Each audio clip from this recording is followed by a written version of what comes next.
What up, everybody? It is 10 a.m. in the District of Columbia, and this city is vacant. That was a pleasant ride in this morning, man. We were chilling. I don't know if NATO's still here. Shout out to NATO. Hope you enjoyed your stay, whoever and wherever you might be. A lot of Europeans, Jeff. A lot of tight clothing. You're listening to B. Mitch and Finley. Brian, enjoying some family time. Well-deserved. Me, JP, Big-Eared Bandit, along with the Professor Landini, Jeff Walker, all holding it down. Jeff and Landfill decided it was St. Patrick's Day. They're all wearing green. I'm going blue on blue. You don't think that's green, Landfill? What would you say that is? Brown? It's like now that you said it was green, I see the green in it. I mean, it's not remotely green. It looked brown. Jeff is wearing a green shirt. Jeff's wearing like a light It is lime unambiguously green. I am wearing something that is not remotely green. So what color is it then? Brown. It's kind of green, dude. Jeff, take a picture of it. Put it out on the Twitter. We've got our first Embrace debate of Friday morning, July 12th. I hope everybody enjoyed 7-Eleven Day and got a free Slurpee. I actually did not, which is slightly heartbreaking, but I will persevere. I think Mondays and Fridays, nobody goes to work in D.C. anyway. Hopefully people are driving around listening. I don't know if they are. I know you listen to the stream. If you're driving around listening, though, hit me up. Because ain't nobody at work today. Like, the garage was empty. The streets are empty. Leadville, we've talked about summer camp at length. I have been doing a lot of summer camp pickup so far. Today I got to do summer camp drop-off. Girls were pretty well behaved. We listened to some Taylor Swift in the car, and then we got to drop off. And because of the rain, locations had changed. And my daughters insisted on walking the difference in locations rather than driving, but it wasn't a big deal. We had a good drop off and got downtown. I was a little with the NATO traffic. I was a little concerned, but it was no big deal. And we're off and running. So for all the people that say I complain about traffic today, I'm not. A few things going on in the world. I have name fatigue. I have logo fatigue. I have fatigue. We'll get to all that, though. But I did want to ask if you guys remember something. This is non-Redskins football team Commanders related. But 10 years ago this week, there was a movement in Washington. There was a legitimate sports movement that a lot of people were into. Can either of you remember what that movement was? There was a hashtag. There were T-shirts. There was a movement. 10 years ago, 2014. Yeah. Now, it kind of started then and kept building, but like it started about this time last year. That's when they started slanging T-shirts and talking about all sorts of stuff. Oh, was it the KD to DC? KD to DC. Oh. I actually don't even think it was. What was it actually called? Because KD to DC makes some kind of sense.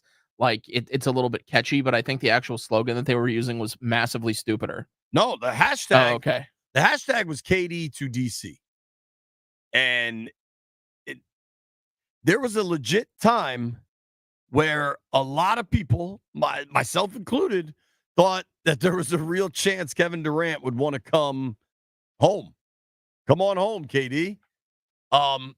It would be sometime later where we would find out that Durant wouldn't even take a meeting with our Washington Wizards.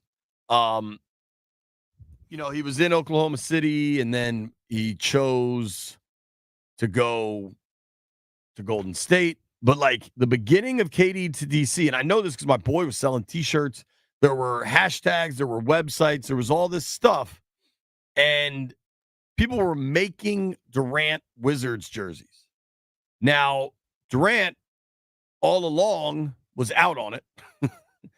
And at the time, the Wiz then had Wall and Beal. And it's funny, I found this old Scott Allen article from the Post.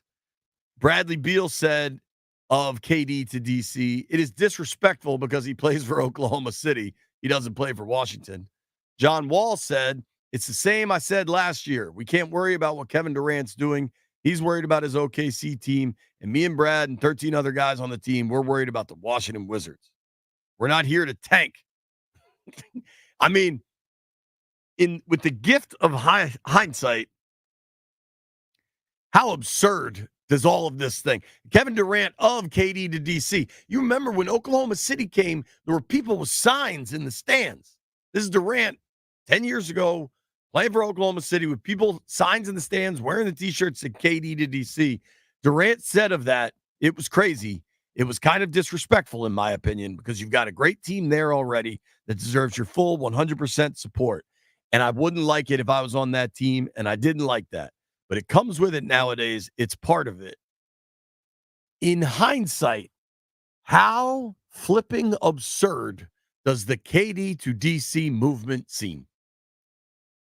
I mean, that's what happens when you have a team that hasn't won anything in 35 years. People get crazy. I mean, we got lots of them. The football team is now at what, 32 years? It's remarkable to go back in time and think the allure of his hometown was enough for Durant. And then everything we've learned about Durant since the Oklahoma City days, whether he evolved as a person or we just had this vision of him that came to be something very different, I don't know. But like, he's kind of, I don't want to overstep here because I'm a Durant fan, but he's kind of leaned into being like an online troll. He kind of likes to be the villain in a lot of ways. You know what I mean? Or at least has embraced that. And back then, we were so obtuse that we were like, oh, this dude's just going to want to come play at home. And that was hardly what happened. Not to mention, those Wiz teams were actually pretty good. That 2014, 2015 team went 46-36 and won a round in the playoffs, which around here is fantastic for the NBA franchise. It's also really hard to have this serious conversation, Landfill, with Jeff just stretching. Yeah, he's not stretching. It's actually way funnier. What's he doing? I can't get into full details here. Did he just hit himself in the nuts with the golf club? No, with the headphone cord. Wait, what? I was backing up to like kind of untangle the cord, and it popped out and just got me real good. We were off and running on a Scotty's Vodka Red Bull Friday. I mean, that's one of like the 5 funniest things that's ever happened on the show. I mean, Jeff, goodness gracious. Maybe you should stretch less and just sit and like be in the show. And then the headphone cord won't flop out of the plug and slap you in the nuts. Have you thought about that? I'm in the show. I'm listening. It's just I can't just sit down. I got to stand up. Do you remember KD to DC and how silly does it all seem now? Now that like I didn't get the slogan at first, I totally forgot about that. But I remember the time, and I can't lie, JP. I was one of them people thinking he was coming. Bro, we all were. I had a T-shirt. I was all in, man. I had a T-shirt. In hindsight, how poorly did we read that situation? Not like, I'm not saying the Wizards brass. I'm saying as fans, we were like, oh, this dude's from here. He's going to come back, even though this organization hasn't won anything in 50 years. Oh, yeah. We read that very poorly, man. We were off. Yeah. I think that was the sign of hope syndrome, where we just wanted to believe any good news that was coming to the team. So I'm pretty sure that was also still during the Ernie era, and we all kind of knew that, you know, just like when RG3 was with the Commanders and we needed a savior to save us from Snyder, the only possible way that the Wizards could have won when Ernie Grunfeld was in charge was if some, you know, Messiah came and saved us, delivered us from Ernie. Deliver us from Ernie. I like that word savior, Landfill, because the state of Washington sports in the DMV, and it's unfortunate, but any rookie that's, you know, thought to be, that will be good coming into the league or anything, they will forever be looked at as a savior coming into this town, and it will always be pressure. Well, and that's probably what's happening to Jaden Daniels. See, Probably it is. I don't think it's happening as much. I think that whether the team is doing it on purpose or it's just some odd offshoot of marketing, I don't know. They don't seem to be leaning into the savior with Jaden as much as we've seen in the past. Certainly, Robert is the best comp. Of course, the team is not. But let's be real, JP. Jaden doesn't seem to be leaning into it. Look at it's the fan base. It's us. It's really us. And I say that because I had some dude yesterday tweet me, and I don't know how accurate this is, so I'll try to find the store real quick. Apparently, you can't even get yet Jaden Daniels' kids' jerseys. Like, they're not selling them or something. I don't know if that's accurate or what. But, it doesn't compare to how they have tried. I'm on the Commanders website right now, commanders.com. The headline story is about Johnny Newton, the second-round defensive tackle pick. Then there's a Commanders training camp preview running back, Brian Robinson.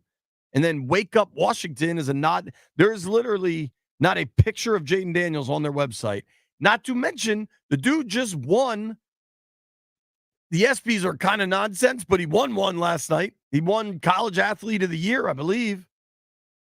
They are not pushing him at all like they could be. Now, of course, like I said, of course the team is not JP, but let's be realistic. A lot of pressure comes from us fans, the people that pay to sit in them seats and watch the game and want to watch a good product on the field.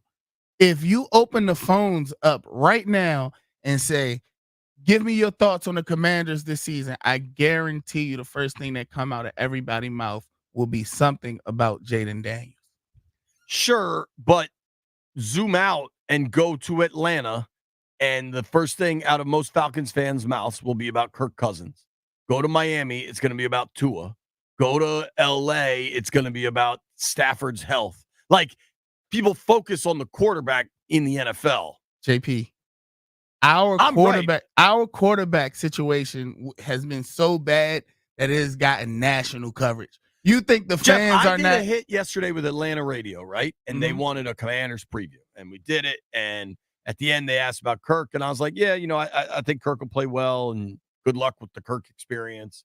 And they're like, oh, man, we haven't had good quarterback play here in 3 or 4 years. We're just so desperate. And I was like, sir, there hasn't been a quarterback in Washington throw for 30 touchdowns since Sonny Jurgensen before the moon landing. Please don't tell me about quarterback deprivation. See, I don't think there's nearly as much pressure on Jaden because the fans are in a much better, emotional state. Because, when we were with Snyder, when the Wizards were under Ernie, people understood that there was basically no hope for this team to be, for them to construct a successful team by just making smart draft choices and signings. But now with the Commanders, they have competent ownership and leadership that, do we all want Jaden Daniels to be good? Yes. But if he's not, I still think they can make the team successful. We're not putting 100% of the future on Jaden Daniels. Not to mention that the new boss here, Adam Peters, is from an organization where they built the organization so well that they traded up to get this quarterback savior. He wasn't the guy. It went sideways, and legitimately Mr. Irrelevant, the last pick in the NFL draft, is now leading that offense to Super Bowls. As I keep stating, I'm not talking about the organization. Literally, every fan wants this guy. You're going to get into the world of Twitter. Look at the Reddits, look at the Instagrams, look at these pages where the fans are. I'm talking from the fans' perspective. You know I'm in the dark places, JP. You're on those internet streets. I'm on Twitter and Instagram. I don't mess with Reddit that much. I've done a few AMAs. They're interesting. You're gonna do one at 1:00. I am, but it's via phone. That's right. This has been a healthy, good conversation to kick things around. Shout out to KD to DC. God, do we look stupid in hindsight. We have a busy day, though, and we're on the stream. I see a lot of folks checking in that are watching. Appreciate you. A couple of people checked in via Twitter that are actually in the car listening on the radio. Shout out to Sam Coffer. He's driving to Waldorf. Shout out to DJ. Says, I'm a delivery driver, and it is empty downtown. Good day for me. Now, you know what? You know how there's surge pricing, Landfill? You want to get an Uber after a Nats game, it's like $80,000. And they're starting to all these downtown restaurants that are so empty. Now I brought some food, but it ain't all that good. I'm gonna be honest with you. Like these restaurants that have nobody down here, they should offer us surge pricing. Like, yo, we got nothing to sell. We'll give you 8 pizzas for $5. I think that's what happy hour is. When does happy hour start? For me, 2:00. What about for me? 2:00. We'll see. All right, we have a packed show. I am the name thing won't go away. I appreciate that the NFL and that the Commanders organization are trying to embrace the past while still moving forward. They're not going to bring back the old name. Maybe they can honor the old logo. Certainly the Montana Senator Daines, that's what he's after. When you think of Daines, who do you think of? Because to me, there's a clear 1 seed. Claire Daines. And that's just something the Montana Senator has to deal with. He is the 2 seed of Daineses. I wonder if like Great Danes aren't more thought of than Senator Daines. But still, he's on the podium. Is there a third Dane? I guess people from Denmark are referred to as Danes. I'm going to be honest with you. The Montana Senator is nowhere near the podium. Claire Danes, Great Danes, people from Denmark known as Danes. Who else you got? Even if you can't come up with another one, he's still nowhere near the podium. Bro, he's a senator. I mean, who cares? I care-ish. I'm trying to Dane Cook. There you go. Cade Cunningham. What? They just sounded similar in my mind. I think Senator Daines makes the podium ahead of people from Denmark, and I apologize to people from Denmark. That's just such a broad term. But Claire Danes clearly the 1 seed. Anyway, you got the senator trying to make sure that the Wetzel family's happy and all these things. It just has me kind of over it. Like I was listening to Reuter driving home yesterday, and it was all name talk all the time. Like people I know and like and believe are intelligent. I'm seeing this unfold on my Twitter, and it's Matt Turrell, who I think Landfill, Burgundy Blog, who I actually know his real name and such, Al Galdi, who I know well. Like they're just having this name debate, and Galdi saying that that's the most interaction he gets on any topic is about the name. And I think there's such a vocal, extremely wildly vocal minority on this thing. And most other people probably enjoyed our Jaden Daniels conversation 10x more, right? Like if I want to stir the pot, I could tweet out, let me know what they should do with the name, and we'll open the phone lines, and it'll be rowdy for a minute. But like, I'm just less and less seeing any value in any of it. AJ Perez, though, has the story about Landfill's favorite senator from Montana and how they're looking to honor the Wetzel family and maybe just move forward. Am I the only one that wants to move forward? Let's all move forward. It's a Scotty's Vodka Red Bull Friday.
Landfill. Another entrance for the Dane Mount Rushmore or the podium. We forgot about Heisman Trophy winner Ron Dane, University of Wisconsin. Big fella, mean runner. Somebody that actually did some work with the Senator Danes from Montana is our friend, Mr. AJ Perez, Front Office Sports. AJ, what up, man? How you doing? Hey, how's it going?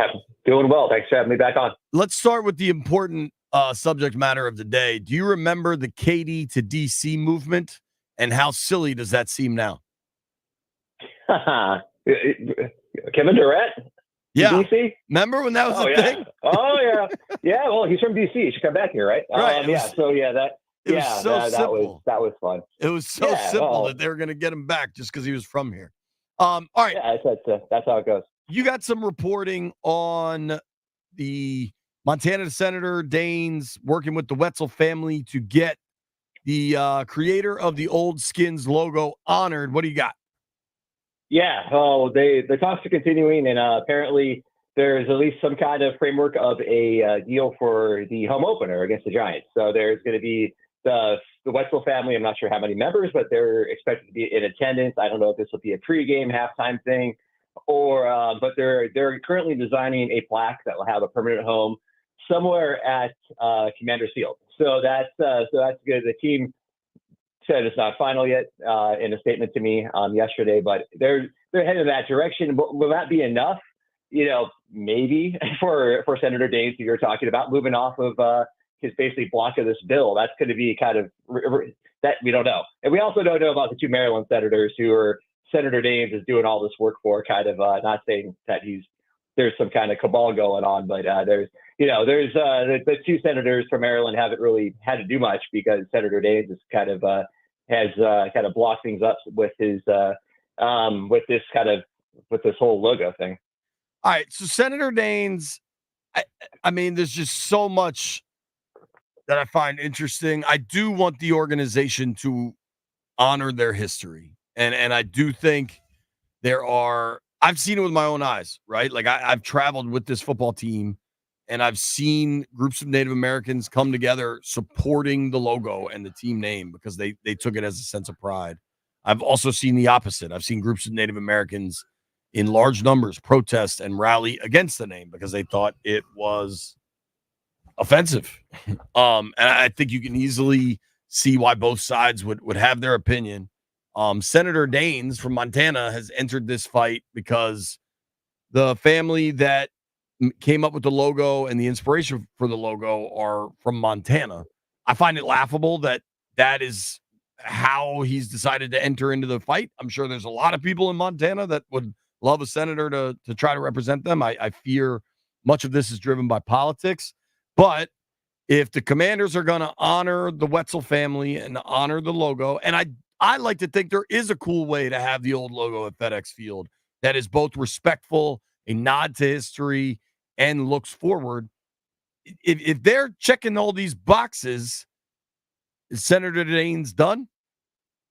Yeah, that's gonna be a tough question. Now, see, Senator Daines' office and Senator Daines on Wednesday went on X, formerly Twitter, and posted a Santana Moss video, or reposted a Santana Moss video the NFL did. And they're going back through the Super Bowl this year, or the 3 Super Bowl titles that the Commanders won. They kind of cropped out the logo and the name and everything, and for those 3 Super Bowls back when the team was known as that. So, and then they post this video. So there's a lot of like reading tea leaves going on. We're like, oh, they're open to it. Yes, but as my story mentioned this morning and last night, this ownership group has mentioned Redskins, has mentioned the name before, and it's Josh Harris talking about going up. He's from here, going to the games and such. They talk about the history. That's one thing, and I think people are reading a lot into that. People including Senator Daines' office, I think, and the social media posts that this ownership group is open to a return of the name. They are, so far, my sources are saying they're not. They're talking to the family. The name's never coming back. Now, dude, like it's been so unequivocal that the name's not coming back. I just wish. I wish that would stop. And it's very, things could change. Could they bring back? We're so far from some kind of throwback with the old logo on it. We're still pretty far. I think that's what the Westphal family would like to see, the logo be used again. That's right now not in the cards. Could that change? Possibly. But I just don't. This is all over a home rule issue. This is just DC trying to get use of land that's just sitting out there at RFK. RFK is still being torn down. They want use of the land. It's just sitting there, and it doesn't guarantee, one, that there's going to be a stadium on there, and two, that the Commanders are going to be moving to that stadium. If those plans go forward. They're not. This makes DC basically gives them the same footing as Virginia and Maryland. That's it. That's right. all this bill does. Yeah, and I get it. You're right. It is kind of strange on Montana senators holding all this up. Let's assume, right, and it's an assumption. Let's assume that Senator Daines is like, okay, cool, you took care of my constituent. I'm out. Let's move this forward.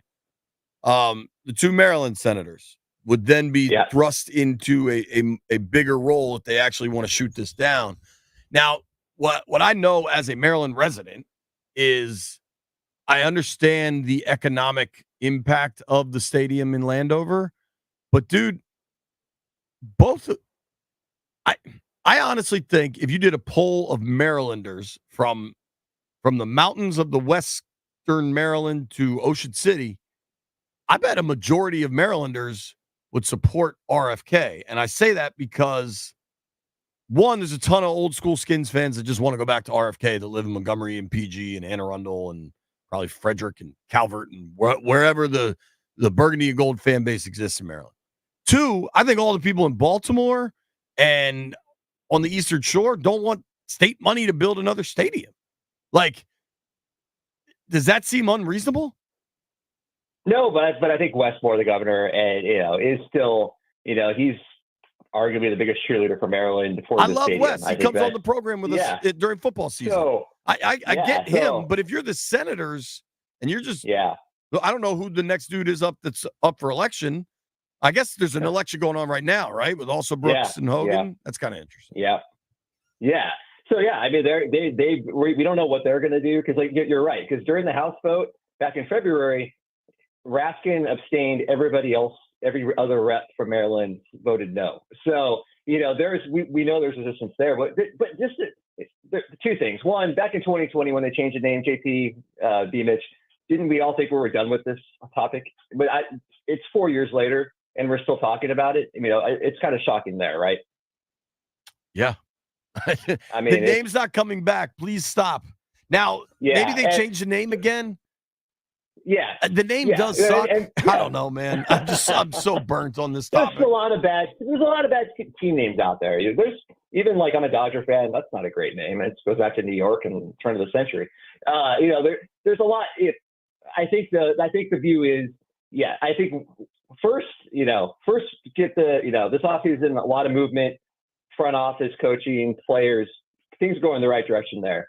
Now the next step is the stadium. Third step could be the name, but I think if they win, because they're going to be the next stadium. Now the timetable, it's not going to open until 2029, 2030. I mean, that's what we're looking at. I think that's optimistic, dude. I don't even think that's realistic. Yeah, that's kind of 2029 would be kind of it's a small stretch. Dude, we're halfway through 24, and they don't even have a site. In your work with front office sports, how long? Let's say they once you have a site, like Buffalo and Nashville are being built as we speak. Is that a 3-year process, 4-year process? Typically, a stadium, once the ground's been broken, it takes 2.5, 3 years. For a dome stadium, this is going to be a dome stadium. This is wherever they put it.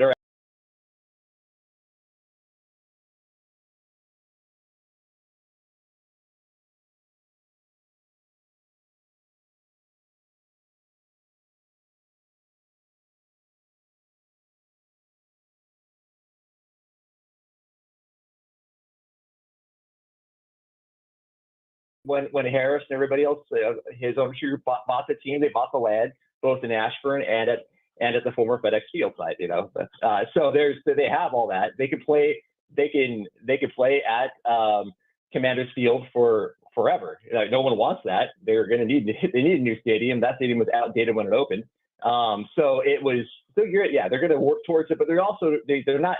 There is no hurry. They're making all these upgrades to make Commander's Field as hospitable as possible these transition years here. So there is no hurry, and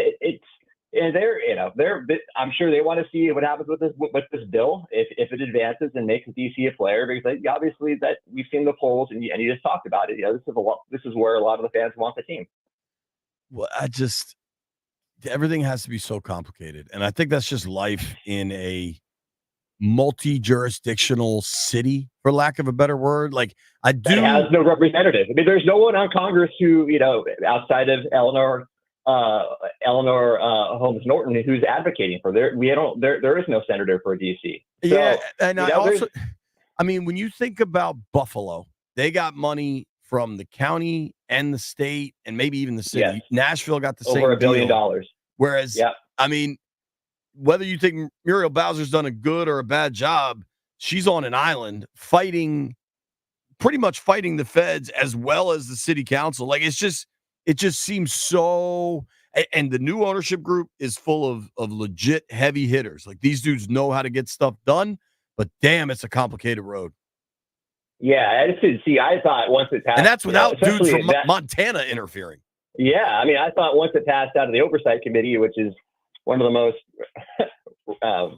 divided committees there ever has been on Capitol Hill during this current session, that was great. I was like, well, I got out of the House, out of this committee, onto the floor. It passed overwhelmingly. Yeah, I thought, we just, you don't know what's going to happen when it gets to the other side of Capitol Hill like this. But yeah, I did not expect us to be talking about, up until this about 2 months ago, I didn't expect this logo issue to be, have any part of this. And it's kind of it's politics. You never know.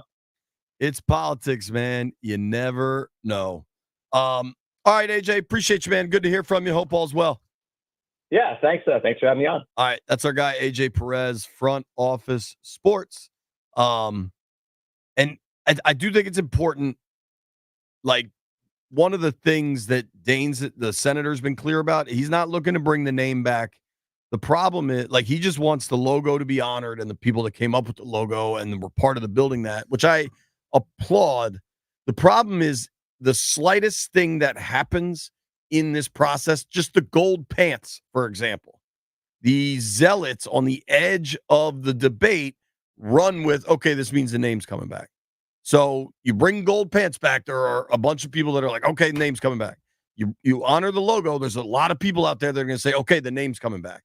And it seems like it's one step forward, 8 steps back with some of these people. And I fear that this has all been co-opted by political groups that view the old name as a part of their culture war, not a part of a football team that we all care about.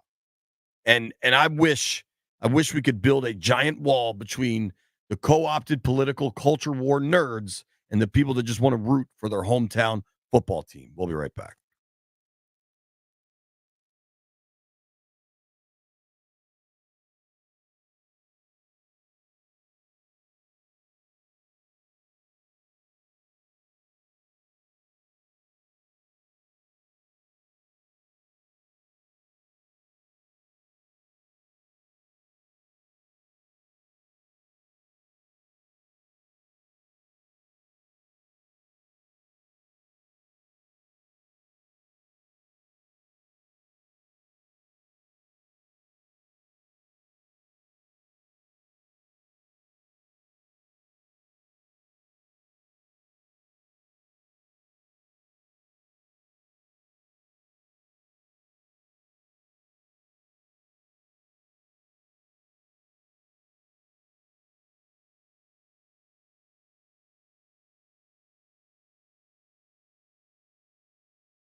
stopping us right now.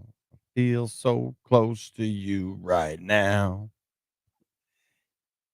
Yo, the worst part of KD to DC, if we all recall that wild time in our life, they didn't get Kevin Durant, obviously. I think we all are aware of that at this point. Do you remember who they got instead? Jan Mahinmi. 4 years, $64 million. Shout out to Jan. Hope he's doing well. We do have a packed show today. Thank you to AJ for hopping on. Let me ask you, boys. I have so much fatigue on this topic, and you do have loud people that want to scream about stuff. But I'm starting to think overwhelmingly most people don't want to talk names, logos. Like, I think most people just want to talk football. And I recognize that there are loud people that send lots of tweets and will call into these stations to talk about it, but I don't think it's the majority anymore. Yeah, there's a lot of dumb surrounding the whole name change situation. I'm not even saying that the people that still dramatically care are dumb. And there has been a shift, dude. If you look at the NFL tweeting out videos of Santana Moss, whereas before they wouldn't even like acknowledge the Super Bowls. I think that's definitely a positive. Like, I think it's a positive. We should allow, like, this history existed, and it was, a lot of it was freaking awesome. And to try to eradicate that is stupid. It's just silly. And it was a result of a previous regime that just put their head in the sand, knew they were selling, and wanted just the least controversy possible. They were just like, please get us out of here as fast as possible with the least amount of legal bills. But now we got a new situation where they can embrace the past but still move forward. But people got to understand that they're still moving forward. And at least myself, I want to move forward. Landfill, will you move forward with me? I will. Jeffrey? I'm with you, bro. All right. If you still care and want to scream, God bless you. Good luck with the screaming. We have a packed show. There's a sporting event tonight that I have largely never cared about. At least on a personal level. There have been times I wanted to like see a kid play. But tonight in Vegas, Alexander Sarr against, what's Risaché's first name? Sarr versus Risaché. 1 versus 2. I think it's Phil. I thought it was Felix. Tony. Felix Risaché. Does that sound right, Jeff? Bradley. I don't know. Maybe. Zachary. I thought it could be Jeff. Zachary Risaché versus Alexander Sarr. You got the first pick in Risaché against the second pick in Sarr. Two kids that I assume know each other. Play, I think they played together. I'm fascinated. This kid Sarr, I had to go to NBC4 last night, and we taped a show, our sports show. And in case people missed it, so Sarr played in this Overtime Elite League. Overtime Elite was a league designed by this dude, Damian Wilkins, who I actually knew 100 years ago in high school. Shout out to Allison Mathis. Damian played at St. John's Prospect Hall, I want to say, ended up going to NC State, made it to the NBA. He was a local guy, and he started this Overtime Elite League that he was the GM of. I think it was for kids 16 to 20 years old, international or American, and they could play in this league, and Sarr played in that. And Damian did this interview talking about him, and then we got to watch all these highlights. I recognize this is more and more the norm, and it's just bananas. This kid's legit 7 foot. Chase Hughes posted this video of him shooting corner threes the other day at practice, just making it rain from the corner. And he's got ball handling ability, and he can run up and down the floor. Like, I'm excited for this dude.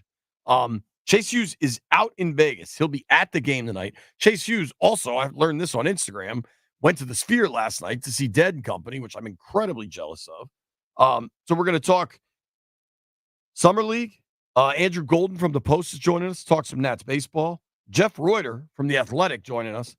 That's right. Soccer talk, Landfill. Who the hell's going to coach the U.S. team? Why can't the U.S. be better? And this weekend, we got the Euros and we got the Copa. So I'll probably gamble on both, even though I don't know very much. The dream is over with Uruguay. If you recall, I was going to buy us all lunch. There will be no lunch because Uruguay lost. I'm sorry. The dude on Colombia, James, very, very good player. You were just talking about how terrible your lunch was and how all the restaurants down here need business. That's true, but Uruguay's got to win, baby. It's a two-way street. You're a hater. There's the vacancies of downtown DC and Uruguay not winning. I do have a take, though, on Uruguay. Are you ready for this?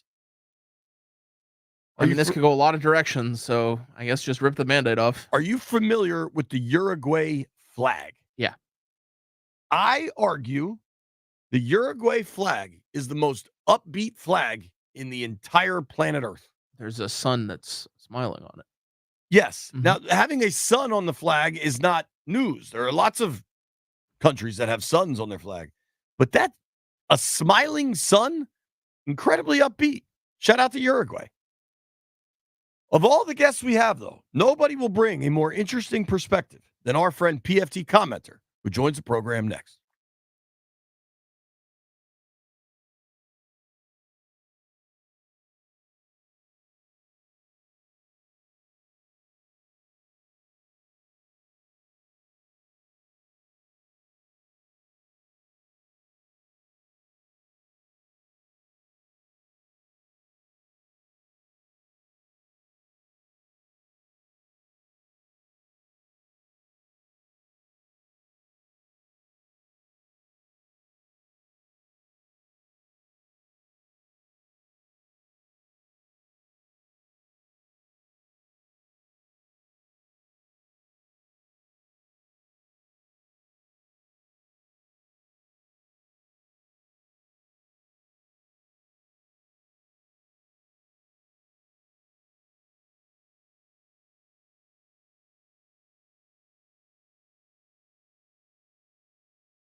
All right, folks, Scotty's Vodka Red Bull Friday commences now.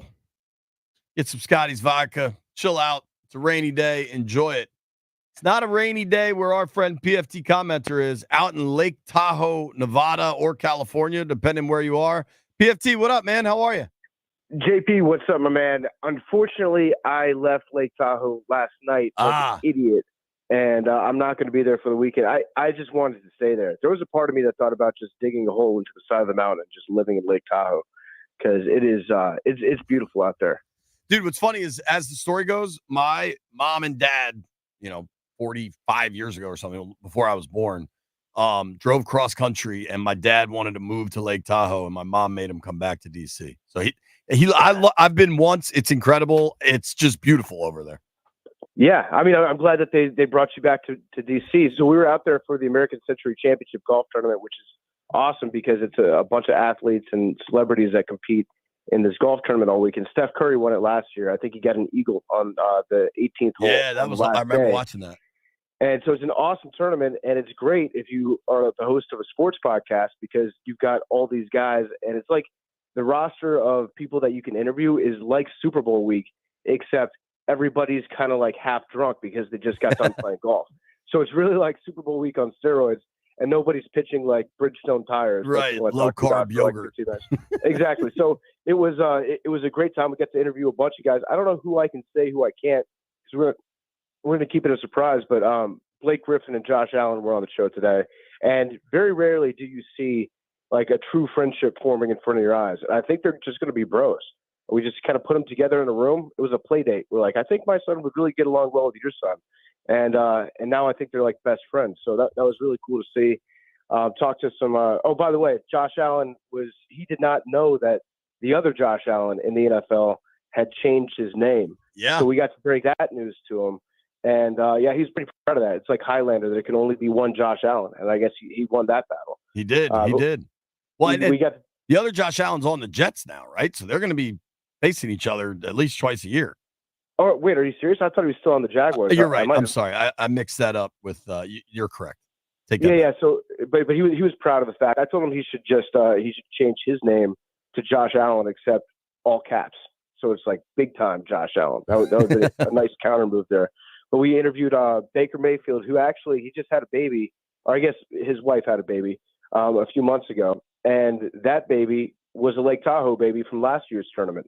Oh, so wow. Who knows? Maybe some other guys that came on the podcast and sat down, romance is in the air. Maybe there'll be a bunch of NFL babies popping up next year. But it was a great time, man. It was really cool out there. That's awesome. I'm glad you enjoyed it. I listened. I haven't listened today yet, but the Burrow interview was awesome, and I loved hearing you guys with Joe Burrow, who's a kid that you've known, since before he really blew up to what he is. The LSU year was just so remarkable, but he does the fashion stuff and the injuries. He still seems so down to earth, and he really seems ready to just go kill it for the Bengals this year.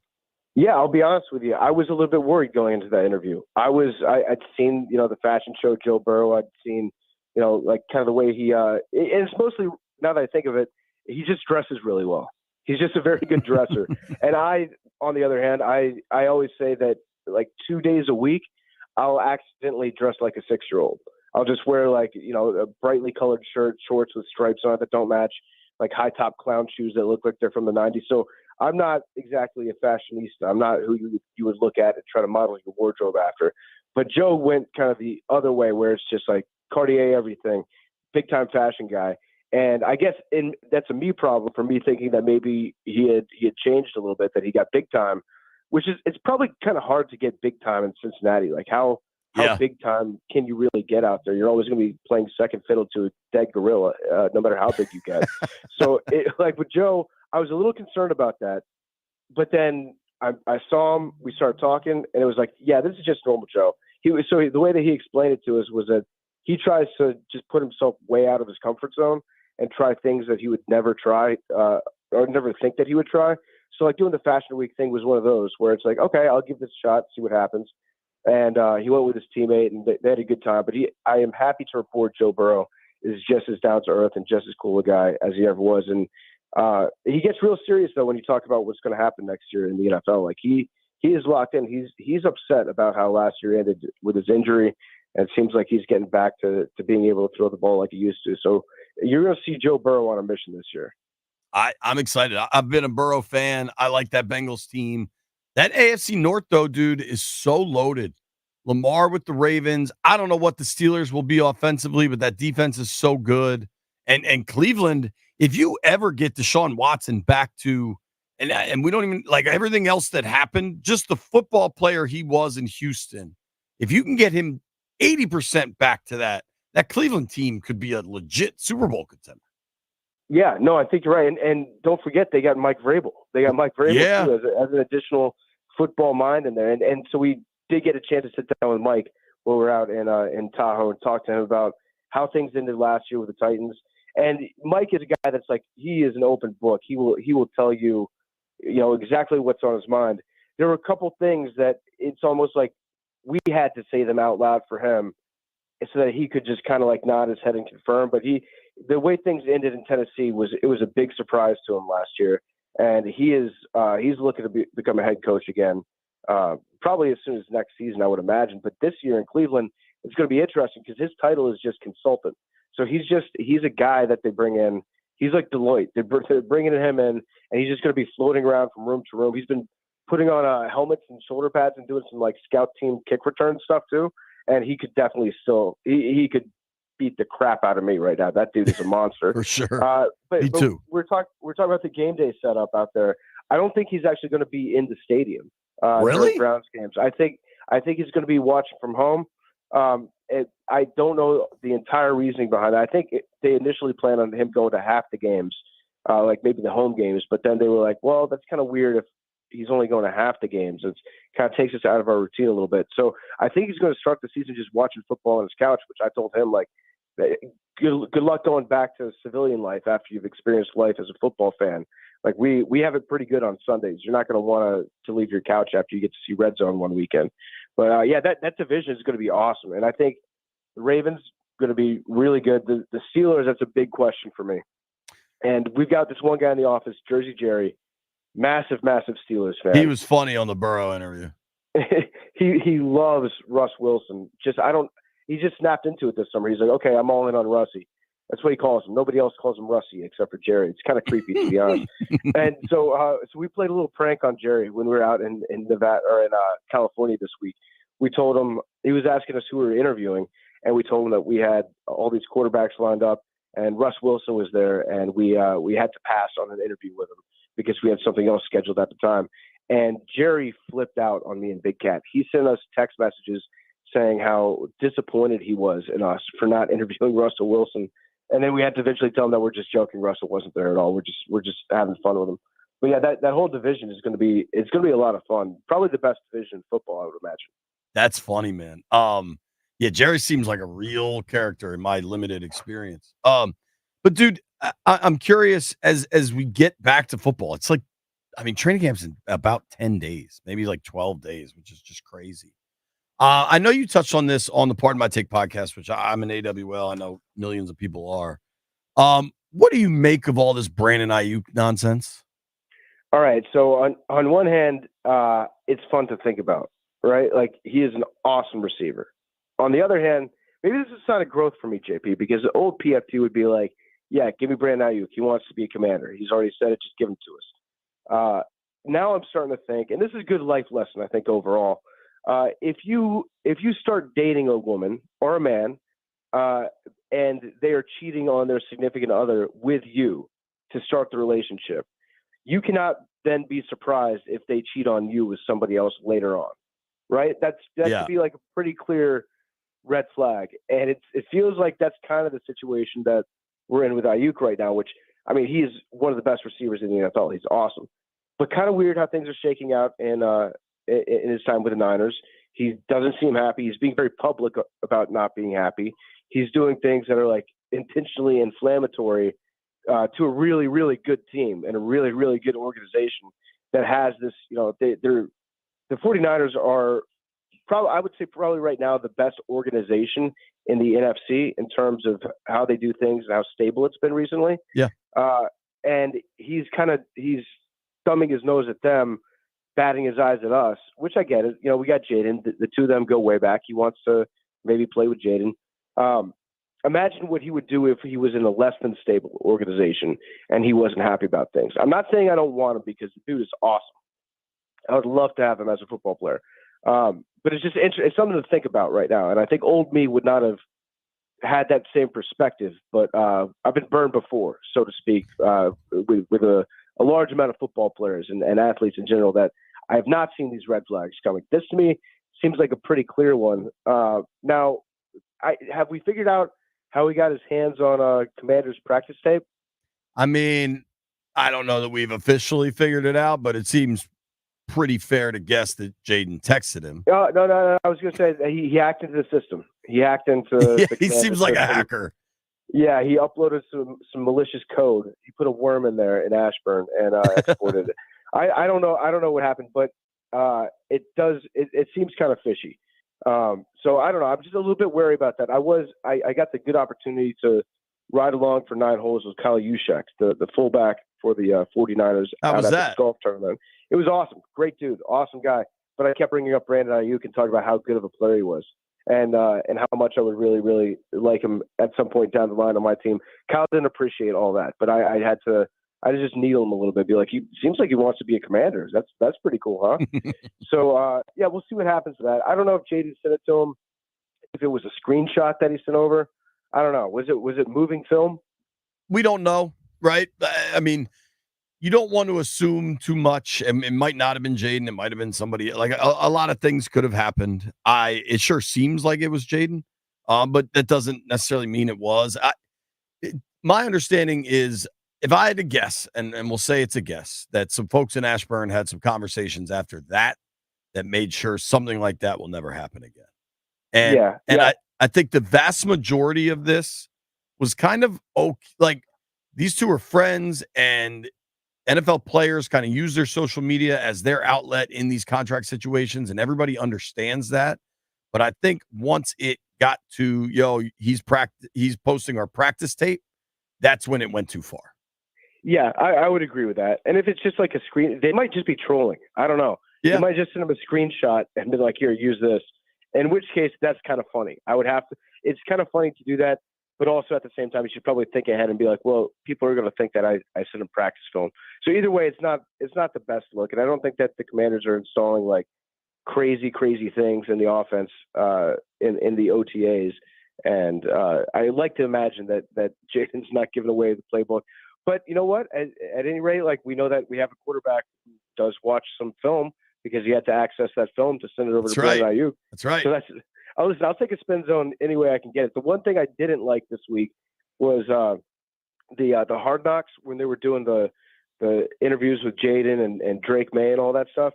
And then you saw a bunch of stuff go viral on Twitter about Jaden Daniels' board work.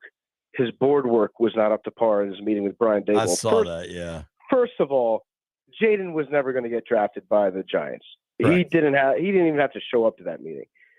Second of all, Brian Daboll was just like spewing letters at him, telling him to change the play and then who do you pass the ball to? And that was 15 seconds that was taken out of probably, I would imagine, at least a half-hour meeting that they had. So you had a 10 to 15-second clip of Jaden mixing up like one letter with a different letter that a coach he had never met just like yelled at him while he was on the board.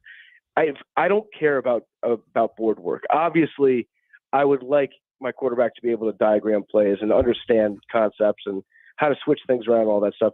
I do not give a crap about him mixing up like 2 letters in a 15-second clip with his meeting with Daboll. Do not care about it at all. Like, we've seen enough Jaden Daniels football to know that the man is a smart player and he's able to grasp a complicated offense and he can make plays. That's all I care about. So this to me was like a quintessential mid-July, no sports news happening, big nonsense story. So I'm on Jaden's side on this one.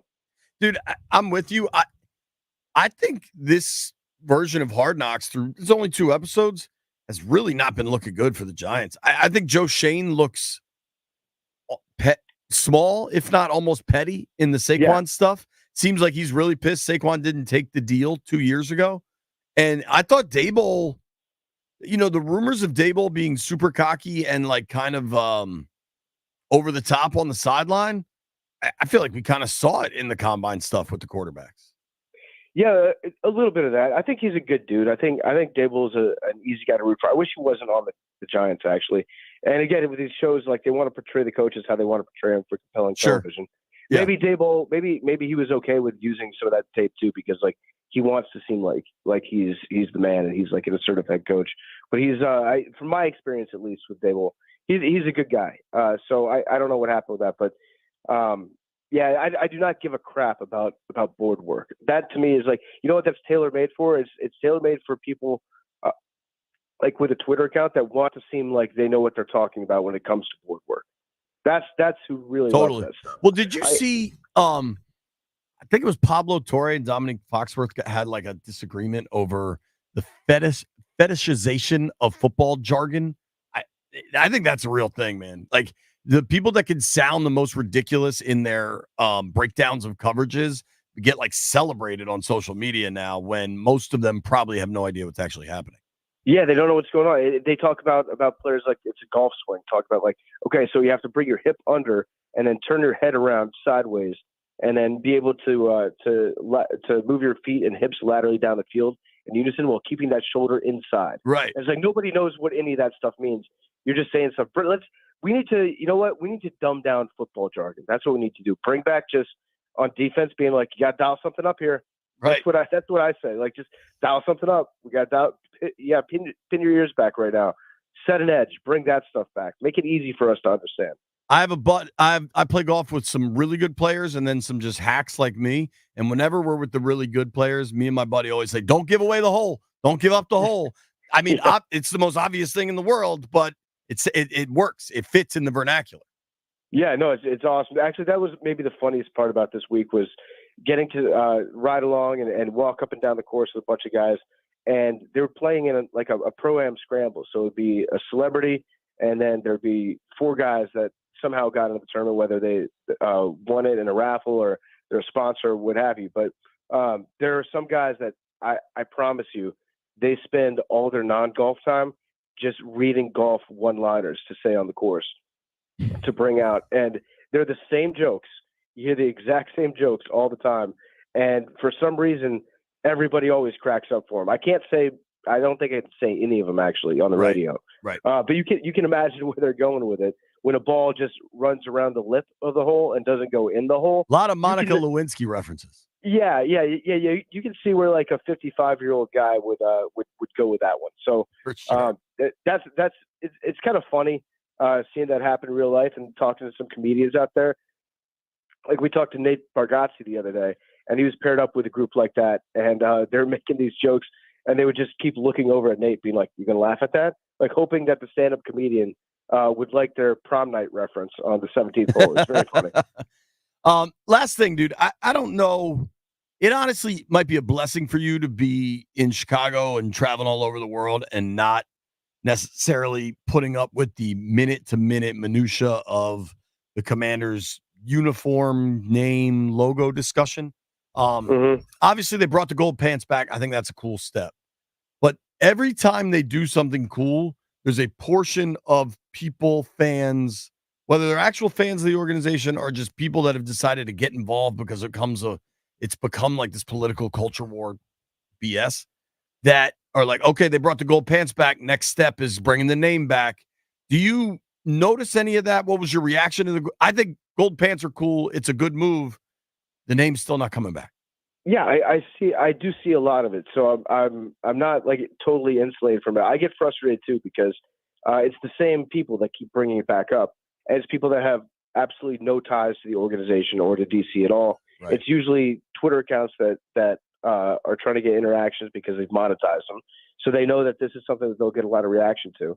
It's not coming back. It's just not like I grew up as a Redskins fan. I rooted for the Redskins. That was the name of the team. The name Redskins to me means something entirely different from what it means to a whole lot of other people out there. And then you grow up and you talk to some of those people where they might not like that name. And then what am I going to say to them? Like, well, no, you don't understand. Like, I remember Mark Rippon won a Super Bowl with that name on his jersey. So it means a lot to me. No, you have to understand, like, listen to what other people have to say.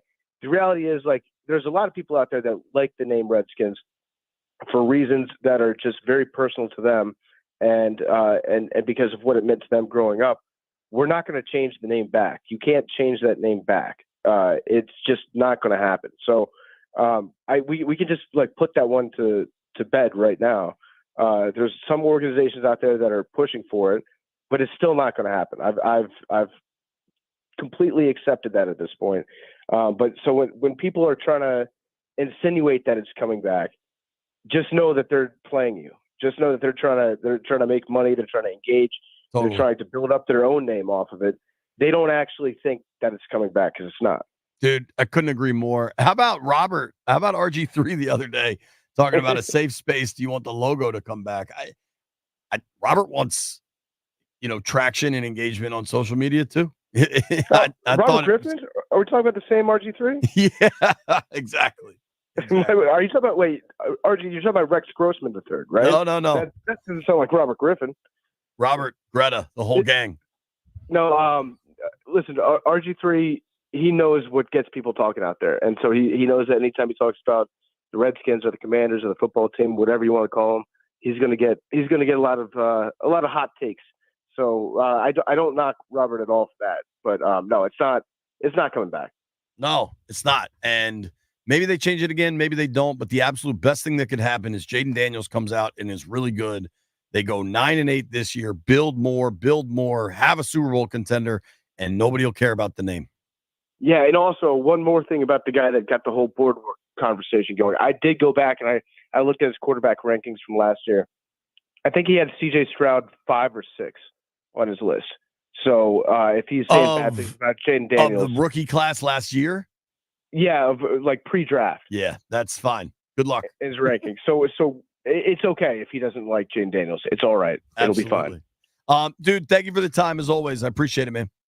All right. Have a great weekend, man. You too. That's our friend PFT Commenter.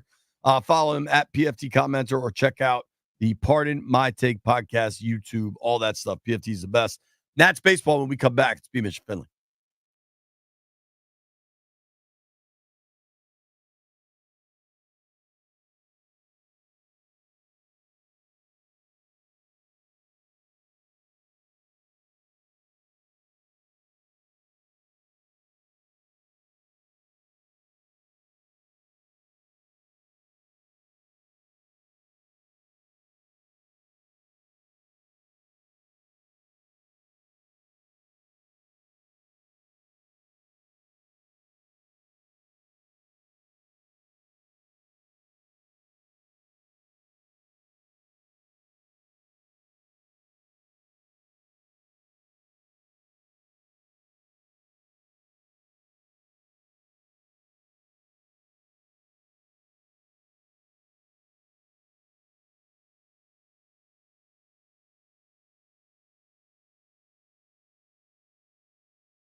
Breaking news on the Fan. If you're watching on the stream on YouTube, you just got to watch me pick some peanut skin out of my teeth. Thanks for throwing that up there, Jeff, before I was ready. Right now, though, it is a Scotty's Vodka Rebel Friday, and we're going to talk some baseball. Nats baseball with Andrew Golden from the Washington Post. Andrew does a good job covering the Nats. I've been following you on Twitter now 2 seasons, maybe. How are you, buddy? Thanks for joining us.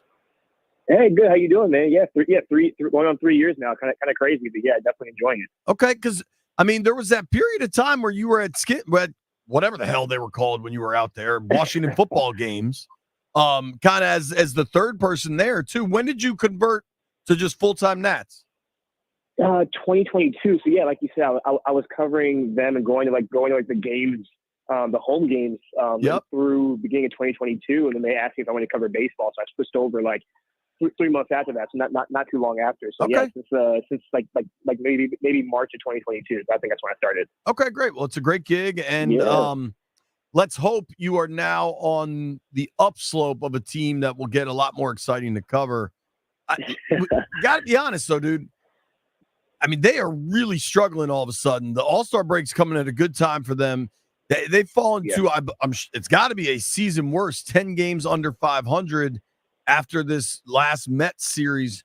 What exactly is going so wrong over the last 2 weeks?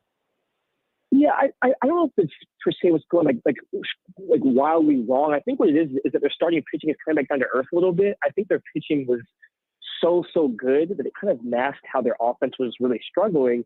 And now the pitching is not performing as well as they were earlier in the season, and the hitting is still not there. And so I think when you look at the lineup is kind of uninspired, kind of young. And this weekend in New York was just a really tough series, especially yesterday. Had guys at scoring position and had so many opportunities to drive guys in yesterday, just couldn't really break through. They didn't score a run. I think they left 13 guys on base. So I think right now the problem is just the offense. I mean, when you look at the offense, you have C.J. Abrams, you have Lane Thomas, you have James Wood. And outside of those guys, you have Jesse Winker. But outside of those guys, if you're not really getting consistent production, and even James Wood, you're putting a lot of expectations on a 21-year-old who got called up 2 weeks ago to come up and be the 3-hitter in a lineup. And so it's just I think the offense is the main issue, and they're not hitting super well. And when your pitching isn't, when your pitching is tired in the middle of June or July, that's kind of what happens. That's kind of what you're seeing right now. So they play a 3-game set with the Brewers next couple days in Milwaukee. Then they get the week off. What can we hope to see in the second half of the year here for Nats fans? That I think everybody went into this year with pretty realistic expectations. I don't think flirting with the wild card was part of it. And that was a fun little, titillation for a little while there that is kind of vanquished at this point. But what you got James Wood up, when could we maybe see Cruz? What is there to look forward to second half of the season? I think when you look at the second half of the season, you're looking forward to the development of those young guys, right? You want to see a steady growth moment. Obviously, James being up there, CJ, and I think the starting rotation. You talk about kind of going to be onto a hot start and why they performed so well because they had outings from Mitchell Parker, who was not expected to be in the rotation so soon or be that good, and he was kind of dominating. And so I think you're looking at the development of those guys, Jake Irvin, Mackenzie Gore. That's kind of what they're looking forward to. In terms of Dylan Cruz, it's depending on how he continues to perform, once Jesse Winker gets traded, there will be kind of a need in the outfield. And so maybe it's possible they call him up at that time, depending on how he's hitting in AAA.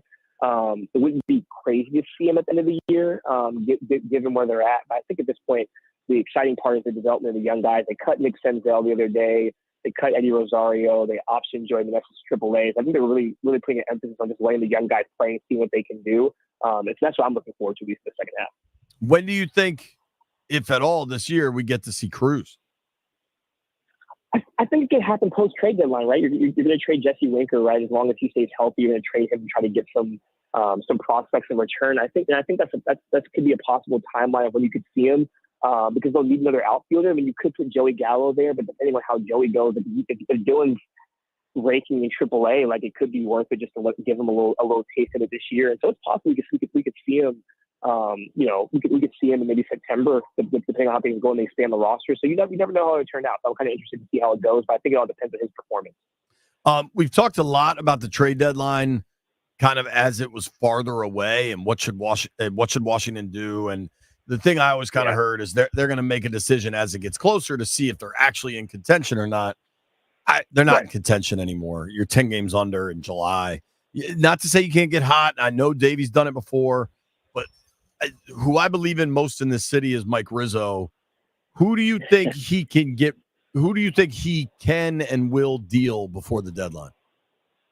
I think the obvious ones, like I just mentioned, Jesse Winker, Dylan Floro, out of the bullpen's been really good. I think the big question is, do you trade Lane Thomas? Do you trade Hunter Harvey and Kyle Finnegan? And he chose not to last year and held on to those guys because he didn't really get the value that he wanted. So I think it's interesting to see if he's going to pull the trigger on those guys this time around.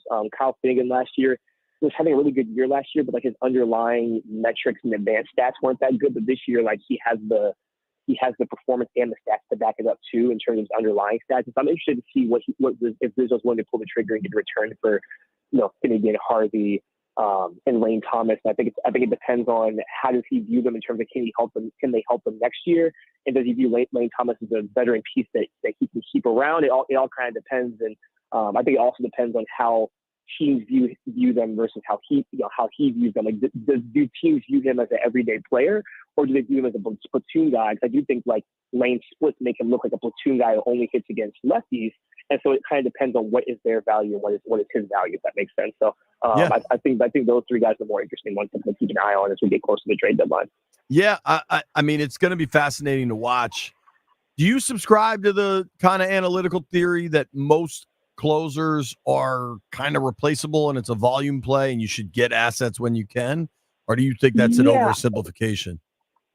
I think that's true for sure. And I think the Nationals had two closers in Harvey and Finnegan, right? I think Harvey has closer stuff. He hasn't always showed it this year, especially in the last month, but like he has closer stuff. And I think Finnegan does too. But I do think like, because you're throwing so hard in such short periods of time, like naturally your arm is going to there's definitely are elite closers, but it's hard to find those elite closers out there. So I subscribe to it a little bit, but I do think that there's something to be said for like, they can be volatile and things kind of shift from year to year. But at the same time, like I do think there is value in having a really good closer, and I think they have two. And so maybe you trade one of them but not the other, and you hold on to him for next year in case you guys contend, and like that's your closer. So it's interesting to see how things go. And they also have some guys in AAA who've been performing well. So I'm interested to see kind of which guys come up once the deadline's passed. Yeah, for sure. Talking with Andrew Golden here from the Washington Post. You can follow him at Andrew C. Golden. Covers the Nationals for the Post, does a really good job. This is perhaps silly, but I watched some of this game yesterday.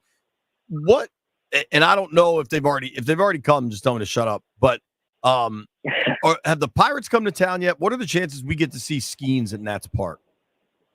The Pirates came at the very, very beginning of the year, and so I don't think they're coming back there. I think they came in April. But what he's been able to do has been unbelievable. 7 no-hit innings yesterday, and I know there's always a controversy. What do you think of pulling him?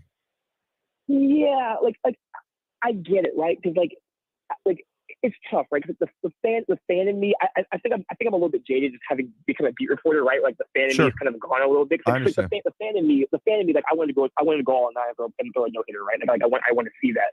But obviously he's young. I think he also really just got announced as the All-Star game starter like a couple minutes ago. I think that there is something to be said for like trying to preserve his arm and save him for when it matters. And obviously they're going to shut him down at some point. But there's no way they're going to let him pitch for too long, especially when they're not contending.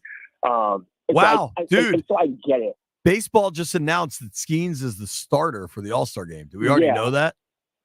Yeah, I just found that out looking down just now, and so I think that's part of it, right? Like obviously there's the appeal of Skeens, and like you want to market them. And so I think part of marketing for baseball is you want your guys to go a complete 9 innings, but also the Pirates also have a future to plan for, right? And so I get both sides. Like I think part of me is kind of like I wish they would have let him go 9 and like let him figure it out. Like who knows? Maybe he didn't get the no hitter. Maybe he gives up a hit in the 8th and then you take him out of the game, right? But like let him enjoy it and like give him a shot. I guess you're going to shut him down at some point anyway. Just might as well just let him throw, right? Yeah, and dude, if it is about marketing and creating a big star, now last night was awesome, and what's cool about a dominant pitching performance is how the really smart, I guess, like graphic people or whatever can make it look cool on Instagram, where it's just like every strikeout pitch, all that. But you know what would be cooler? You know what would have all generations talking, like 60-year-olds to 10-year-olds, is if he did throw a no-hitter. Right. Like, I think old Right. dudes see what happened and they're like, screw this. Let's go yell at the clouds. You know what I mean? Yeah, no, it's totally a thing. They're obviously going to make the argument like, oh, analytics is ruining the game, whatever. But if he goes and throws a no-hitter, like, everybody's going to love that, right? Like, that would have been unbelievable to talk about. Like, and again, like, it's unbelievable that he is a rookie who was drafted less than a year ago. He's out here doing this. Like, it honestly is like kind of wild to process. Like, he's going to be an all-star game starter, and he wasn't even in the league last year. I mean, that's just insane to process and to think of. I'm sure, like, you know, obviously the Pirates took him right before, you know, the Nationals had the pick. I mean, like, I'm sure the Nationals like, man, could you imagine having that guy in this rotation? Like, he would have been unstoppable. Dude, it reminds me anyway of Strasburg when he first came up. I was at Nats Park that night. He was just dealing, and young, dominant pitchers hitting bombs is awesome. I get it, but nothing I think is cooler than every fifth day watching I mean, you remember when the Cubs had Kerry Wood and he was striking out like 18 people a game? Yeah. It's just that Totally. to me is so fun and it's so hard to find. Yeah, and I love young guys pitching, and I think the Nationals had that because you were right now. Like, and they honestly have Jake Irvin now, which I don't think people expect it, but like it was very fun going out there and watching like guys strike out 10 guys and like not allow a base runner and like you know going through the lineup a third time and being methodical. Like there is something like as a baseball fan, like I just naturally enjoy that, and I think it's great. And so like I hope there's more of it moving forward, and that I do get the balance right of like you want to watch their arms, but like like it's not going to kill them. You know. 120 pitches one time. I mean, at least I don't think so, but yeah, I think that's the fan coming out. Andrew, I really appreciate the time, man. Thank you. We'll do it again. Yeah, for sure. Thanks for having me on. All right, Andrew Golden, Washington Post. Give him a follow at Andrew C. Golden. A lot of really good Nats coverage. When we come back, we're giving away concert tickets.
I work out.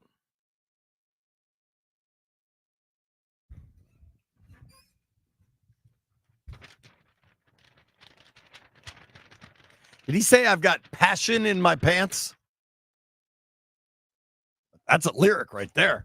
Landfill, you got any passion in your pants? Would you be liking some? I got a pill for that. What I do got, 2 tickets right now. Dirty Heads and Slightly Stupid. Caller number 10, 800-636-1067. You win 2 tickets to Dirty Heads and Slightly Stupid Friday, July 19th at Jibby Lube Live. Tickets are on sale now. For tickets and more event information, visit thefandc.com/events. Tickets are courtesy of Live Nation. Speaking of passion in his pants, yesterday was pretty interesting. The passion was just a dumb joke. Theismann was on with Hoffman, I believe. Joe Theismann, Super Bowl winning quarterback, just an absolute legend and a really smart guy that understands football on a really high level. I kind of want to save this for when B-Mitch is back because I want his reaction as a former player. But Theismann said to Hoffman he doesn't think Jaden Daniels should play in the preseason. And people immediately clutch pearls and are like, oh, my God, he's got to play. But I think Theismann's greatest point, and this is relevant, is that what line is he going to be behind? Like, if you end up with what you think is the real offensive line, who we guess right now, and we really don't know, but we would guess Coleman, Allegretti, Biotish, Cosme, Wiley. And maybe there's a Wiley-Lucas battle of brewing. Maybe Lucas is your left tackle. I don't know. Like, if he gets work behind that line, okay. But what if they don't know who the left tackle is yet, and they're resting Biotish because he had a minor ankle sprain? Like, all these things that these guys would play through in the regular season, but you're going to roll Jaden out there just so he gets some work. I don't know that Joe's right, but I know more and more. I promise you this. If you got truth serum into Adam Peters, Cliff Kingsbury, Dan Quinn, Brian Johnson, Davida Pritchard, David Blau, what they care more about for Jaden is the 2 joint practices, the practice against the Jets and the practice against the Dolphins, than they do those preseason games, because Jaden will get a ton of work in those joint practices. Whereas, I mean, at most, he would play a half against Miami, in Miami. I think, if I had to guess, the organization doesn't like the suggestion at this point that maybe Jaden shouldn't play, coming from such a influential and important person like Theismann, because the organization wants people to pay attention to the preseason games and watch them and maybe buy tickets for the third one. You're definitely not going to see him in the third one. Trying to market preseason is just a really tough thing to do, because if you're an informed football fan, you know that the product is different. If you are a parent, though, and you want to take young kids to a football game, preseason is the way to go. There's no traffic. It's pretty easy to get in and out. If your kids want to leave in the second quarter, who cares? I do recommend that for parents. But it's like hearing a guy like Joe Theismann suggest Jaden shouldn't play in the preseason. The immediate reaction is a jaw dropper. You're like, what? Joe T says no JD5 in the preseason? But when you listen to the actual logic behind it, it's sound. It is. Like, I mean, I wonder what year it was, but do you remember when Robert was getting beat up in the preseason one year against the Lions? And I think they ended up pulling him, but it wasn't the thought process that is, don't play your starting quarterback in preseason without your starting offensive line. Sounds reasonable. I don't know that everybody's going to react that way. I cannot wait to talk to B-Mitch about that. Landini, I don't know if you heard it yesterday. I heard it.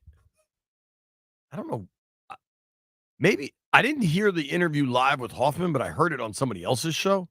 Maybe it was Linnell last night if I was driving around. I don't know where I heard it, but it's one of those things where if people only read the first headline, they're going to react as X, but if you hear the full explanation, you're going to react as Y, in my opinion.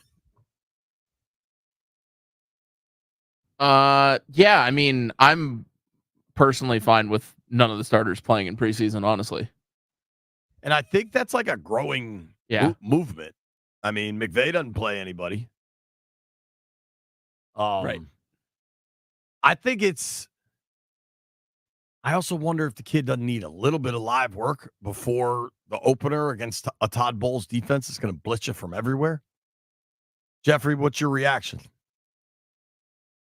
I'm in the middle with it, JP, because that's what I think, on one hand, I'm like, Jaden, need to see what it's going to be like live before it gets into the real season. But on the other hand, I'm like, wow, I get it because so much injury risk. Why put him on the field? But I'm leaning more so to Jaden needs the reps because if you remember back when we opened up against the Chargers, I believe that was that 21. We opened up against the Chargers and they looked really rusty coming out against us, and they didn't play their starters in the preseason. They did win that game though. Yeah, they weren't that rusty. We also was not that good. Sure. But if you remember, there's a whole lot of excitement. I think Fitzy, was that the game Fitzy started and got hurt? Yep. Water slide? He about to tweet you. I never said it was a water slide. Landville, let's make a point in the business world. You say, let's put a pin in that. Let's put a pin in the Theismann Daniels preseason discussion when a certain 5'10" bald Raging Cajun gets back in studio, because I think that'll be a very interesting conversation. What I do think is going to be an interesting ball game tonight, we get Alex Sarr versus Zach Risachet. NBA Summer League is not something that I pay a ton of attention to, but tonight I will be at a television to watch this thing. I can't wait. Chase Hughes is out in Vegas, brings us the latest from Vegas. Nobody go anywhere.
the curtain here. Chase and I have been friends a long time. We've worked together a long time.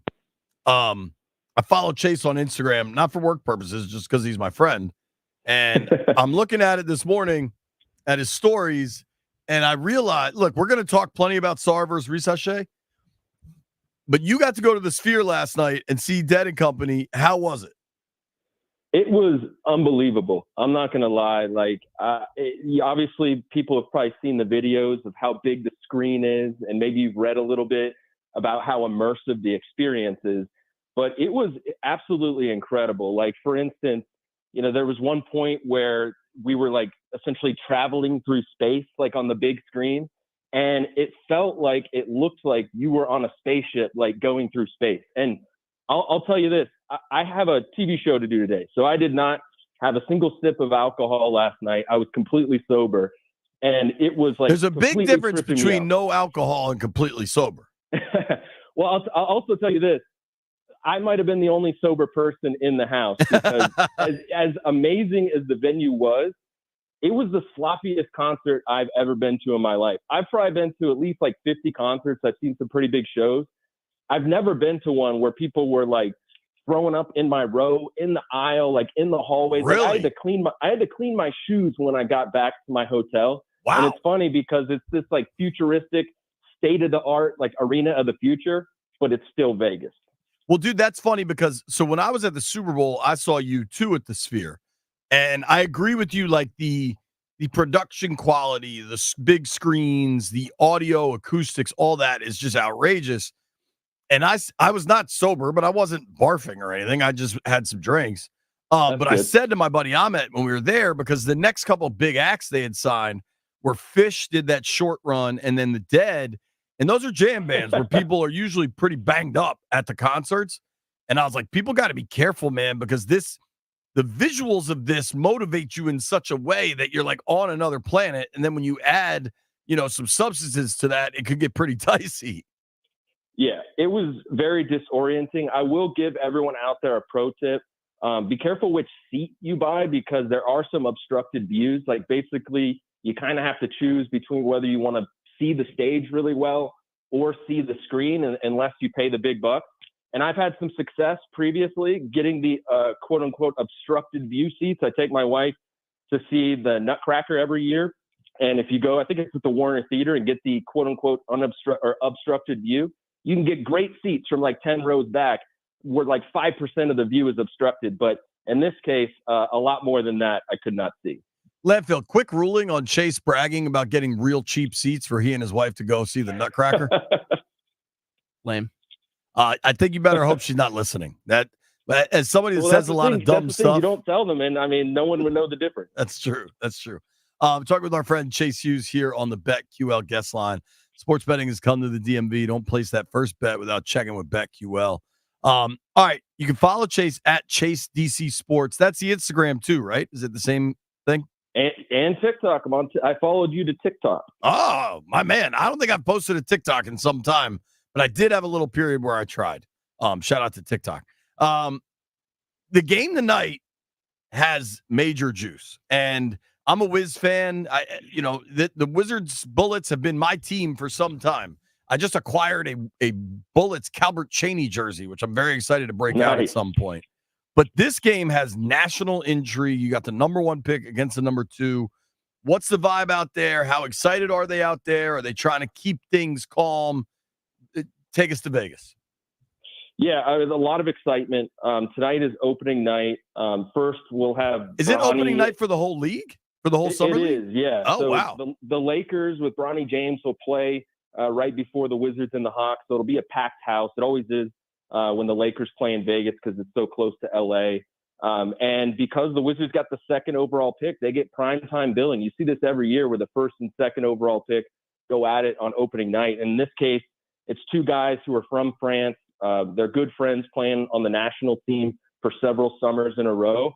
And the Wizards don't only have Alex Sarr, they've got 2 other first-round picks, Bub Carrington and Keyshawn George. And on top of that, of the 15 players on their Summer League roster, 9 of them have NBA experience. So I think the Wizards Summer League team could be pretty good. And in the case of tonight, Alex Sarr is going up against the Hawks team that has no one on their roster that compares to him in terms of his size and athleticism. So I think the door is open for him to have a big debut. What time is this game, East Coast? I know we can watch it on Monumental. What time is it, though? It's at 9:30 p.m. Eastern, and that's we'll have perfect. a preview show on the Monumental Sports Network app at 6 p.m. Eastern. Okay, cool. 9:30 is perfect. I should be home from the swim meet if the swim meet even happens. Perfect. Dude, for a while there, it seemed like Sarr was going to go one and the Wiz were going to get Risache. When did that switch and why? Yeah, as of the NBA draft combine, I thought Alex Sarr would be the number one pick because he had a monster showing in Chicago, measured in at 7 feet with a 38-inch vertical leap, which is like extremely rare for a player his size. But then Zachary Risache continued to play in France, and the Hawks went over and watched him, and he just leveled up and had some big-time games in the playoffs in the league that he was playing in. And then he measured at the combine and came in at like 6'8", which is huge for his skill set. So I think it was really close. And obviously the Atlanta Hawks were in an interesting position trying to figure out who could complement Trae Young. And I think it was really splitting hairs this year when a lot of other years, of course, you kind of know who the number one pick is going to be before the college basketball season even begins. In this case, it was really close, and the Wizards are really happy that Alex Sarr fell to them. Yeah, I mean, I am too. I've been watching. I mean, it's just highlights, but a guy with that size and that, I mean, his ball handling ability and his shooting touch. The video you posted the other day, where was that? Where he was just draining quarter threes? Yeah, that was at the Wizards practice facility. They held a practice right before they got on the plane to go to Las Vegas. And it's not just the shooting, it's the ball handling. And it's going to be pretty amazing to watch him in the Las Vegas Summer League because we were talking to their head coach, Cody Toppert, who coaches the Go-Go during the regular season. And he was saying that they're basically going to have Alex Sarr do every possible role on offense. He's a 7-footer, but he's going to be coming off screens, taking catch-and-shoot jumpers. He's going to be screening and rolling like a traditional big man, but also stepping out and taking threes, and also being the ball handler in pick-and-roll actions, which you don't see very often. Like I was looking at tracking data over the last 4 or 5 years, and Kristaps Porzingis, for instance, is, the unicorn. He only did that 13 times in the 2 years that he played for the Wizards. You don't often see a 7-footer essentially operate as a point guard, but we're going to see that with Alex Sarr. That's crazy, man. I'm excited. Tell me a little more about the 2 other first rounders we get to see tonight. The kid from Pitt that's supposed to be the good shooter, Carrington. What made them? I mean, to give up Denny is a pretty big deal, and they traded Denny away basically to draft this kid Carrington, right? Yeah, I think they really, really wanted to get Bub Carrington. Of course, they entered the draft with 2 first-round picks, 2nd overall, and then 1 at the very end of the draft. And Bub Carrington was expected to go late lottery, so they had to make a move to get him. And he was the best local player in the draft. He is from Baltimore, went to Pitt, is only 18 years old, and was arguably the best player in college basketball last year at shooting off the dribble and creating off the dribble, especially if you incorporate just the volume of shots that he took off the dribble. He's really, really good at that. And that's an advanced skill for his age. He's also 6'4", without shoes as a point guard, which is very big. I think he's going to play some 1 and the 2. But basically, he's a guy who's got a really advanced skill set as a ball handler, and he's a local guy, so I think he'll be easy to root for. I just looked him up. I guess his real name, his government name is Carlton. Because of what happened in Fresh Prince of Bel-Air, I understand not going by Carlton. I am pro. I am pro dudes named Bub. I have a friend, Bub Minturn. What is he, a shooter or a creator? Like, tell me his game. I'm looking up 14 points a game, 5 boards, 4 assists in a year at Pitt. Yeah, I mean, I think he's a creator who can fill up the stat sheet. He had a triple-double in his college debut at Pitt, and that was following up a triple-double in a game to win the championship in high school at St. Francis in Baltimore. And you mentioned the 5 rebounds, 4 assists. You don't often see that from a freshman player, especially a guy who ended up being one of the youngest players in the draft. So he's a pretty good shooter. He shot 32% from three last year. And if you look at the last third of the season that he played at Pitt, he was a 40% shooter from three. So they really like his upside in that regard. But it's really about his ability to create his own shot off the dribble, get space, and pull up from anywhere that the Wizards really, really liked, because oftentimes young players aren't at the stage that he's at in that regard, and they have to develop it over time. And he's playing tonight, right? Yeah, and Okay. he's got a great matchup, I think, against the Atlanta Hawks, because they have Kobe Bufkin, who played at Michigan 2 years ago and was a lottery pick last summer. And as draft prospects, I think they're pretty similar. Bufkin didn't have a great rookie year because he got injured. He broke his hand. But him and Carrington are kind of similar, so I think it'll be an interesting matchup. And tell me about the third first rounder. Yeah, his name is Keyshawn George. He's originally from Switzerland, went to high school in France, and had a huge growth spurt. So did Bub Carrington. Both of those guys grew like 8 inches from their sophomore year of high school. And, you know, when he signed to play at Miami with Jim Larinaga, he was like 6'4" and grew to 6'7" over the summer. So he's a really, really good shooter, a late bloomer who shot 41% from three last year at Miami. Took about 2/3 of his shots from three-point range. He's a really good catch and shoot player from the outside. So I would look for the three-point shooting to translate right away in the summer league. And he might have an interesting matchup tonight because he plays on the wing, and I would expect him to guard Zachary Reese-Shea, the number 1 pick, at least some in tonight's game. Who's coaching the Wiz in this? It's not Keefe, is it? No, it's his name is Cody Toppert. He coached the Capital City Go-Go last year, was a college player, played overseas, and the Wizards Summer League roster has a lot of guys that played under him last year on the Capital City Go-Go. And I think that's going to be interesting to watch because usually when you watch Summer League games, it's a bunch of guys who just met each other and have no chemistry at all. They've got a lot of players who played for the Go-Go last year under Coach Toppert. So I think it could lend itself to a level of continuity and chemistry and maybe even structure that you don't often see in the Summer League, which is very often just a free-for-all where guys are going out there knowing it's their best opportunity to impress NBA GMs and just end up chucking shots and not passing to each other. Landfill, he's not going to say it because he's a gentleman and a man of class. I think Chase is telling us to lay the points with the Wiz tonight. That's kind of what I'm hearing, but I'm just thinking out loud. Dude, so we got, 3 first rounders, and the kid Keyshawn is what do you go, like 26 or something, 24? 24th. All 3 of these dudes, especially Carrington, because Denny, for whatever he is or isn't, is a guy that could fill it up in the pros. Like, he's an established pro.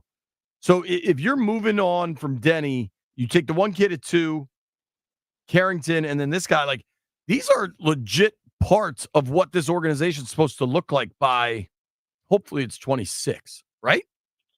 Yeah, and this was an important draft for the Wizards to get it right. And obviously a lot of people have said many things about this draft class not being as good as other years. And I think that was more so about at the top, especially a year that followed when Victor Wembanyama was the number 1 overall pick. So I think the Wizards tried to just get more bites at the apple. 3 first-round picks in a draft where even if it isn't as good as the average NBA draft, looking at the history of NBA drafts, there's probably going to be at least like 3 All-Stars and probably 1 or 2 Hall of Famers, because on average, that's what you see in drafts. Even the worst drafts, like 2013, for instance, is often given as an example of one of the worst drafts, but it still had Giannis Antetokounmpo and Rudy Gobert, 2 first-ballot Hall of Famers. So I think the Wizards wanted to just take more shots at it, and the more picks they had, the higher the odds that they'll find someone who can make a real impact for them. Well, dude, wasn't Joker a second rounder? Wasn't Gilbert Arenas a second round? Like, the people that perpetuate good drafts versus bad drafts are the people that have been fired. Ernie and Tommy, in that, like, we can't do much with this draft, so we might just keep winning 25 games a year. Like, if you are, one thing I love about the Wiz have done is that, like, I never heard Will Dawkins talk about a bad draft. I feel like he said the opposite. He's like, yeah, we're going to find us a player. Like, our job is to find the player. There's players in every draft. And I just think that's the right mindset. And I think it's going to be a while. Like, I'm cognizant of how long it's going to take, but I'm cool with the track that they're on. Bilal, I was talking with our friend Chase Hughes from Monumental Sports. You can follow him at Chase DC Sports. He's out in Vegas for Wizards Summer League. This game tonight should be awesome. You could catch Chase. There's a pregame show at 6:00 on Monumental. Who is it? You, Wes, and Chris? Yep. That'll be awesome. I'll be watching that. I might have to DVR it depending on the swim meet. Just gonna be honest with you, but I do not care about watching Bronny because I'm gonna lock in for Wiz Hawks at 9:30. So I will watch that pregame show. Bilal is in France playing for the Olympic team, correct? Yeah. So he. How do we feel about that? I think you have to feel pretty good. I think you have to feel good for him, first of all, on a personal level, Sure. because this was a lifelong dream. I mean, not only are you making the Olympic team at 19 years old, but you're playing for Team France in the Olympics, which are held in Paris, which is where he grew up. Sure. And he's going to be playing with his longtime best friend, Victor Wembanyama. And this is something that he really wanted to achieve, and he was able to do it. I think he's going to play a pretty important role on Team France. So I think Wizards fans should probably feel pretty good about that because, if they go up against Team USA, he might be guarding, Anthony Edwards or Devin Booker or whoever the top scorer is going to be at his position. He's going to take on some really tough defensive assignments late in games with really high stakes, with a lot of people watching, with his country behind him. So I think either way, if he didn't make Team France and he came to the Summer League, it would have been a great development opportunity. But the high stakes, high pressure situations he's going to encounter playing for Team France wouldn't be replicated in the Summer League and might not be something that the Wizards see for a couple of years. So I think it's going to be a great opportunity for him to level up in that regard. I agree with that. I'm looking at the roster, right? And I'm trying to play out by the time we get to 26, where hopefully there's playoffs on the horizon, who's a part of this. And you look, I forgot they got Malcolm Brogdon in the draft trade, but Koulibaly, the guy Kaishan they just drafted. I don't know what happens with Kuz, but Sar. I like the dude Vucevic, and I'm surprised they were able to still get him on a two-way. Yeah, I mean, they have a lot of depth at his position now. Last year he played 10 games and he played pretty well, but then they drafted Alex Sarr, who's, obviously plays a similar position. And then they signed Jonas Valanciunas in free agency, and they still have Rashawn Holmes and Marvin Bagley III. So I think a two-way deal is where they felt was a natural fit. And it's going to be interesting to watch him in this summer league because he was pretty good last year. But dude, late in the season when we were doing those alt casts, he was just always making plays. Needs to get tougher though, for sure.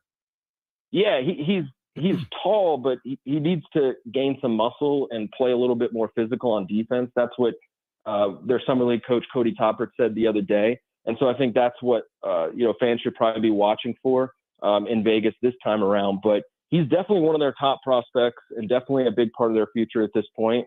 And we'll see how much he's grown year over year. Were you surprised they didn't trade Kuz? There was so much talk about him going to Sacramento, I think.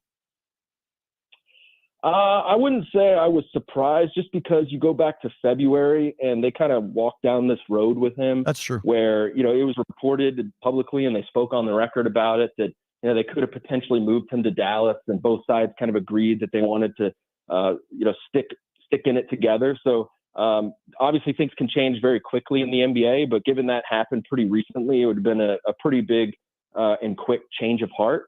So we'll see what happens moving forward, but especially now that Denny Avdija was traded, like Kyle Kuzma's role as their starting power forward seems to be pretty safe. Yeah. So, you never know. Things can happen, but I think now that Denny's gone, Kyle Kuzma's future with the team's probably more secure. Jordan Poole and I both weigh 194 pounds, except he's 6'4" and I'm maybe 6 foot. He also both go by JP. How about that? He, though, makes $28 million a year. God bless America. Chase, I'll be watching tonight, man. Enjoy the game. Can't wait to see all the coverage on Monumental. Thanks for the time, bro. Absolutely. Thanks for having me. All right. That's our guy, Chase Hughes. Give him a follow at Chase DC Sports. Make sure you tune in tonight. Sarr versus Risache. I can't wait. We're talking soccer next.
to talk, and I've been watching the Euros and the Copa.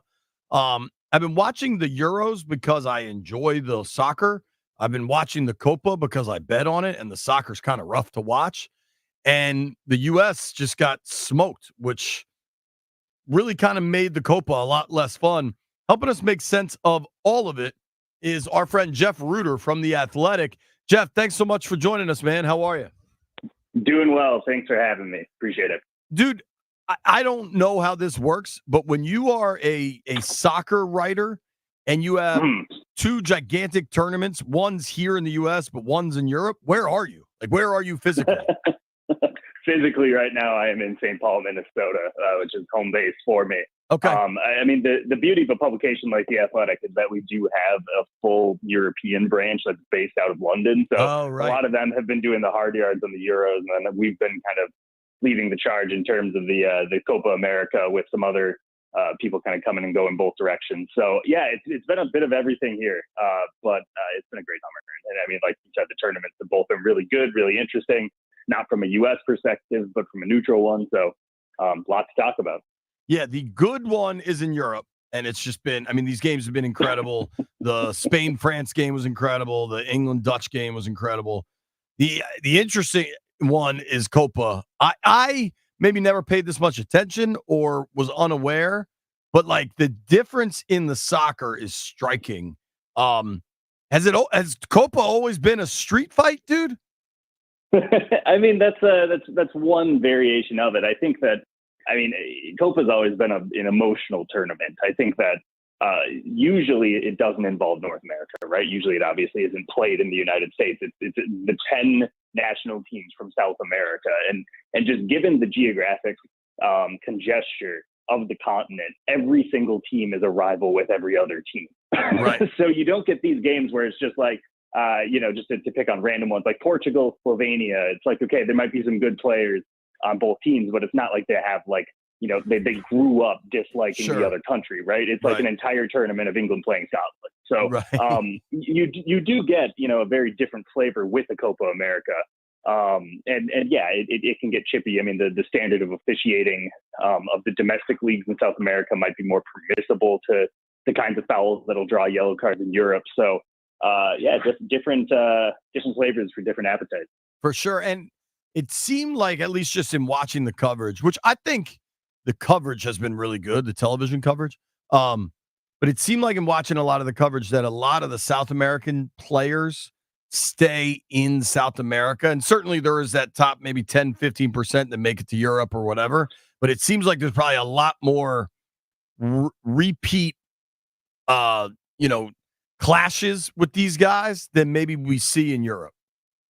Yeah, I mean, it depends on, the country you're talking about. I mean, you look at Bolivia, the first opponent, the one opponent that the United States beat in the tournament, and most of those players are playing on the continent, right? And so they're playing, a big move for them might be going to Ecuador, right? But when you get to Argentina or Brazil or Colombia or Uruguay, Venezuela, these are national teams where you have most of the rosters who are playing in Europe. But even then, I mean, you might have a case where, Lionel Messi is obviously he's in Major League Soccer right now, but he's going to be Barcelona until he dies, right? And any player he comes against who plays for Real Madrid, it's just going to carry sort of different chip on the shoulder. If Neymar was healthy, right, being former teammates at PSG. So yeah, that kind of relationship between club and international soccer always actually makes the international tournaments more interesting from my perspective, at least. For sure.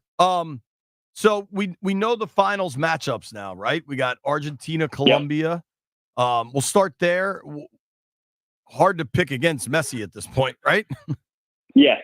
Yeah, my pre-tournament pick was Argentina over Brazil, so I can't really break from my own expectation there. I mean, look, both teams have been very, very good. I think if you're looking for a parallel here with the Euros, you actually kind of have similar profiles of teams in both. Colombia is kind of playing the role of Spain here, where they've just been playing some very, very pretty soccer. They've been doing a lot of really fun stuff with the ball. They're trying to score goals. They've got young players coming through. They've also got some veterans that are having the tournament of their lives. And so I think Colombia enters and making the final is an achievement, but they also do have the quality where you would probably look and say they've been the best team of the tournament. But then Argentina is a bit like England, where they have the more famous players. They have the best player of the two, in this case, Lionel Messi, and the other one, Jude Bellingham, maybe Harry Kane on his day.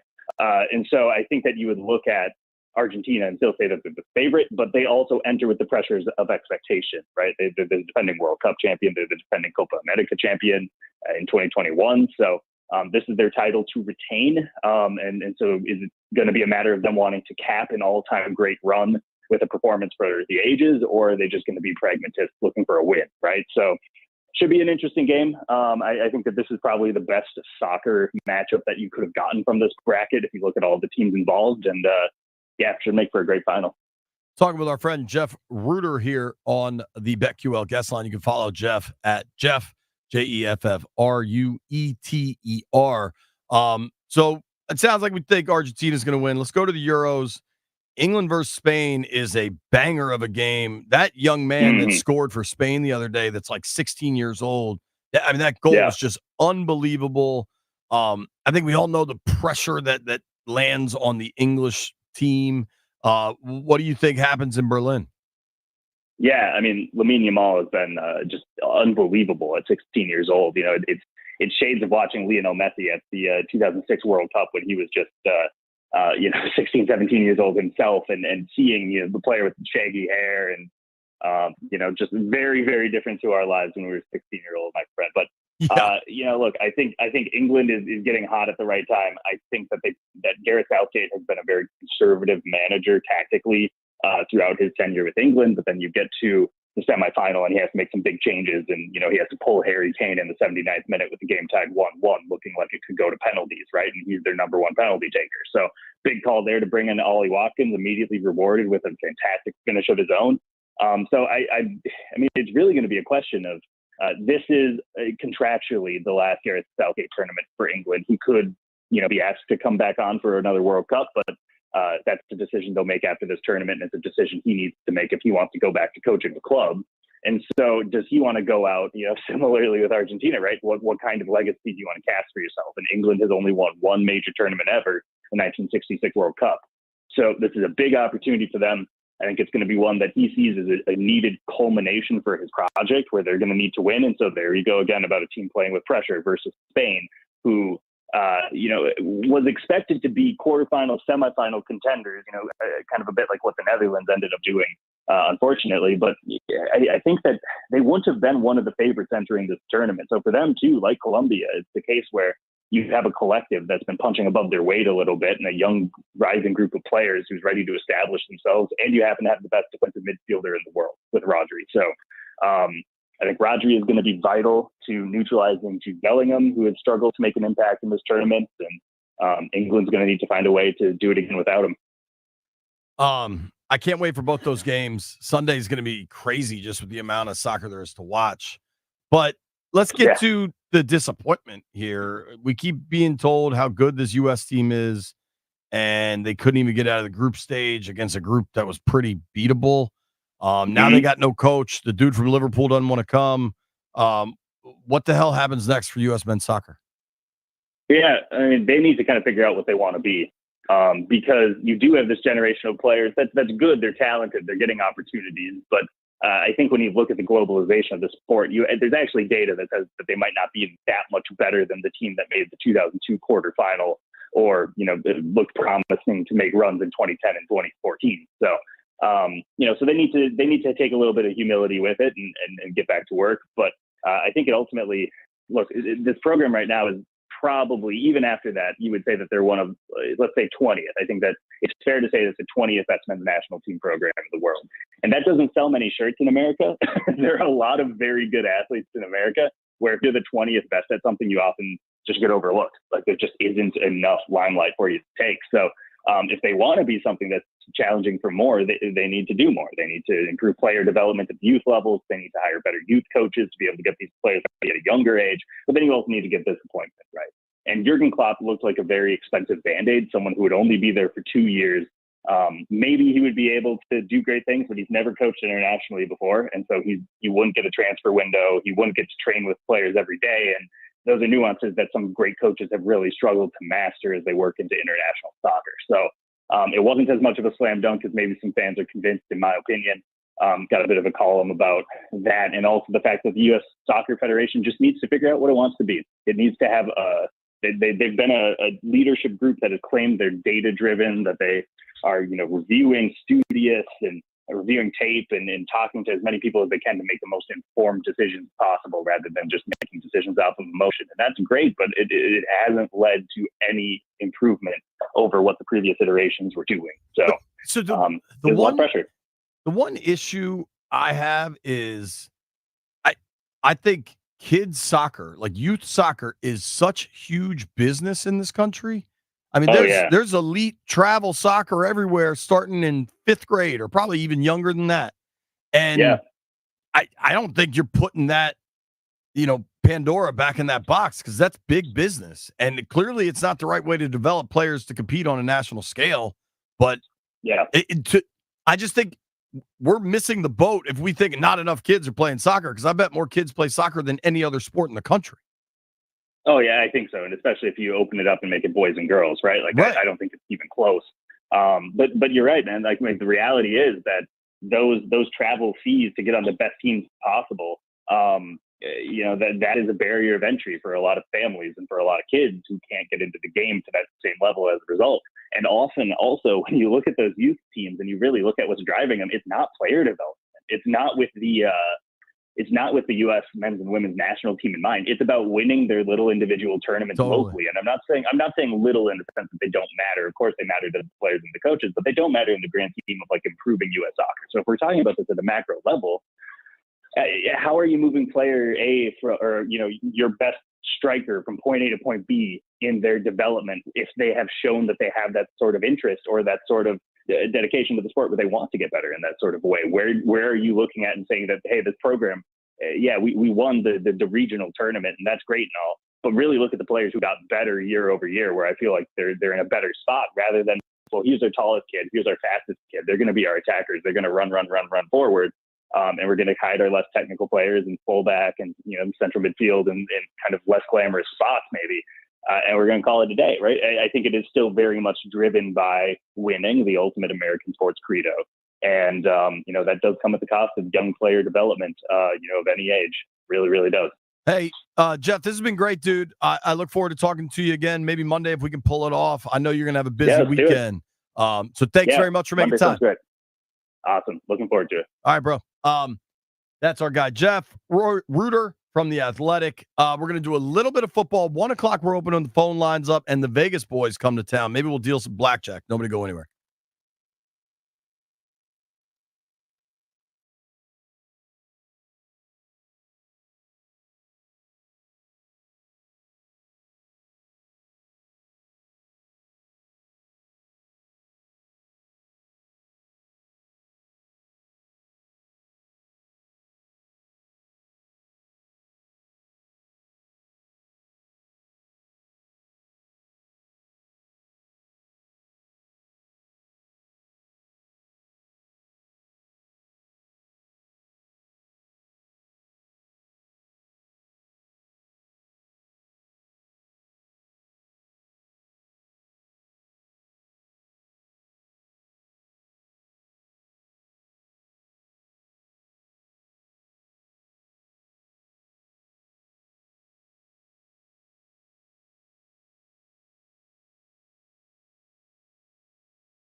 I'm not the biggest fisherman, but Jeff loves fishing.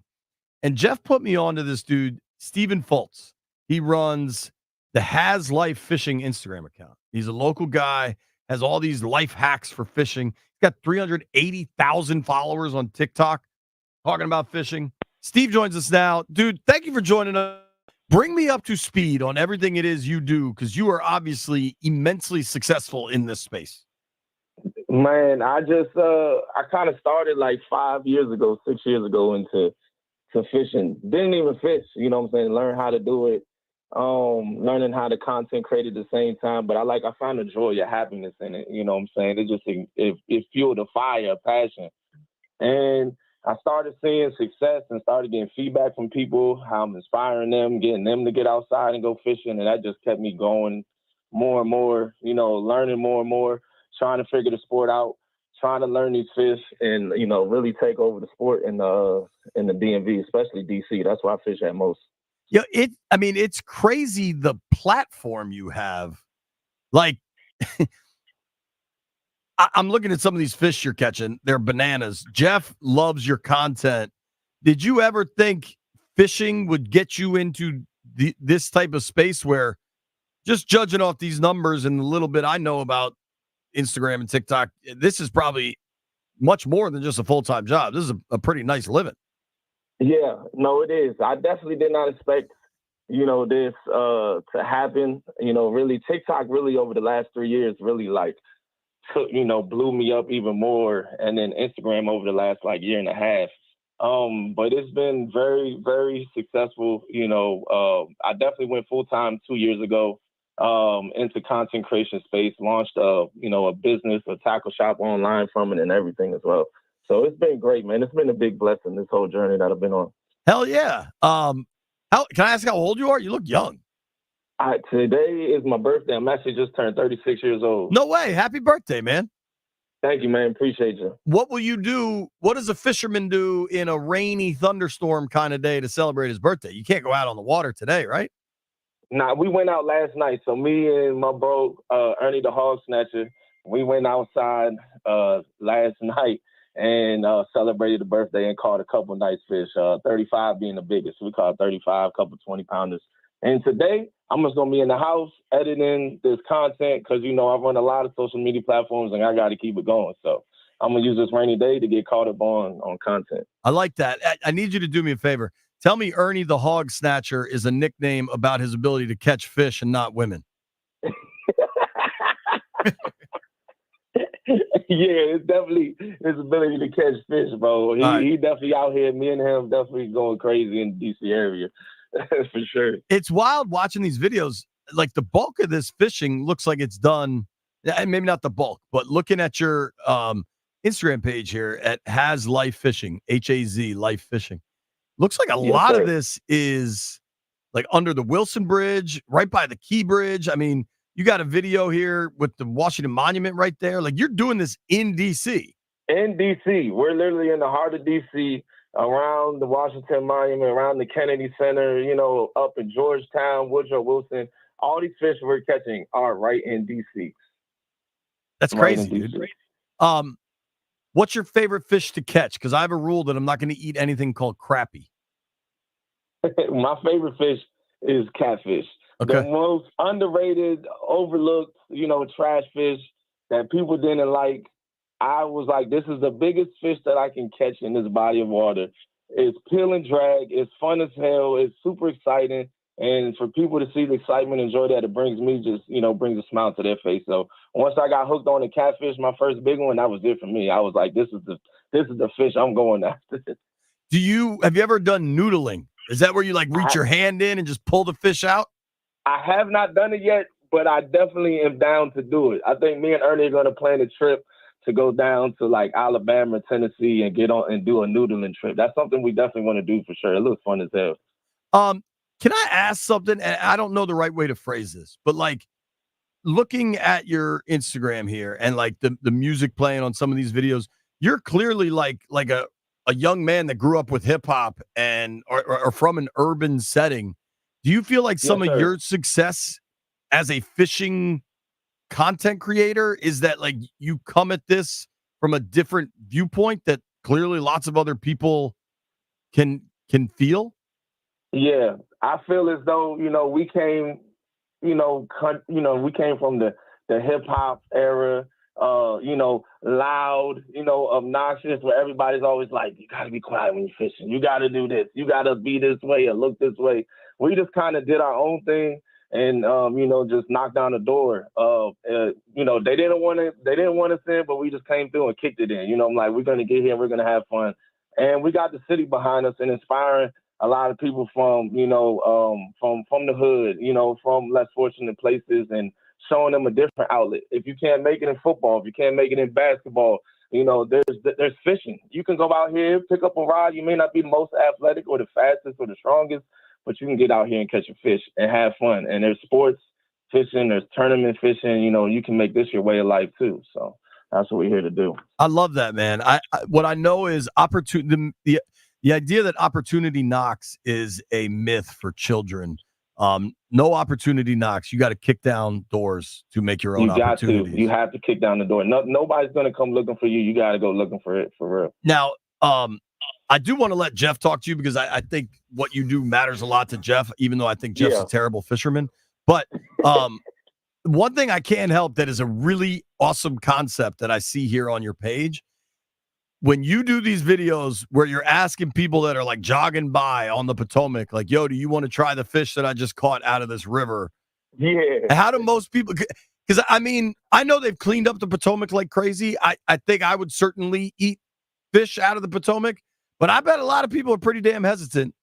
A lot. There's a really big stigmatism. Like, they look at it as DC, there's a lot of runoff, they don't want to eat it. But we have gets the people to eat it, when they do try it, they love it. But me, it's like, I know where it came from. At the store, I don't know where that fish came from, you know what I'm saying? I don't know how it was raised, where it was caught at. I don't know the mercury level or anything like that. This fish was right here, just caught it out the river. I've been eating them. I've been fine. So, we just have fun with it. Oh, man.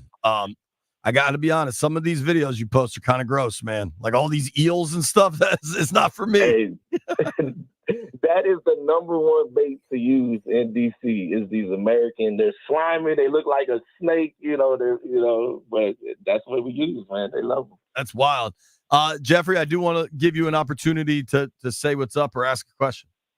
My question is, because he's terrified of these fish names.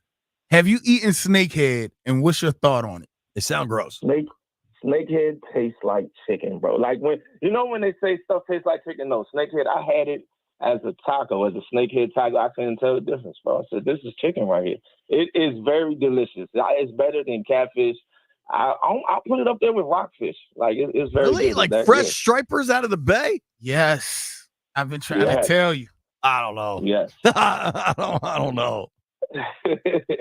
It is a very good fish. Can me and Jeff come fishing with you, or at least get one of those dope Triple City Angler T-shirts? Yeah, for sure. I'll hook you up with Triple City Angler T-shirts. Get you guys a ride, and you guys can definitely come out there and catch a sweet doggy with us, man, for sure. I got to be honest. I'm gonna hold you to that. I am a terrible fisherman. I'm incredibly impatient.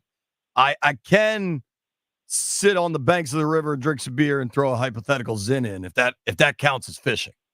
Hey, look, we're going to get you on some fish, and it's going to be the most fun that you've ever had in a long time out there. I'll tell you. But that's one thing that we've been doing a lot this year is taking people out that never go fishing, haven't been fishing in a long time, and it changes their lives. They have a lot of fun with it. Damn, Ernie the Hog Snatcher's got 600,000 followers on Instagram. Yes, bro, Ernie.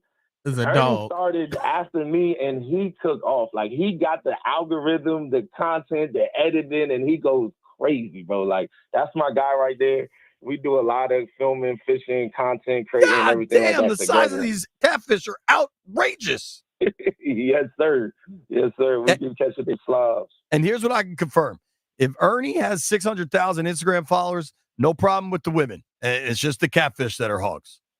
It's just the catfish that are hogs. That's it.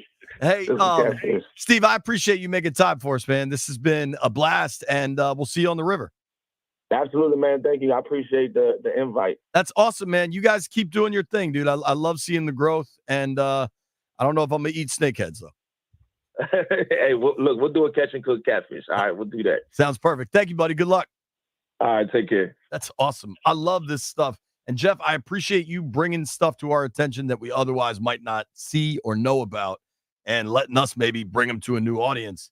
That is really cool, man. I mean, you talk about creating your own future. Nobody go anywhere. It's B. Bishop Finley.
Oh, yeah.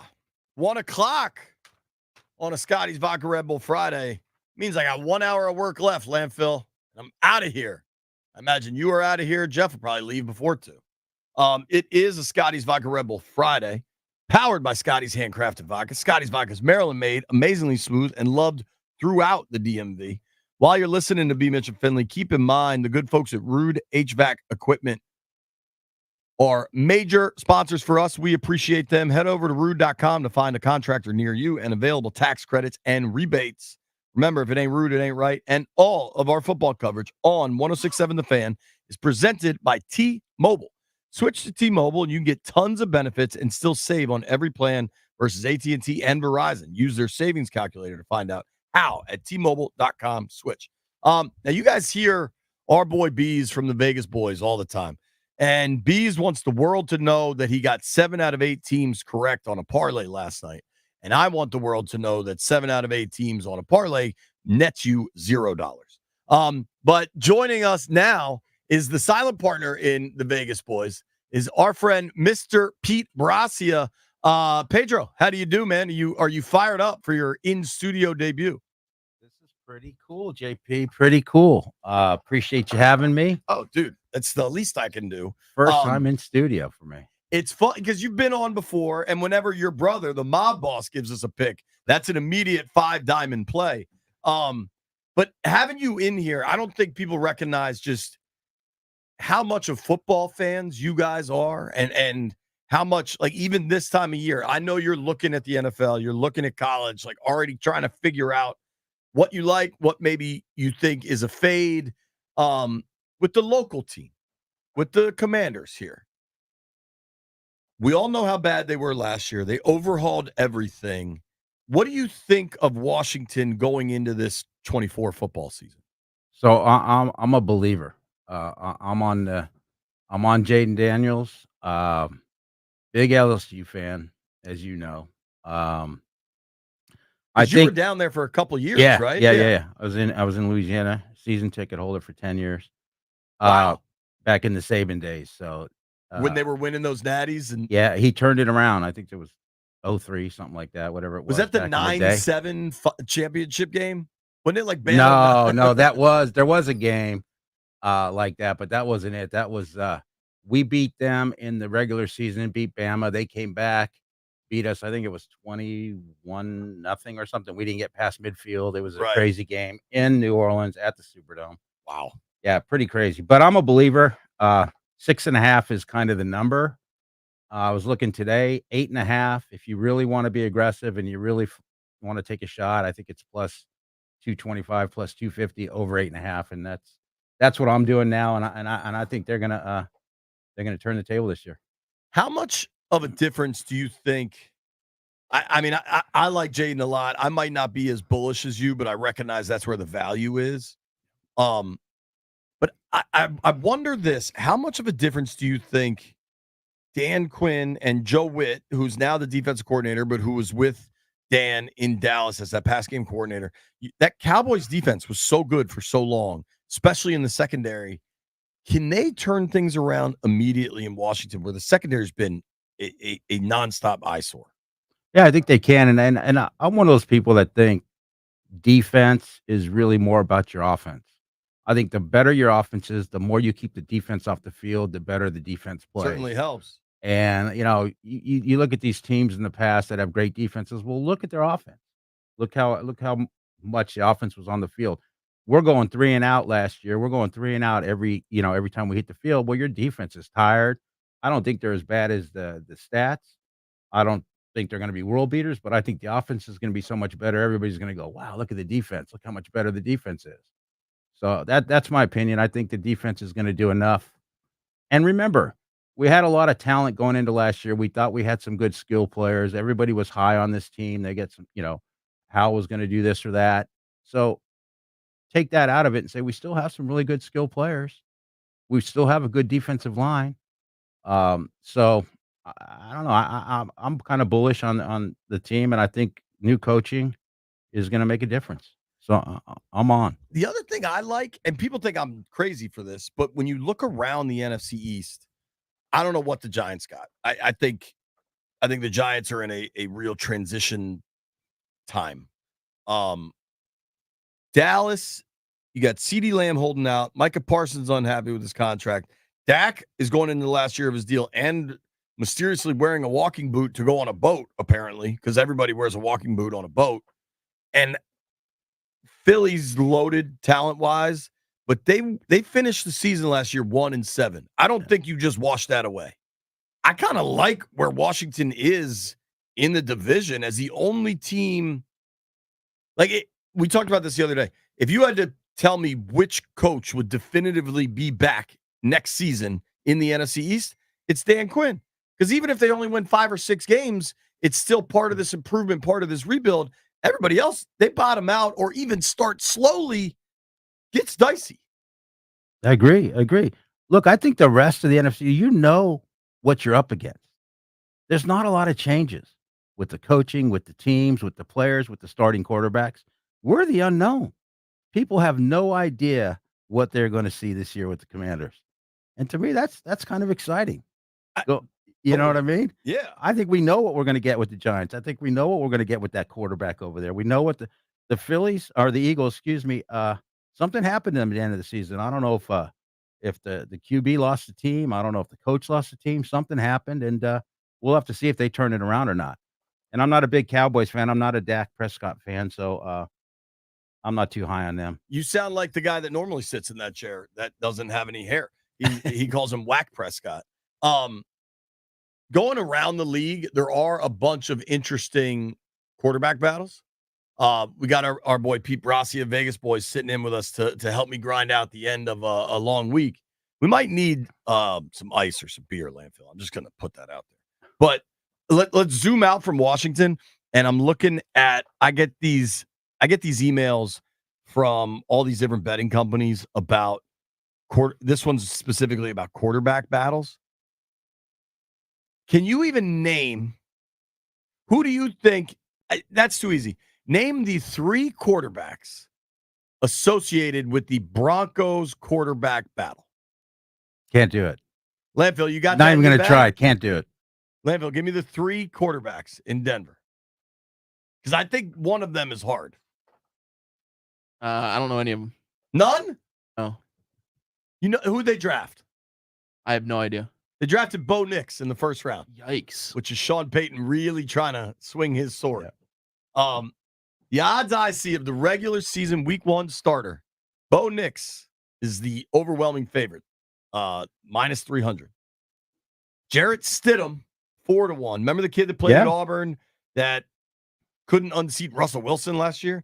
And the Broncos traded for Zach Wilson, the BYU kid that was just a complete dud with the Jets. Who knows? Maybe Sean Payton will work his magic with Bo Nix. Bo Nix is really good throwing at or near the line of scrimmage. I just don't know that plays in the NFL. But I don't envy that group. I think the Giants' job week 1 is Daniel Jones by a mile. Do you know who the other options are in New York? No, give it to me.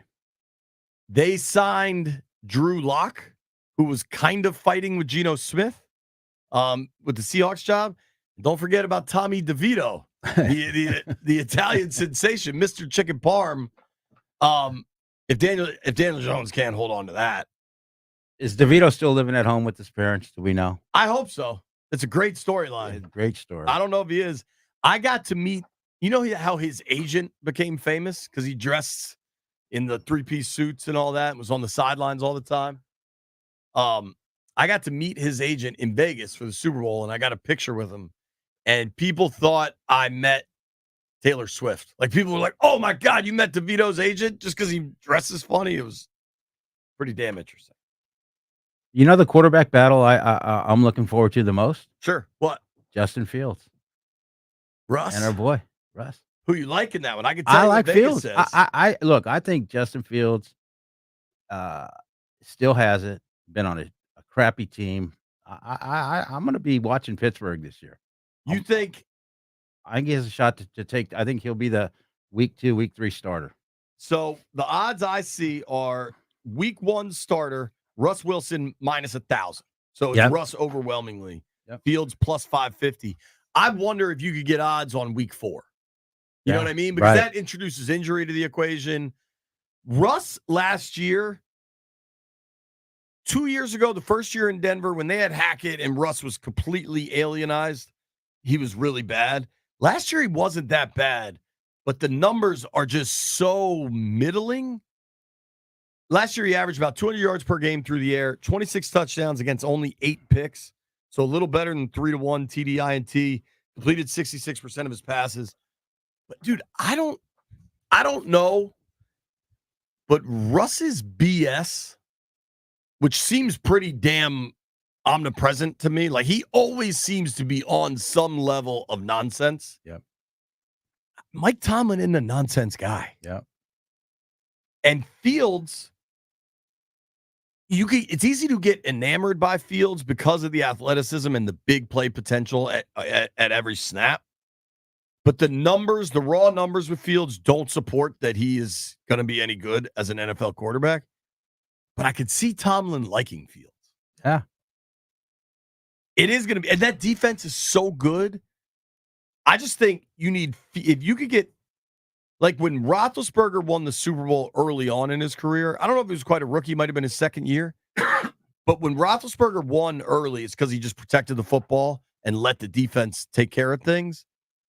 I think if you can get that out of Fields with kind of that element of electric playmaking with his legs, I think that Steelers team's kind of dangerous.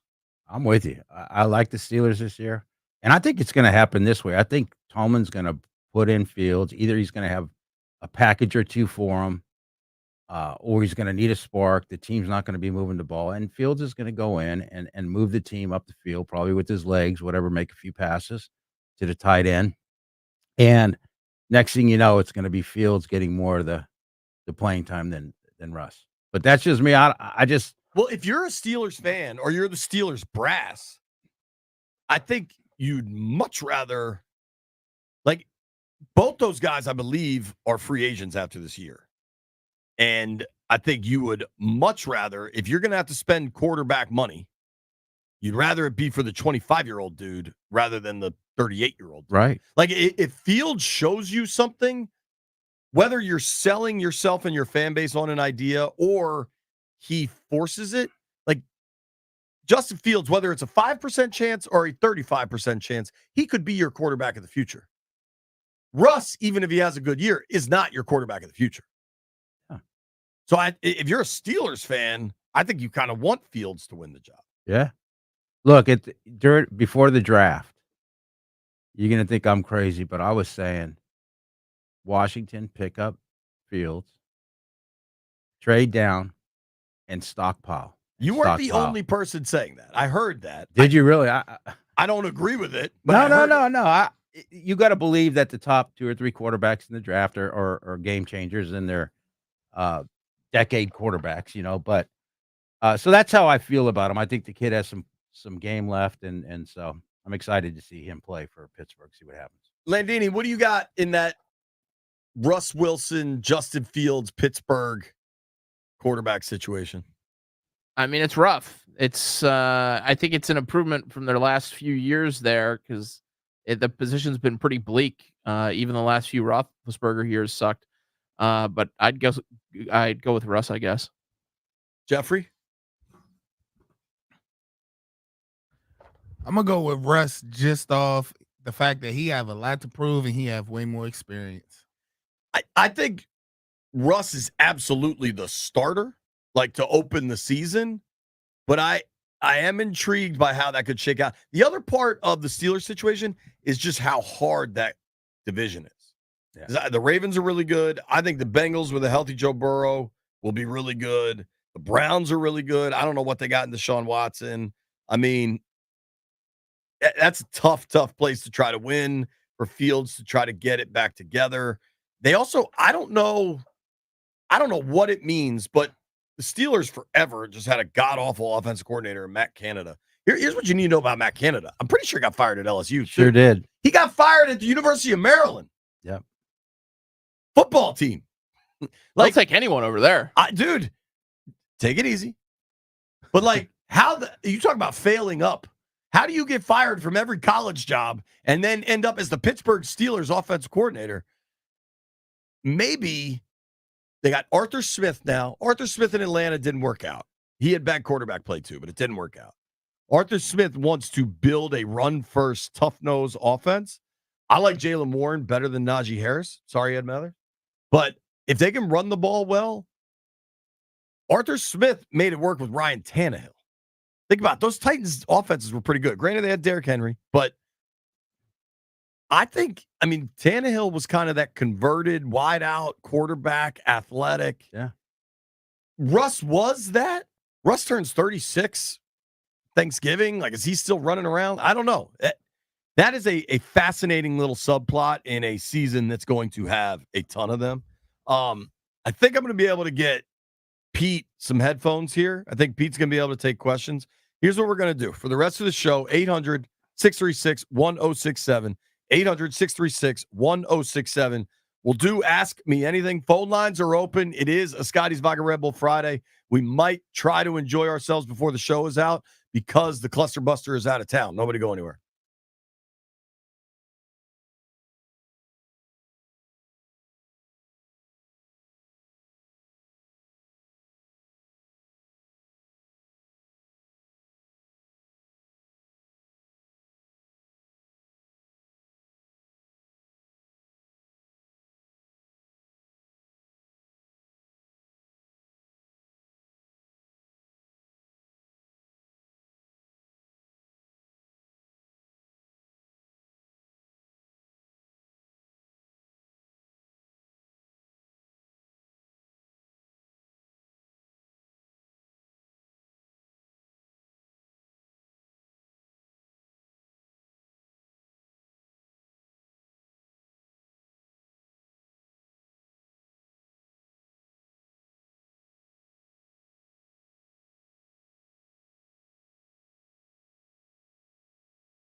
B. Mitch Finley, 1067 The Fan. Phone lines are open. You can ask me anything you want. 800-636-1067. 800-636-1067. My boy Pete Brasia, the Vegas boys, here closing down the week on a Scotty's Vodka Red Bull Friday. Pedro, I don't know if his office is open, but if the Cluster Busters office is open, have you had Scotty's Vodka? I have not. All right, I think I get you a bottle. We'll see. Let me check with my sources on that. But it's good, dude. It's legitimately smooth. Now, you are a rum guy, if I recall. Used to be vodka, solid vodka. Tito's, Red Bull, Tito's, soda. But now you're Bacardi, right? Bacardi Diet? Yeah. You know what's weird? I was just in Italy. They don't have Diet Coke anywhere in the country. You get Coke Zero, but not a single Diet Coke anywhere. Really? That might impact your ability to go back. Wow. So you know what got me on vodka? Speaking of Italy? What? I was in Italy back in the 90s. Walked into a bar, sports bar, looking for watch a soccer game. And they're selling vodka Red Bulls. Hadn't heard of Red Bull. Oh, wow. And the guy's like, yeah, to try it. So I started drinking vodka Red Bulls, and that started it. And I mean, it's been a while since I've had a straight vodka Red Bull, but when the time is right, you know the bullpen over here by Nats Park? Yeah. I don't know if they still have them. Jeff's probably been there more recently than I have, but they used to have frozen vodka Red Bulls in the summer. Ooh, that hits. That hits. All right, we're going to try the phone lines. Alex is in Ashburn. What up, Al? Hey, JP, how you doing? I'm good, buddy. How are you? Okay, Mike, I have the same problem, unfortunately. If you didn't have that bridge in the front, your front two teeth, do you think NBC would still hire you as a primetime sports announcer? Ooh, like if I just had like little nub of teeth in the front of my mouth? No teeth. Like basically, if Chris Berman didn't have two front teeth, but he as an all-star reporter, would they still put him on TV? Brother, I don't want to degrade the toothless, but I do think the television medium hinges upon having teeth. And okay. I don't know. I mean, you got to ask the people that do the hiring. I'm just a worker bee. I don't think they'd keep me on TV at Channel 4 if I had nub teeth. Okay, thank you. Thank you, Alex. Appreciate the call. Pedro, you disagree? I feel like you got to have teeth. I totally agree. We live in a world where a lot of rules are changing and some walls are coming down, and things should not only be about how people look, but I do think teeth are kind of a baseline. Landini, is that fair? Yeah. All right. Dan is in Fairfax. I guess, Jeff, just pot him up when he's ready. Of all the questions, I wasn't expecting that one. Danny boy, what up? Dan, you there, buddy? Hello? Hello. I'm sorry. I didn't know you called my name. Well, I just wanted to ask you, I really enjoyed, like, after Redskin games when you would be on ESPN. So I was wondering if you could do that again this year because I love the content and the information. We were on, at the time it was called NBC Sports Washington, and I don't know is the best answer I can give on that. I'd love to do it again too. Maybe we can make something work, but much like the teeth situation, Dan, I'm not in charge of these things. I'm just a worker bee. I would love to be on air after Commanders games. Certainly. I think I had whenever you would talk after a game, I just hang on every word, man, because you make me want to pay attention to everything you're saying. I appreciate it, Danny. I also am very, I don't hold much back in my criticism in those moments. So who knows? Right. Thanks for listening, man. Appreciate you. Yeah. Thank you, man. Bye. All right. Jeff, do you think you got to have not necessarily good teeth, but do you have to have teeth to be on television? Yes. Okay. Thanks for clearing that up. Commander Tequila's on the line. Hello, Commander. How do you do? I'm pretty good, you guys. I'm over here in Philly for the delegate meeting. Hey, my question is this. Hold on, Commander. I want you to ask a question of Pete, okay? Vegas boy Pete is here, and he needs a Commander Tequila question. All right. My question is this. Do you guys think that we're going to change into a one-game preseason soon because all these injuries are happening instead of having 3 games? I do not, but I just think it's going to be you're not going to see any of the starters play. There's already a lot of talk that Jaden's not going to play in any of the 3 games. Theismann said that yesterday. More than a series or 2. So to me, I think it's 3's.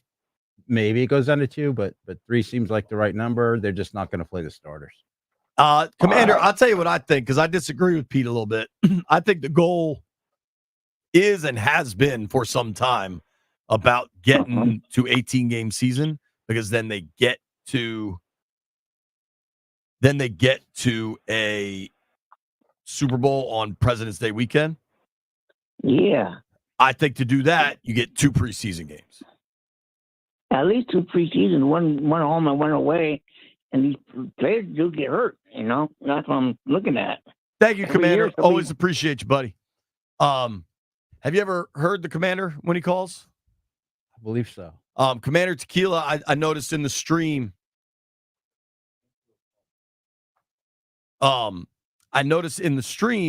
He said happy hour started at 6 a.m. today. Sounds like it.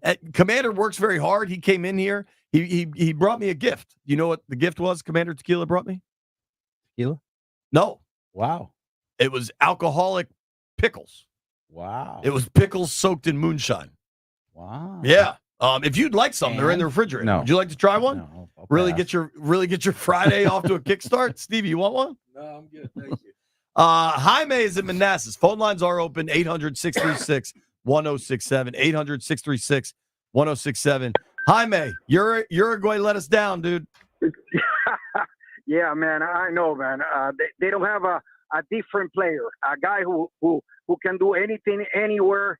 They have just a bunch of players that play hard, and a guy who has no accurate shot in Darwin Nunez. But that's okay. They made it in the semifinals. I wish they won the cup, but it might be the next time. Hey, JP, I have something to ask you. JP, Chris Cooley was a very good analyst and obviously a great tight end for the Redskins, and actually he used to do games on radio and all of that.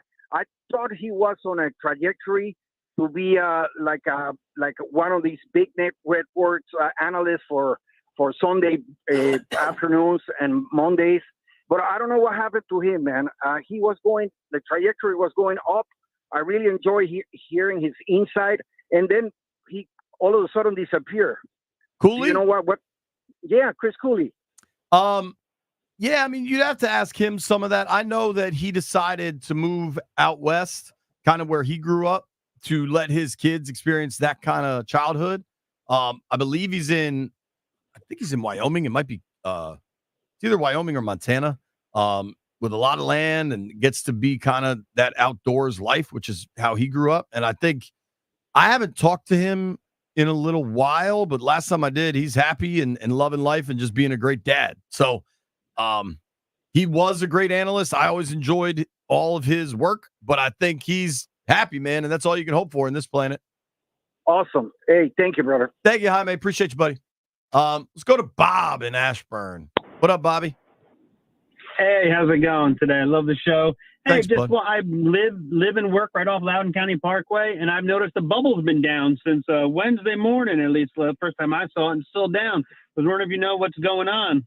Yeah, we've said this a couple times. It's just maintenance, cleaning.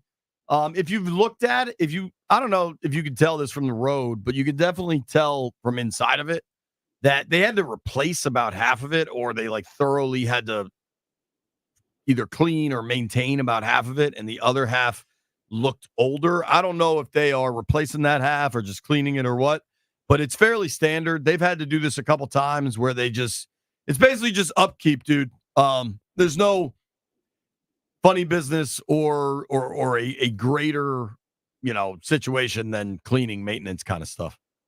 Do you think with the new management, the ownership, do you think they eventually will get a real practice facility, or is that, I'm sure that's further down the road, but what are your thoughts just on that, if and when that happens? I think they are in the process right now of spending a bunch of money to upgrade the existing practice facility. and I think that's a smart move. I think if they decided they wanted to stay right where they are, you could kind of re-envision everything because they own the land from Loudoun County Parkway all the way to like where it goes, which is like, I mean, down to that little creek that's back there and all the way up the backside on whatever that is, Gloucester Highway or whatever. Yep. So if you really worked to revision that and you start the facility much closer to the road and maybe put like parking in, and then you could do something dramatically different than what they've done. I do wonder though, with the value of land out there, because you can build those giant data centers and how many data centers there are. I wonder if eventually you're not better off selling that land, buying something new where you can get more space. Mitch Rales talked about building a Redskins Washington Football Hall of Fame. And I don't know how you make that, where that land is right there, more accessible to fans. And I think maybe that could be the long-term vision. But I don't know. I know they're spending a lot of money right now. I know there's construction going on right now to try to improve things right now. And I know that I get that question a lot. Landfill asked, you texted me and me about it because you drive by the bubble all the time. I do. It was weird that it was down. I'm just hoping this time they clean both sides, because last time that has been a struggle for them. It's like brushing your teeth, Jeff. You got to get the top teeth and the bottom teeth. If you forget one side or the other, it doesn't really do you much good. We'll take one more. Joe is in Springfield. What up, Joey? Hey, JP, what's going on? Not much, How dude. you doing? I'm good. How are you? Great. So I got a question for you. With Darryl Green's jersey being retired this upcoming season, and it was way overdue for sure, I'm curious to know, who do you think should be the next alum for the franchise that should have their jersey retired? For me, I mean, Art Monk, no one's worn 81 since Art Monk left. No one's worn 44 for almost 40 years since John Riggins retired. 42 Charlie Taylor, and 43 Larry Brown. I mean, those guys right there should have had it retired a long time ago, in my opinion. So what do you think? I don't know, man. It's a great question. A lot of people have asked me this. I think, so they've now retired Sonny, Sean Taylor, and Darryl Green's coming. They retired Sammy Baugh some years back. If you retire all the folks you're talking about, you kind of start to run out of numbers. And you've had... But JP, think about it for a second. Before they retired Bobby Mitchell in 2020, which should have been overdue. I mean, they did it after he passed away, unfortunately. Sammy Baugh was the only one they had retired. I understand. I'm just wondering what taking so long. Well, for a long time, they refused to do it. And then as the ship was completely sinking on Dan Snyder, it was just an attempt to distract people from how bad everything was going. So they didn't retire any numbers for 70 years, and then they retired 3 in a 3-year span. I think you can draw your own conclusion on that. But you're going to get a number crunch at a certain point. I also wonder, and Sonny didn't play his whole career in Washington. I understand that. Bobby Mitchell didn't play his whole career in Washington. I think Bobby Mitchell, to me, was the all-time no-brainer to get done because of the role he played in a more seismic matter with being integrating the Washington Redskins at the time. I don't know how many more you truly retire. Riggins is probably the most iconic player in team history, or certainly responsible for the most iconic play in team history. But he bounced around, right? He wasn't always a Redskin. Darryl Green played here his whole career. Art Monk finished his career elsewhere. Those guys would all be deserving. I just don't know how many more you could go, and I don't want it to become like this, we got to retire one every year, because then the honor gets diluted. Jacoby, you can't get in the Hall of Fame. There's a lot of dudes that I just don't know what that answer is. I am glad to see 28 going up. I'm also glad to see we got one segment left, and we got to make some bets. You're listening to B. Mitch and Finley.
B-Mitch and Finley, 1067 The Fan.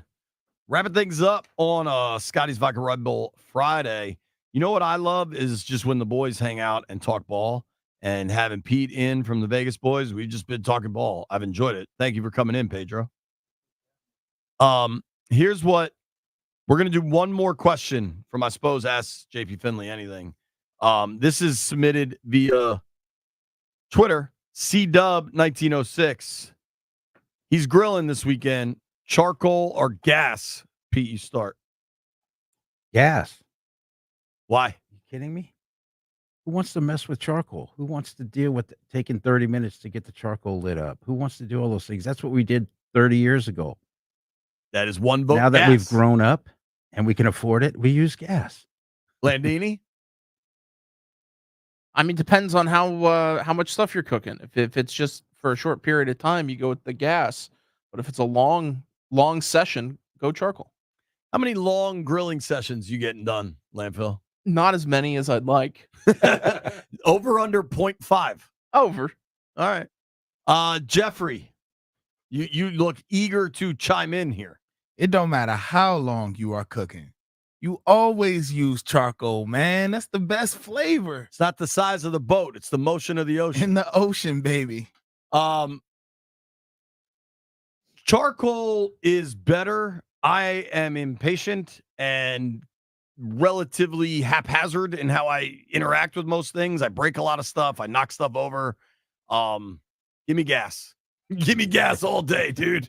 It's just so much easier. I don't do a lot of I don't smoke a lot of pork butts or whatever. Right. Most of the time, if I'm grilling, it's a steak or chicken for my wife and I, and gas is good. Yeah. Charcoal is better. I'm not disavowing that, but to me, the gap between the ease of gas versus charcoal versus the taste difference, give me the easy side.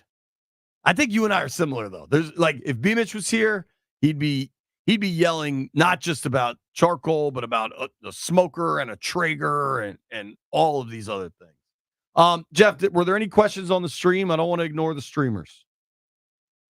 Nope, no questions. Shout out to my guy Redskins for Life that says, I'm only listening to 980 if B-Mitch isn't on here. This is garbage radio. You're taking the time to watch us on a stream, so who's the dork? Let's get the herd it here first.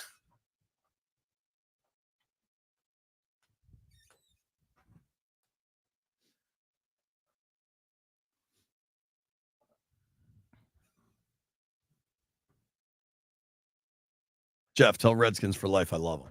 I actually did have a question, JP. Uh-oh. How Redskins for Life gonna hate from outside of the club? He can't even get in. He's been hating all week. So what, you banned him from the stream? No, I ain't banned him. I mean, what's he mad about? I don't know. He just needs a hug, bro. He's just been unprovoked with negativity for the past 2 days. What does this sentence mean? Pete, maybe you can decipher this for us. Chat, pay attention to the disrespect. I don't know, bro. He need a hug. Somebody get that man some ribs or something. In other news, to hurt him. Listen, Redskins for Life. If you need a hug, I'll give you a hug. Meet me at 7-Eleven. The one right here, right? The one that's torn down. All right, so unfortunately, JP, I have went defeated this entire week. Owen Walker? So if you went 0-4 this week, if you used any of my bets, I apologize. I will not refund you, but I apologize. Can I ask Landfill anything real quick? Ask Landfill. Landfill, do you think anybody is using Jeff's bets in real life? Like, oh, Jeff on the radio today was like, hey, I got to take those Yankees. I sure hope not. Hold up. People have been using my soccer bets. They have been. Taking some L's. Bees? Bees got 7 out of 8 right I on forgot his parlay, baby. I forgot who it was, but they definitely hit me up on X and said, I like your soccer bets. So that was a bot, Jeff. You went 0-4 this week. JP is hating outside the club with Redskins.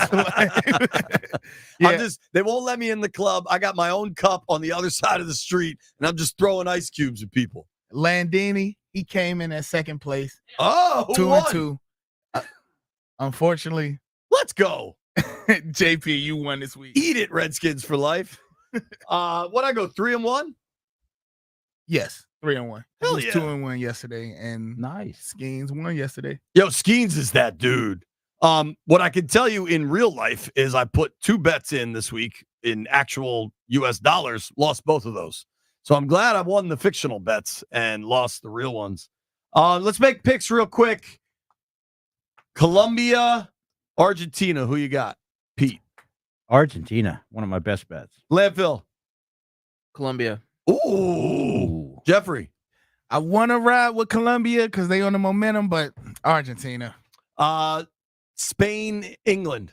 Got to go Spain. I bet Spain early on 5-1, so I got to go Spain. Landfill. Also Spain. Jeffrey. I think we all agree on Spain. Viva España. Lastly, the most important matchup. I don't care what the Euros and the South Americans say. Most important matchup of the weekend. SAR versus Risache tonight. Who you got? Wiz Hawks Summer League. Pete. I got to go with the Hawks. Oh, no way. Landfill? I mean, I'm not picking the Wizards. Okay. That's Jeffrey. You know my DC syndrome, right? Let's go Wizards. J-Dogs forever. Give me a line on Wiz Hawks. I've never bet NBA Summer League, but it's the first time for everything. Wizards -6.5. I'm laying it. Let's laying go. it all damn day. Thank you to everybody that listened to the program today. Thank you to Pete Brasia from the Vegas Boys for stepping in. Thank you to our guy Steve, the silent partner, for stepping in. Thank you to AJ Perez for joining us. Thank you to PFT Commenter for joining us. Thank you to Andrew Golden for joining us. We had a lot of guests today, fellas. Thank you to Chase Hughes for joining us from Vegas.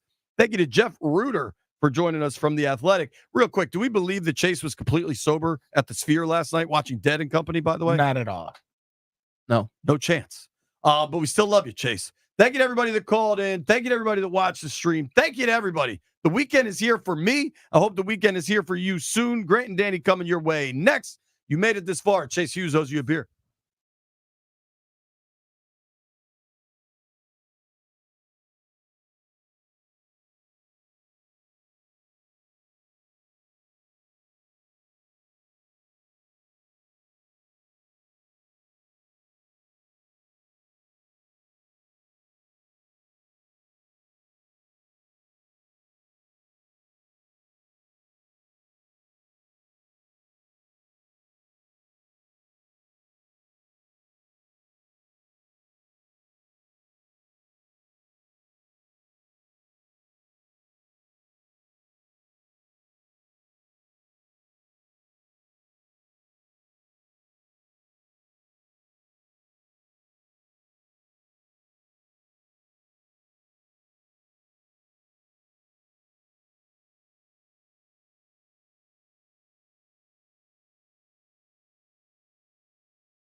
Good Friday afternoon and welcome into Grant and Danny. You are listening live to 106.7 The Fan. We are happy to tell you that we got a couple of great prizes to give you today. 4 o'clock, tickets to see the Dave Matthews Band at Jiffy Lube Live. And at 6 o'clock, Ghostbusters in concert at Wolf Trap with the National Symphony Orchestra. If you want to win either of those prizes, you better be listening. Today is Friday, which means Grant and Danny's Tony's mailbag before we get out of here at 6. But we're taking you all the way up to 6:30. Hello, Danny. What do you say, buddy? It was weird because it's like I wasn't walking around in DC soup outside today. It's raining and stuff. I forgot I could do that. It's so pleasant every once in a while. Just have a nice little rain. There's no problem. Skywater fell. We'll be okay. Nobody panic. But it was very pleasant today, and then so much as it was not a sauna. You got what you wanted. I'm little mad bit. at you. Yeah. A couple days ago, Danny goes, can't we just get some rain for a few days? And that's how I said it. It was like that. That's how it sounded to me. Yeah. Guess what? Now we got rain. Yeah, for now a we few got days. it, idiot. Rain's probably better than 100 and humid. Uh-huh. Probably. Yep. But at least 100 and humid, you can walk to your car and not get wet. You get a little bit sticky and sweaty, but you don't get wet like I did today. But yeah, it is at least comfortable. Driving to work, it was 75 degrees outside. So if you don't think about the fact that you can't actually go outside and that it's raining and nasty, 75 degrees sounds a lot better than 100 degrees for me. For me. It's just me. Just how I am. I could deal with that. I put a little umbrella. I can just be in the car, as you said. It's so much more pleasant than being so miserable. You got your wish. Yep. Right? Did you get yours? I did. I got my wish. Paul Skeens is going to start the All-Star game. Here we go. And I fly tomorrow morning out to Texas. What do you think I'm going to do first when I land? Do you think I'm going to go check into my hotel? Or do you think I'm going to find some brisket? What's going to be my first play? What is brisket? Yeah, I think you're right. I think you do that. Now, I'm not renting a car. So this is the sticky wicket here. I'm going to jump in an Uber, and I'm going to have to do With your like- suitcase? Yeah. Oh, I hate that. Nothing I hate more. Lugging my suitcase around. I need that suitcase away. I need it like out of my hands. The problem is I don't really know the brisket scene. So maybe what I should do is, you might be onto something. Go to the hotel, drop my bag, ask the concierge. There it is. What brisket do I need to go eat? And then immediately go do that. So imagine you were a person that doesn't have regular access to Dallas brisket or Texas brisket. Where would you go? And they'll give you like a couple tourist traps or a couple local places. Doesn't matter. Go. It'll be great. I'm so psyched. Yeah. Futures game with Dylan Cruz on Saturday. MLB draft coverage on Sunday night, live from. I'm going to be in some building where they normally like wrestle cattle and do whatever that is, like rodeo stuff. Sure. Over in Fort Worth. Uh-huh. And then Monday night on the field, going to be doing pregame ahead of the home run derby during batting practice. It's like interviewing all the All-Stars. That's going to be fire. And then Tuesday, I don't work. I'm just going to enjoy the All-Star game. It's not a bad setup. By the way, the whole Dallas Fort Worth thing is very strange to me. I'm beyond confused by it. So here's my best analogy. I've been to Dallas a few different times. But you also sleep that Irving is involved somehow. Yes. And so there's another one. It's Dallas, Fort Worth, Irving, and there's like one other random city that's involved in that whole metro. Whatever that is. Yeah. So it's imagine it to draw it locally here. Imagine like Clarendon got real big. Like, and then like Arlington was like built up enough and big, and then you include Ballston, and it's like it's the Washington Arlington area. Like it's like it'd be like that. Like we would never think of it that way. Like DC's the city. There are other popped up suburbs that are maybe you wouldn't call them suburbs, like city adjacent places that are urban like, in that everybody walks, everyone takes public transportation. You could drive some, but it's like if you're in Clarendon, it's kind of city light, right? Imagine if Arlington got so big that we're just like, listen, you guys, it's two cities. We have to just say it all together. Are you a Texas guy? Yes. Really? Yes. What about Texas do you like? I like the food. Okay. It's not like something I'm gonna move there like tomorrow. I'm not there. Austin I really like. I had really good experience in San Antonio. I had family there for a lot of years.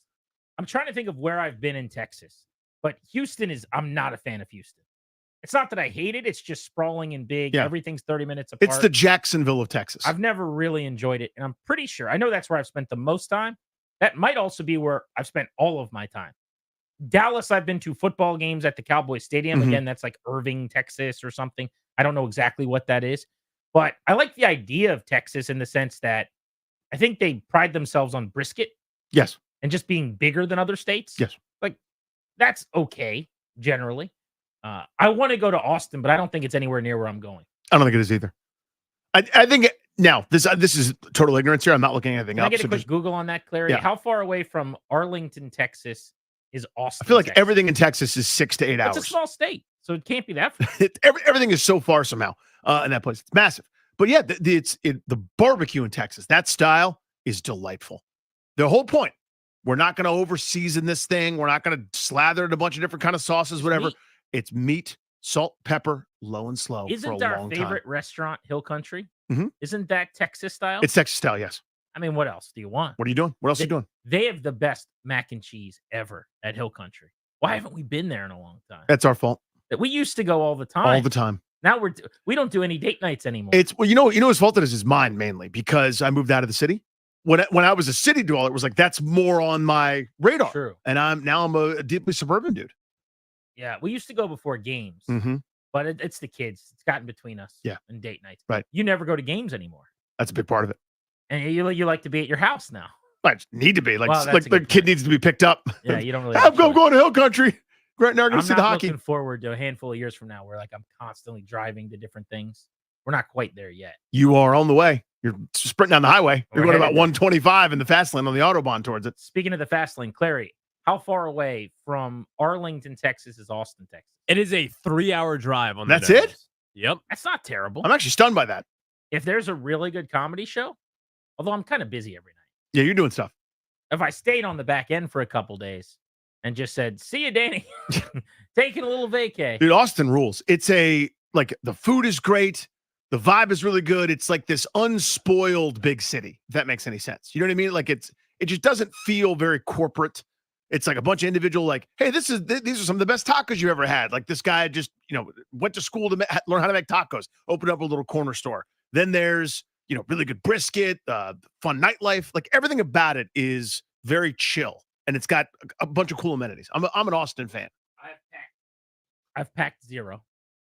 That's my man. Got to do That's my you. laundry. When I get home, I'm going to do my laundry.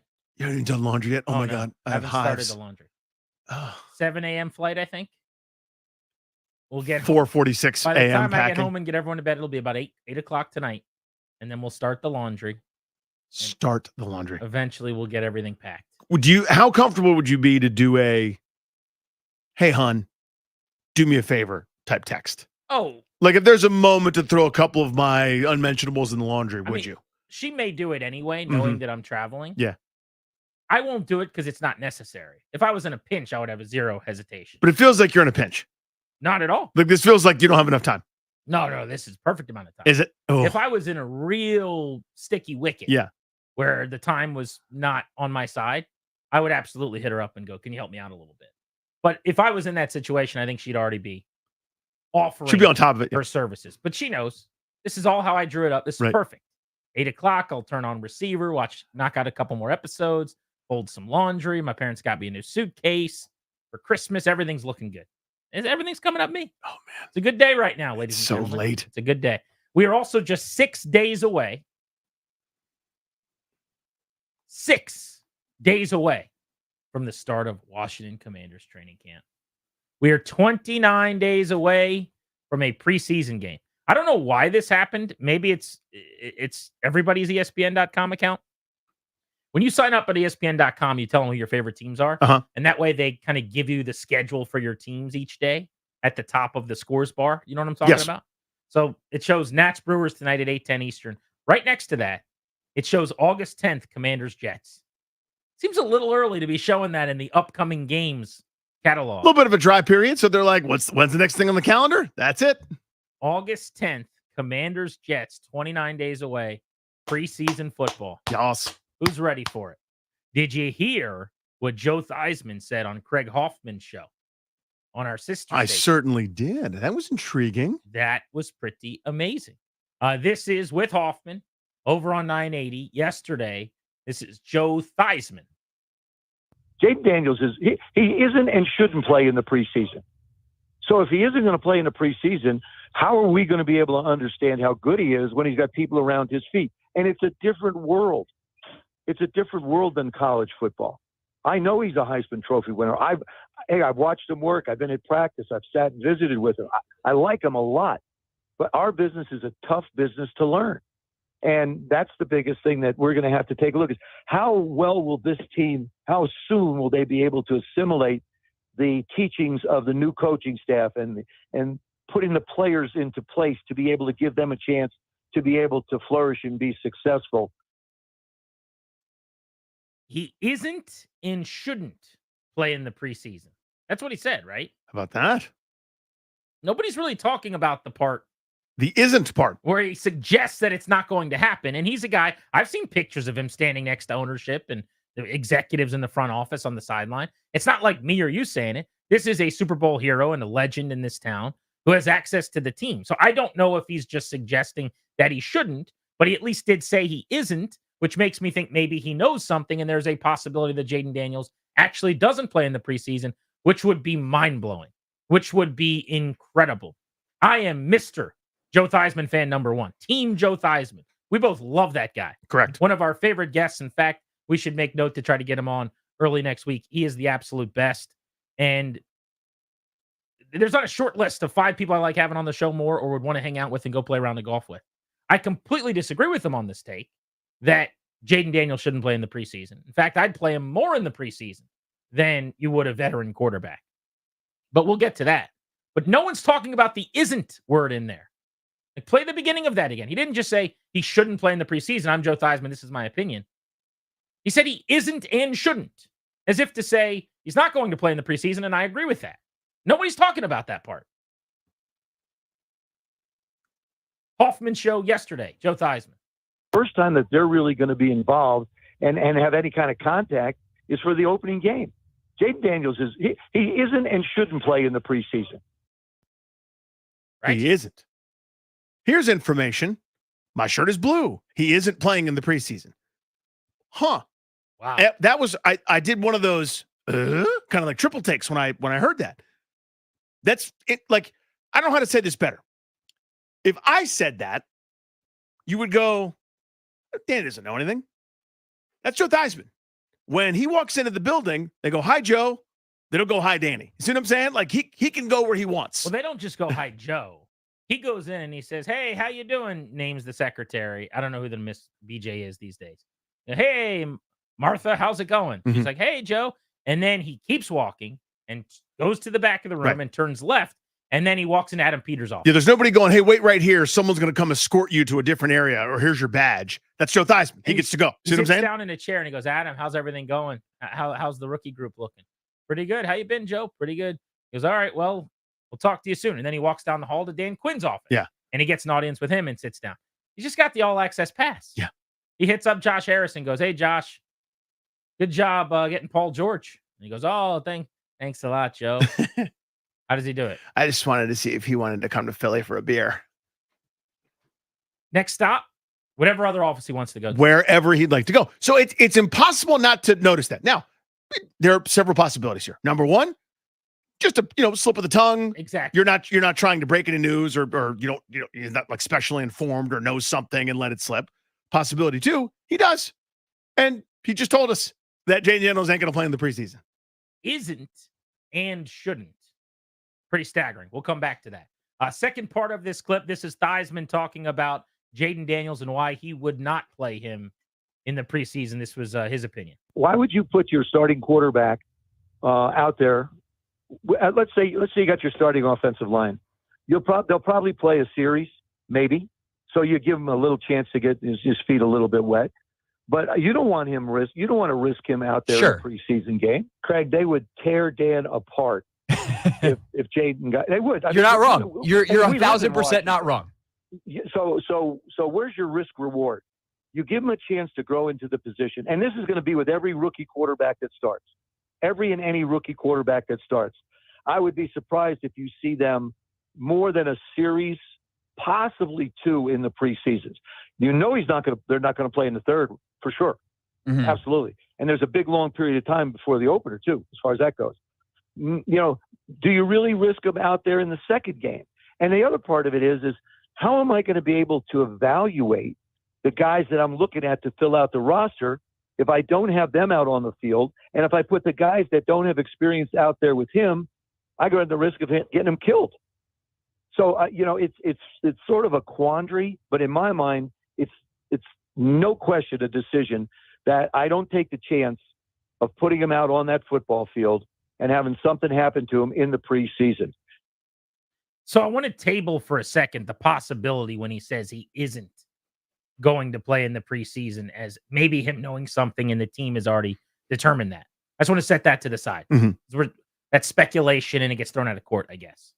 But his larger opinion here, I think, is what we could dive in on, which is Joe Theismann, the Super Bowl champion, one of the great quarterbacks to come through Washington, D.C., saying in 2024 in this era, the juice is not worth the squeeze for the rookie quarterback who has never played a down in the National Football League to go out and get any reps at all, play even minimally, take snaps, hand the ball off, feel the speed of the game in the preseason.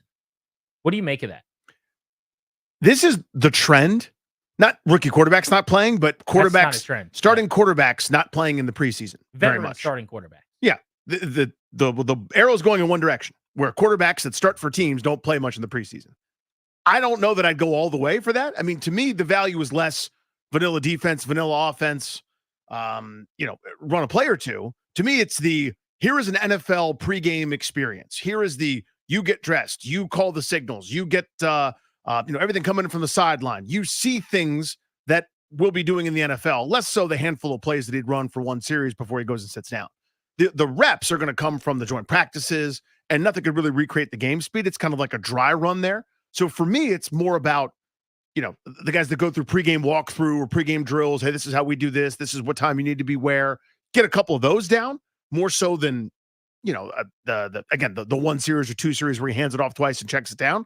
So I understand the sentiment. I don't know if I'd go all that way, though, for a guy that hasn't played in the league yet. Yeah, it's nothing personal. I completely disagree with the take, though. And I don't think it's outrageous or ridiculous as some are making it seem because of the joint practices. There is an argument. It's not one I subscribe to, and I don't think it's a successful one. But there is an argument to be said that if you have a bunch of joint practices, and they're going to have a good bit of them finally this year, that's replicable. And it is, a duplication of what a game would look like. So it's not like he's not getting game experience. He's just getting game experience in a practice without the TV cameras rolling, basically, is the idea. But he's got to play in the preseason. And I think he should play fairly extensively in the preseason. And we can get into why next. But I covered Robert Griffin, who was a number 2 overall pick, who was a Heisman Trophy winner, who was drafted right at the top of the board like Jaden Daniels, and who played a lot in his first preseason. In a game at Buffalo, and then in a game at Chicago, and in a game against Indianapolis, where both he and Andrew Luck played an entire half as the top 2 picks in the draft just 12 years ago. Well, let's get into that next. We can also open up the MGM National Harbor listener lines at 800-636-1067. Do you think there's any chance Jaden Daniels does not play in the preseason? Might Theismann have been getting to something there when he said he isn't going to? And more importantly, maybe on just the idea that he shouldn't, do you buy or sell that? No Daniels in his rookie preseason, that the first time we'd see him in any game action would be when you kick off the year in the opener in Tampa against the Bucs. We're Grant and Danny on the Fan.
why would you put your starting quarterback out there? Let's say you got your starting offensive line. They'll probably play a series, maybe. So you give him a little chance to get his feet a little bit wet. But you don't want You don't want to risk him out there in a preseason game, Craig. They would tear Dan apart. So where's your risk reward? You give him a chance to grow into the position, and this is going to be with every rookie quarterback that starts. Every and any rookie quarterback that starts. I would be surprised if you see them more than a series, possibly 2 in the preseasons. You know they're not going to play in the third for sure. Mm-hmm. Absolutely. And there's a big, long period of time before the opener, too, as far as that goes. You know, do you really risk them out there in the second game? And the other part of it is how am I going to be able to evaluate the guys that I'm looking at to fill out the roster if I don't have them out on the field? And if I put the guys that don't have experience out there with him, I go at the risk of getting them killed. That was Joe Theismann with Craig Hoffman yesterday. Welcome back, Grant and Danny on the Fan. To that final question, I'd say every team has ever in the history of the league been able to figure that out, because no rookie has ever been put in bubble wrap and not played in the preseason, right? You put some veterans out there, you put the line in front of them. By the way, it's a 60% newly rebuilt line, and you let those guys get work in front of Jaden Daniels. But him workshopping a game 2, game 3, how much he might play, leads me to believe that when he said he won't play in the preseason, like he isn't going to, was maybe just a slip, or not him actually declaring that I know he's not going to, because otherwise, why are you workshopping and noodling what he might do in game 2, what he might do in game 3? My guess is he doesn't have information that he's not going to play. He's just saying my opinion is that he won't. And again, Joe Theismann, friend of the program, has been unbelievable to us and a DC and Redskins legend. Certainly not going in on him as much as just disagreeing with a football opinion. But I want to point out that the exclusive sponsor of our shows, the law firm of Kandori and Murad, they can guide you and your family in the right direction and help you draft a will, set up a trust, create a healthcare power of attorney. Schedule a free consultation with their estate planning attorneys at kmlawyers.com. Be sure to tell them we sent you. You can get a discount. That's kmlawyers.com. So this is the eternal push and pull, right? The eternal struggle. No one has this definitively right just yet. There's no best practice. Every coach over the years has had to sort of walk the tightrope of have to get the players ready to play, have to also protect them for the long haul ahead. As we've added another game and maybe another one's on the way over the next couple of seasons, the trend line over the last decade plus has been starters, quarterbacks, whatever you want to call it, have played less and less in the preseason. That is not extended, though, to your point, to rookie quarterback never taking an NFL snap, not taking a snap in the preseason, even with joint practices and the like, ramping up the effort and exertion. So you're not just, in a protected jersey, dropping back 7-on-7 with shorts and a t-shirt on at your own facility. There's more there. It still hasn't happened just yet. So I wouldn't expect it to be a 0 reps in the preseason thing. I don't think that's the case. I don't think that makes any sense. I just don't think it works. I understand the premise is you don't want this guy to get hurt. But he has to be ready or else he's more likely to get hurt. That's first and foremost. If the first time he's getting hit at NFL game speed is week 1, I think that's a mistake, first and foremost, because guys are going to be going harder and faster and stronger and for deeper into the game when they're tired in that first game of the season. The other thing is just to give him any chance to start fast. I understand that this is year 1 of a build, but they went and got a lot of veterans on 1-year deals. They expect to compete in most games, I think. My perception on the outside looking in is that Adam Peters and Dan Quinn probably think they have a chance to win more games than people think this year. The less you play Jaden Daniels in the preseason, the harder you make it for him to get off to a good start at the beginning of your season, where you have a road-heavy schedule anyway. So for those reasons, I don't think it makes a lot of sense. And then there's just the obvious. There is a reason why no team has ever done this. Those reps are necessary. You can make the case that Aaron Rodgers doesn't need to play in the preseason because he's in an offense with Nathaniel Hackett, both in Green Bay and in New York, that he has been in for years, or he's in year 2 even of this Jets situation. You can make the case that if you're Jared Goff, who's been around Ben Johnson for years, or some quarterback with stability like Dak Prescott. Yeah, with Matt Mike Stafford McCarthy. didn't play for McVay. Yeah, any of those guys. It makes sense. I would play them a little bit. I'd have a drive here or there. But I understand if your argument is there's not a whole lot to be gained. It's just not worth it. There is tons to be gained by Jaden Daniels playing in the preseason. But beyond that, I would even just say it's a necessity for him to feel game speed, to get out on the field and throw passes to guys he's never played with in a game before. Things change when those lights come on, even from the practices that are more helpful in some of the player evaluations than the games. I really believe that. We've talked about it on the show a lot. I'll drill down on that even more.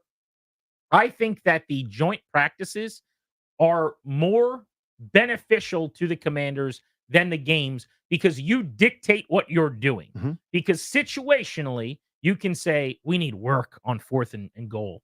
We need work in goal line or short yardage or red zone. And in a game, those situations just may not come up. You might not get a 4th and a foot. You might not get any short yardage on 3rd down. You need field goal work. You might not get a field goal opportunity. In a practice, you just get on the walkie-talkie with the other coach and you go, hey, man, you guys want to do some goal line? My guys haven't really done a whole lot of that. Hey, we really want to practice on 2-minute. Okay, let's do a 2-minute period. You just get to dictate all of that. It's Absolutely. way more helpful. But I don't think you can replace a game as a young player who hasn't experienced it. I've just talked to too many guys over the years. And Theismann, a player I'm not, could speak to this better than I could probably, who have talked about just the jump and the difference, even from playing in a heated scrimmage in practice to a preseason game, let alone a preseason game to a regular season game. So I just think it's a non-starter to suggest that he may not play in the preseason. I can't get behind that at all. So for years, you and I have kind of disagreed about the preseason in general. And to me, it's a vestige of a time that doesn't exist anymore.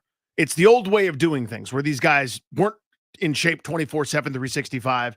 They were out, drinking beer, smoking cigarettes. They were movers in the off season. Now there's with the OTA structure, and these guys are temples who are in incredible shape. You don't need that same level of 2-a-day practice. We got to hit until my head hurts and this, that, and the other thing. And the game has changed accordingly. I think that's true, but I would say, and you agreed at one point, about a month into last year, and a lot was written about this, that the lack of practice hours, the lack of time on the field, the lack of preseason, now every year we kind of go, man, the product is not that great to start the year.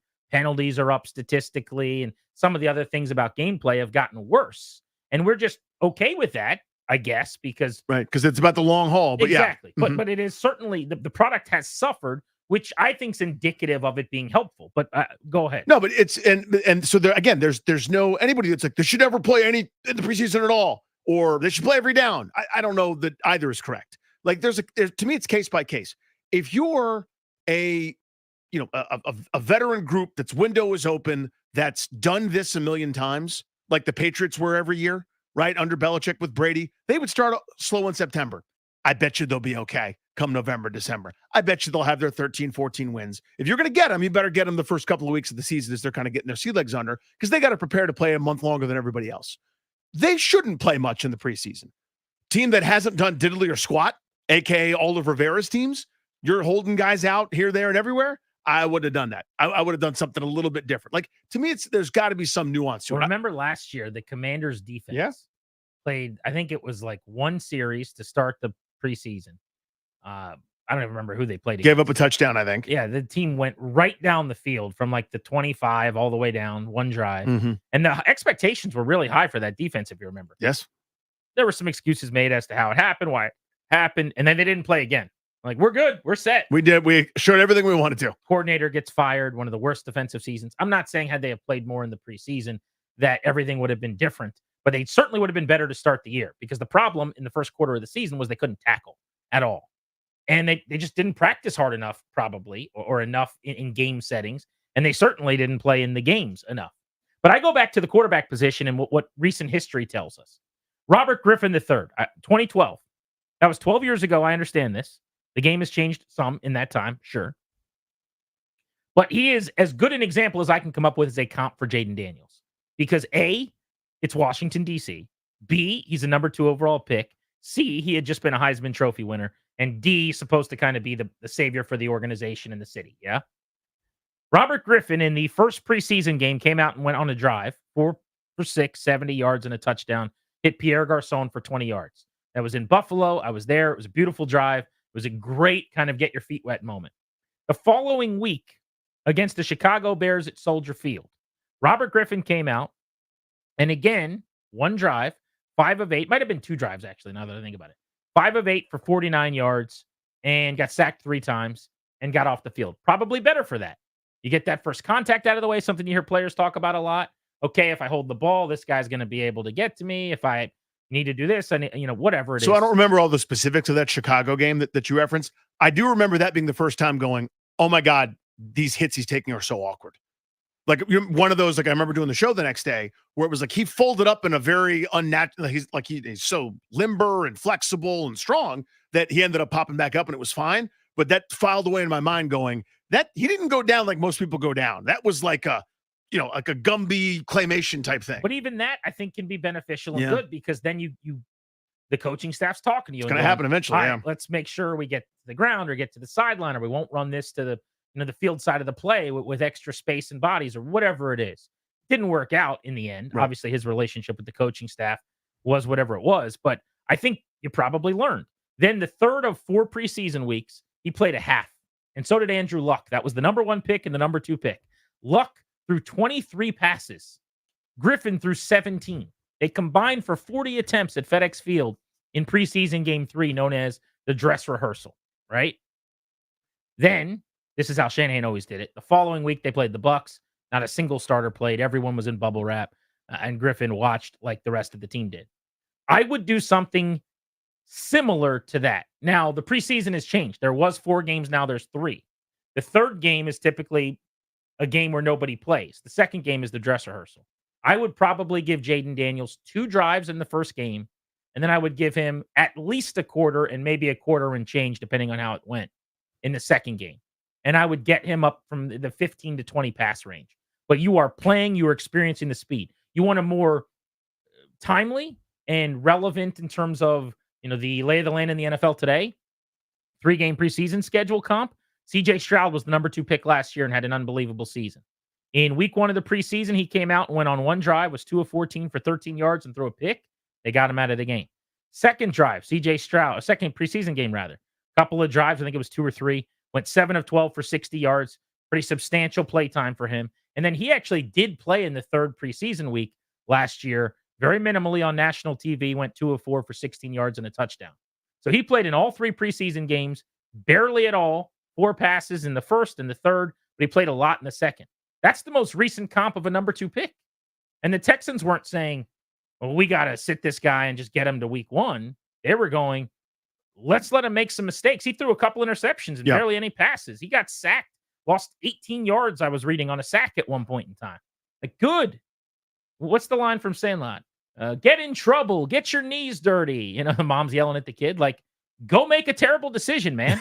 Let's learn some things. Yeah, these teachable moments. Yeah, so I'd probably do a little less than that, but it'd still be some. It would still be some. Because to me, there's a little bit less value in defense not game planning for you, vanilla play call or whatever. Nobody's really trying to do anything other than just to get your feet wet.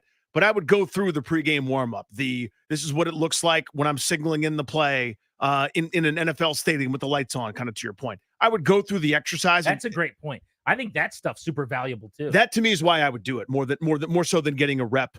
And obviously a mistake gets made, a teachable moment happens. That's great, but you can't count on those in preseason when you're on a pitch count. But if good things happen, that's great too. That's my point. It's like you can't count on anything in when you have a limited sample like that. It could just be 10 plays, nothing to script happens, and we don't remember it, and we move on. Every time you get a snap and read a defense and run from a defender, like every play is a teachable moment, in my opinion, when you've never had one.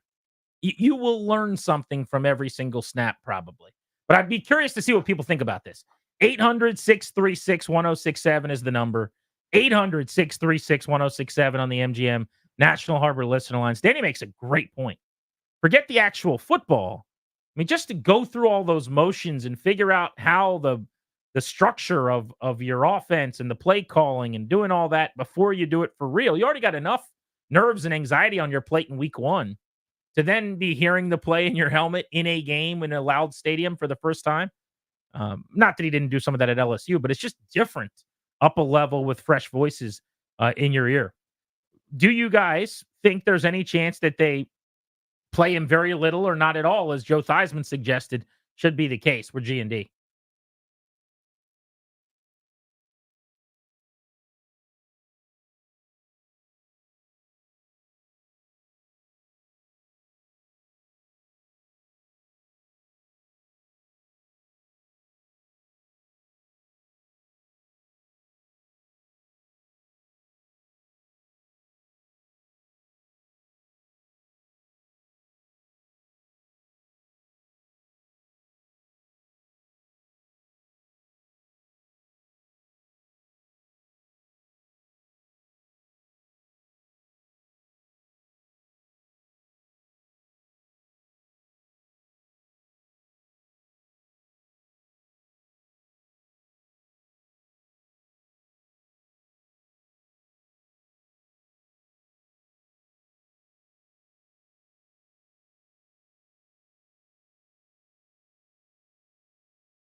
Joe Theismann says he would not play Jaden Daniels at all in the preseason.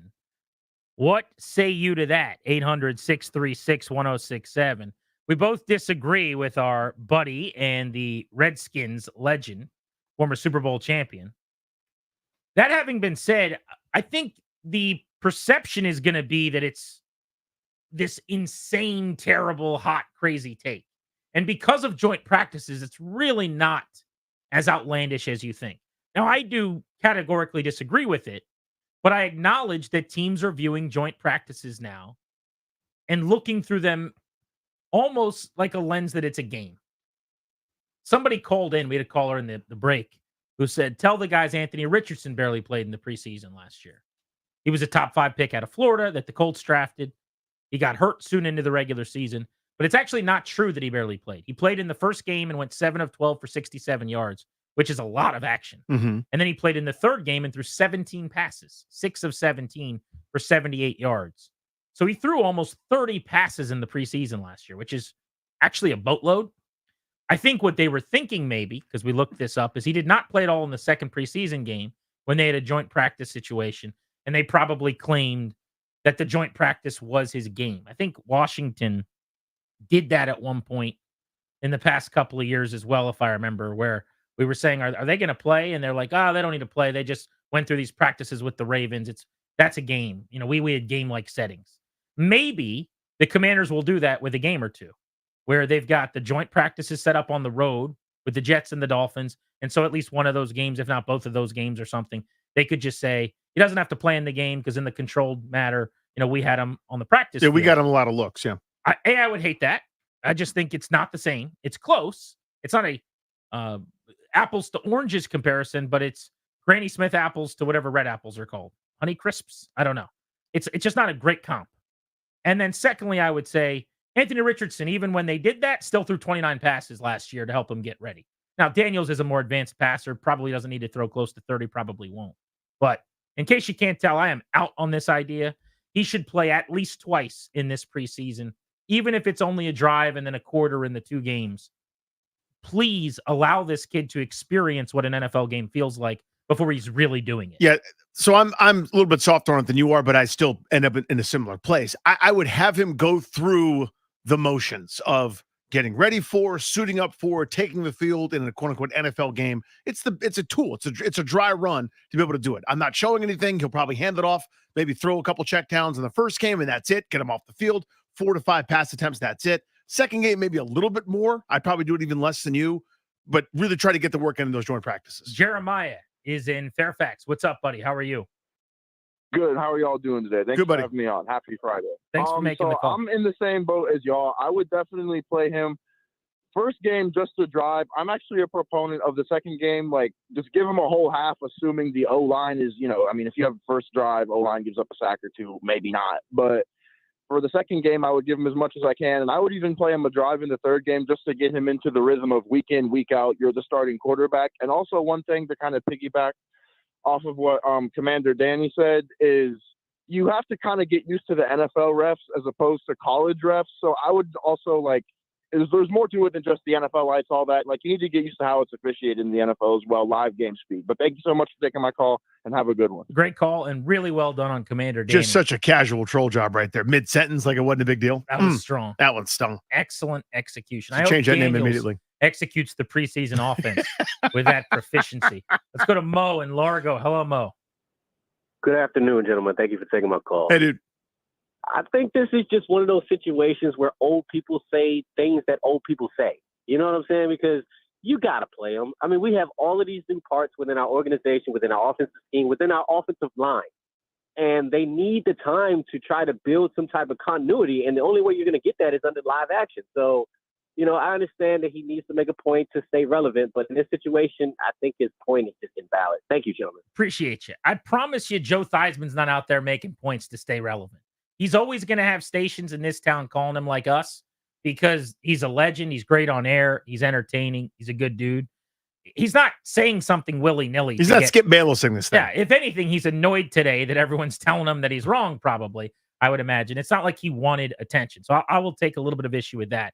But we are headed toward this. Like, there's going to be a time in the not too distant future when a drafted player doesn't play in the preseason. Hell, it could be Caleb Williams and the Bears for all I know this year. Although I doubt it because they're on Hard Knocks and the NFL wouldn't like that very much. But it is going to happen. Like, this sounds crazy, but the joint practices are replacing games in more ways than we are ready to admit. And you are in limited capacities. Week 2 Colts last year, when they sat their rookies and all their starters and they said, hey, you guys had a good couple practices against whatever team they were playing. They did it. Yeah, this is the trend line. I mean, eventually there's going to be a guy like Bo Nix, who, let's say Bo Nix got drafted first, and they're going to go, the guy played for 5 years in college football. He doesn't need this preseason. But I'm Team Mo in that there's so much more to it than just Daniels. Like, that continuity, the with the line, going through the motions with your receivers, there's just so much to be gained. I'm still not even ready to just give up on veterans shouldn't do this. Like, I'll still fight on that a little bit. I get the logic, but personally, if I'm a coach, the veterans are playing in these games. For a rookie, that is a non-starter discussion right now. Chris in Hyattsville, what's up? What's up, guys? Listen, I think that it's like Mr. Miyagi said. You either do karate no or do karate yes. You do karate guess so, squish like grape. So either don't play in the preseason because you value health, or play in the preseason and give him valuable snaps. You're don't saying go like in the middle whole or half group, half. right? You're saying the whole roster. Yes, everybody. You can't tell me that it's not beneficial to get live action snaps in preparation for the game, for the season. You're not going to get an argument from me. You've listened to this show enough. Appreciate you, buddy. We'll get back into this in the back half of the show. I got another angle want to run by people at that time. But next, your boy got his wish, and it got me to thinking about the must-see athletes worth paying to experience live right now. We're Grant and Danny.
I like that rejoin. That one gets me, where the guy just starts saying syllables weirdly. He's like, Grant, dang, short, next thing you know, he says Grant and Danny. That one's pretty good. I like that one. I like that guy. Or like that guy doing that. You know what I'm trying to say. I think I'm you an like idiot. him too. Well, I like him personally. I've never met him, but I like that one. As the exclusive sponsor of this show, the law firm Kondori and Murad can guide you and your family in the right direction, help you draft a will, set up a trust, create a healthcare power of attorney, schedule a free consultation with their estate planning attorneys at kmlawyers.com. Be sure to tell them G&D sent you. They will get you a discount, kmlawyers.com. Now, details are being ironed out.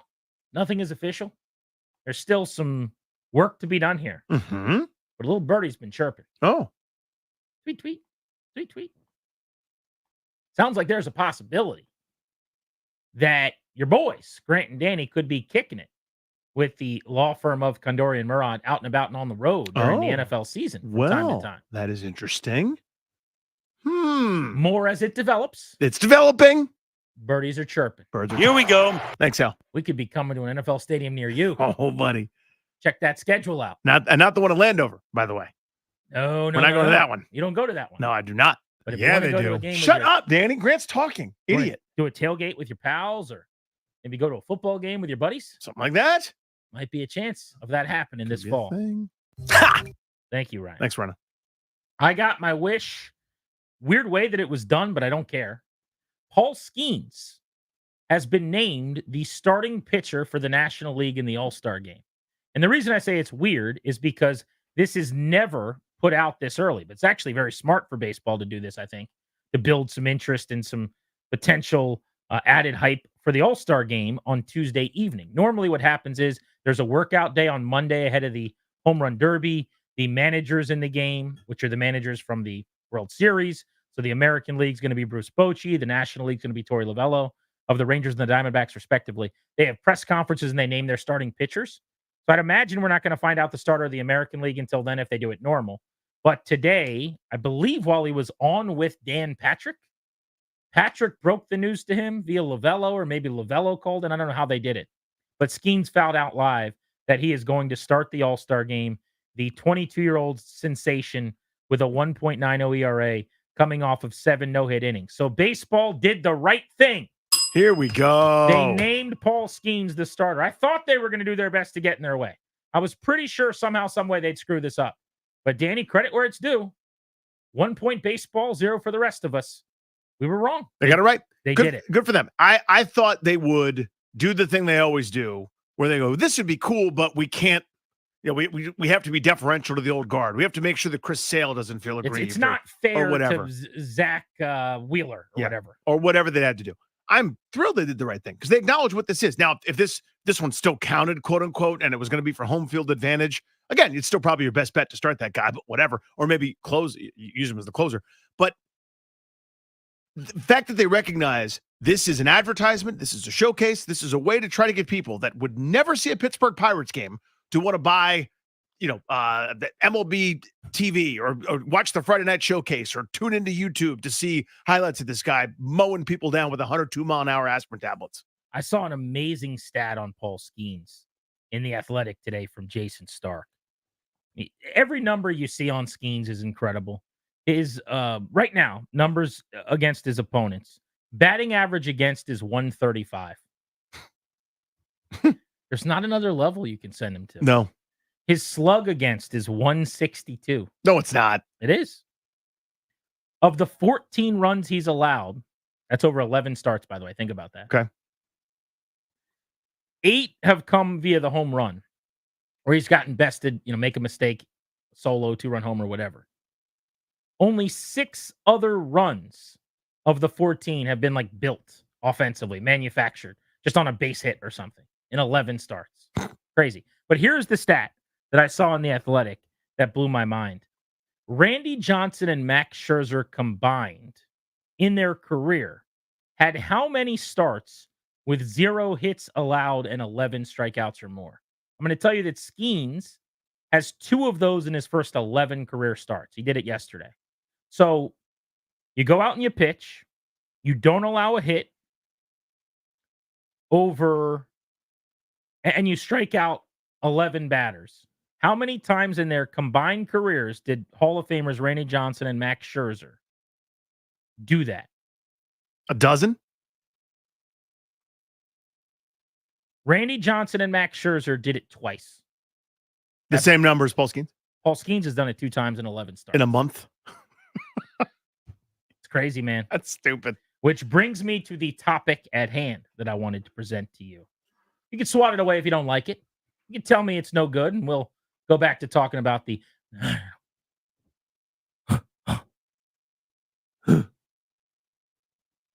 Danny, I want to talk about the athletes in sports right now that are worth paying to see. And we can extrapolate this out to the Olympics if you want to do that. Because they're coming up. They're coming up. Which, by the way, when are they? Everyone keeps saying the Summer Olympics are this summer. It's July 12th. Nothing's on television. I'm barely seeing any promotion. They're in August. August? Yeah, exactly when, I don't know. Okay. But they're in August. So is it all in a couple of weeks span? Yeah, pretty much. It's a fortnight, and then it's over. Aren't they normally in July-ish? No. Usually they always August. Start this late. I don't say always, but oftentimes. So what I'm seeing here is the Olympics officially begin Friday, July 26th, and that runs through Sunday, August 11th. That's it. That's it. It's 2 weeks. Yeah, it's a fortnight. That's you keep saying fortnight. I know. I love saying fortnight. Okay, I'm sure. How old are you? 3 scores? I mean, Yes. get out of here with your fortnight. It's a fortnight. You love saying fortnight. I do love it. So how long is it, Danny? About a fortnight? Would you say? It's approximately a fortnight. But not a complete fortnight. Yeah, because if you got an opening ceremony where it's Yeah. like it's got to be so much pageantry and they take away sports people, and then it's like now we'll see this. I'm like, I'm not interested. Matt Lauer, pipe down. Ryan, do you know what a fortnight is by definition? No idea. You don't. No. Biggest reason why I used it.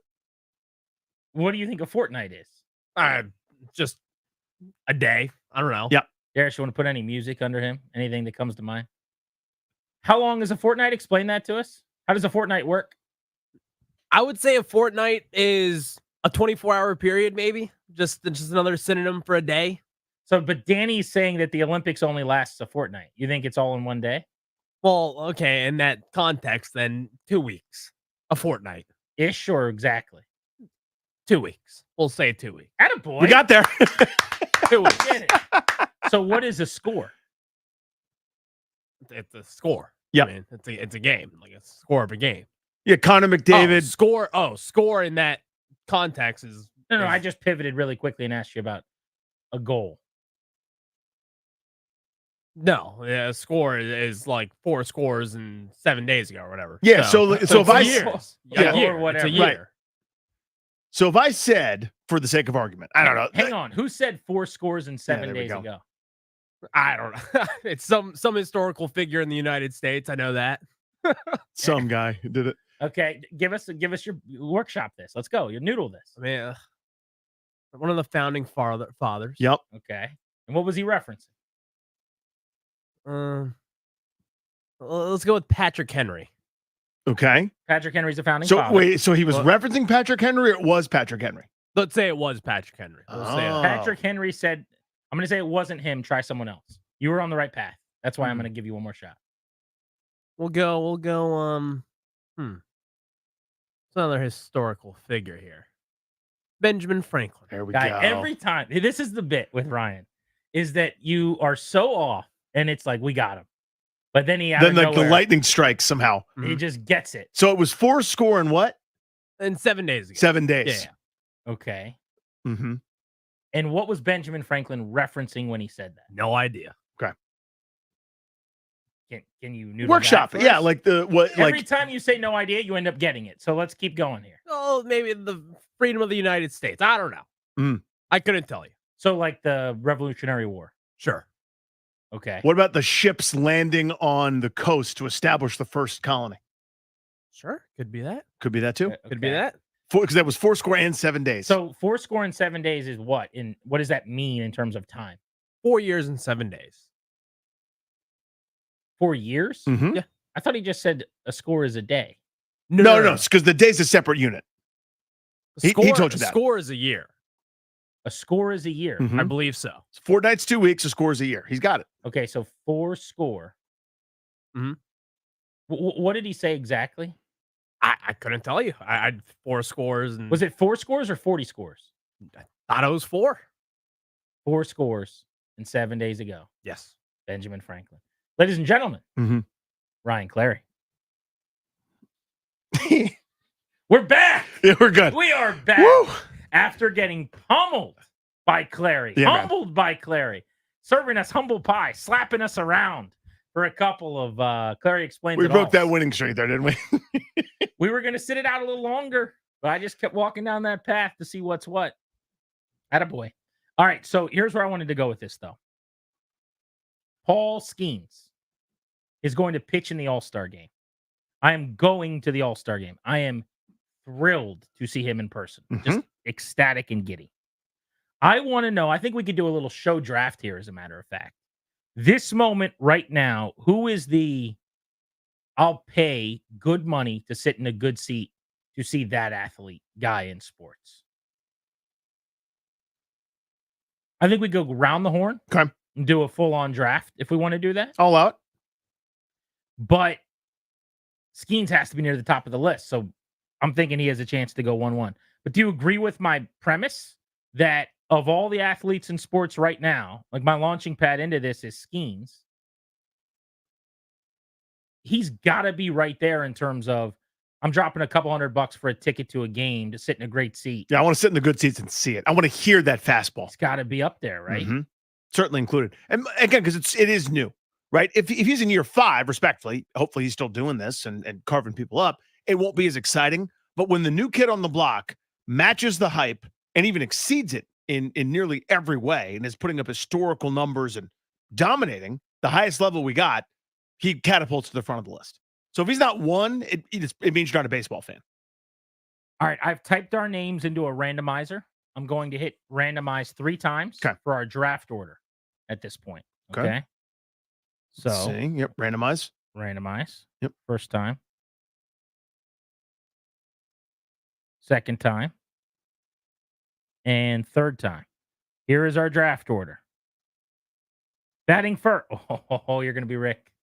What am I? I see copy and paste. The menu came up. Okay, sorry. Here's your draft order. I have the number 1 pick. Yep. Danny has the number 2 pick. Mm-hmm. Ryan has the 3rd pick. Darius has the 4th pick. You watched the 3. I saw it. I saw it. It's all I think open up. people even saw it on the YouTube It's page. all open up. Yep. 1067 The Fan YouTube to stream the program. We are live all over the country on the Odyssey app and, of course, on 1067 The Fan, our flagship home.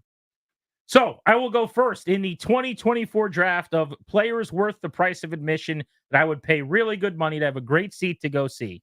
I'm debating between 2 Major League Baseball players. Oh, okay. One out in Los Angeles and one in Pittsburgh. But theme of the conversation, boys and girls, there's a reason my ass is going to be in Dallas, Texas on Tuesday night when I could have flown back Tuesday morning from a work standpoint. Paul Skeens, come on down. The number 1 guy I most want to pay to see in sports right now. That's a very good one. I would take the guy from LA if he was going to pitch and hit that day. I need to see that in person. Because he's not pitching for a long time, I'm not going to take him here. I'll probably regret it. But I'm going to take Victor Wembanyama. I need to see that. Wow. He's too big. He moves around in a way that we've never seen before. That dude is unique and interesting and different. I'd like to see that from the floor. I have him on my list. He went higher than I expected, if I can say that. I did not have him going 1-2 overall. All right, that brings up Clary. You have the 3rd pick in the 2024 draft of people you pay a lot of money to see.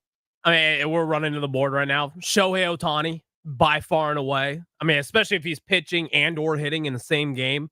Shohei Ohtani, I mean, this is a freak of nature. This is the greatest athlete possibly on the planet right now. I'm paying to see Shohei Ohtani. And I think just because I was at the game, I think it was me and Tobes earlier this year watching him when they were in D.C., even though he did not pitch, it was breathtaking because there's an aura to him that I can't explain. Yep. Like everywhere he went, phone cameras followed him. People like waves in the crowd after the game are just following him as he's walking down the field, the line, like section to section. It was so wild.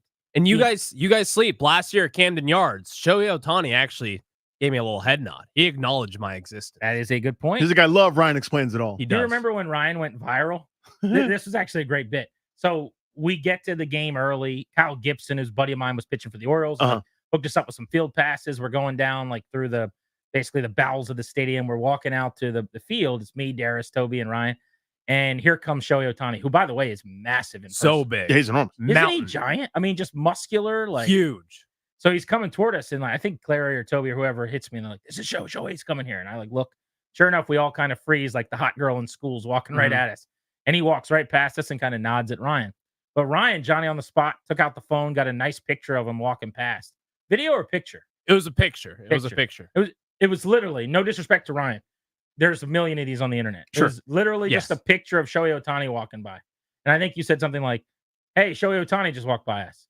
For the next several hours, Ryan, basically that image was shown on every Twitter account in Japan. Yes. Like you went international sensation. You went platinum. I literally said, like, Shohei Ohtani just acknowledged my existence, and I went viral. To say that guy's a star doesn't quite do it credit. Megastar. You know? All right, so you got Ohtani. So Skeens 1, Wembanyama 2, Ohtani 3, Darius in a 2-round draft. You get the snake here, picks 4 and 5. I do. And with pick 4, I have to see the greatest quarterback in the world right now, and that's Patrick Mahomes. I have to see it in person. I have to see this three-time Super Bowl champion quarterback do the amazing things that he does and put the Kansas City Chiefs on his back day in and day out. So yeah, Patrick Mahomes would be my choice at pick 4. Pick 5, this one, he's on the back end of his career, but obviously he's one of the greatest shooters in the league. Steph Curry. I can't believe after all these years that he's been in the league and he comes to Capital One Arena every year, I still haven't seen Steph Curry. And I want to be able to treat myself to be able to see Steph Curry before the end of his career. You know, now that you say that, I don't think I've ever seen him live either, which stinks. Because he's been top of that list for a long time. He's a showman. I mean, he puts on an absolute show no matter where he is. And he's also, this is going to sound stupid, but I'll try to explain it better than this. Yeah.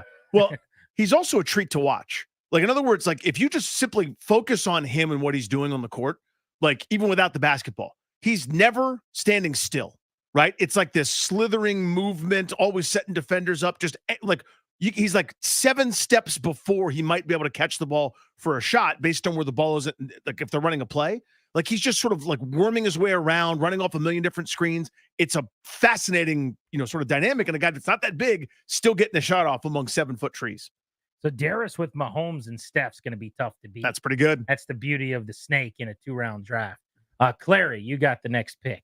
Well, Team Ryan appreciates greatness, and I believe Shohei Ohtani is the best player on the planet, possibly the best player that we've ever seen. We're going to have the hardwood. LeBron James, the greatest to ever do it. We are building the Mount Rushmore over here. We are paying to go see LeBron James, the greatest basketball player of all time. Except for Michael Jordan and maybe a couple others, but that's okay. Pretty strong showing in the 3 spot, Clary. Shohei and LeBron. That's not a bad little squad you put together there. You like goats. Which I get. There's still too much venom in my heart for LeBron and robbing me of joy. But I've seen him in person a couple times. He's incredible. He really is amazing. The second best player I've ever seen personally in my life. Popovich is still available if you want to watch him coach, Danny. Which is a good bit. Mine again off the beaten path. I've seen a lot of pro athletes. I've never seen this. My favorite thing in sports, give me Noah Lyles winning the 100 meters. I want to watch fast Americans, and he's the fastest. It's a good one. Very good one. With Paul Skeens, where do I go? I don't know if this is tough. I'm a little nervous. I don't know what I want to do here. There's one guy I keep saying I can't pick him, and then I just keep coming back to him. But we're about to do the gritty. Let's watch Jettas go for 140. Let's watch Justin Jefferson go 10 catches for $167 for the Minnesota organization. I don't know how he's going to get there. Is it Sam Darnold throwing him the ball? Is it J.J. McCarthy? I think he's the best receiver in the league. I think he's the best non-quarterback on offense in football. I thought about Lamar, but I got to go for like the great Lamar game. You know what I'm saying? Yep. Like Lamar has these games where he runs for 127 and throws for 304 combined touchdowns. If I knew I was getting that one, great. I don't want to go to the one he fumbles twice, throws a pick, and he's just a guy. There's a couple of those too. You know when you go see Justin Jefferson that Jets is going to put up on 12 targets, 8 for 155. O'Connell's going to scheme it up. He'll get the ball. He's going to get his looks. So let's get a little graphic built, D-Daddy, if you don't mind. I'd like the people to vote on this in our 2-round draft here. Mahomes and Steph for Darius, Shohei and LeBron for Clary, Wembenyama and Popovich for Danny. Actually, I'm sorry, Lyles. I wrote Popovich. That's funny. Spurs Rouillet. And Skeens and Jets for me. I did have a Spurs starter jacket back in the day, by the way. No way. You sleep on that because I love David Robinson. Well, you were talking about loving San Antonio earlier. I just thought it was the whole theme of the show. Actually, that kind of has come up for whatever reason. You and Charles Barkley both love San Antonio. But all the big old women of San Antonio and the churro. Grant and Danny on the Fan. Let's throw this out to you guys. We'll open up the MGM National Harbor listener lines. Who did we forget or what did we get right and wrong? 800-636-1067. You get to pay good money for a really good seat, an expensive night to go watch one player in sports. What's your short list look like?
With Paul Skeens named the starter for the All-Star game to represent the NL on the mound, I'll be there on Tuesday night in Texas.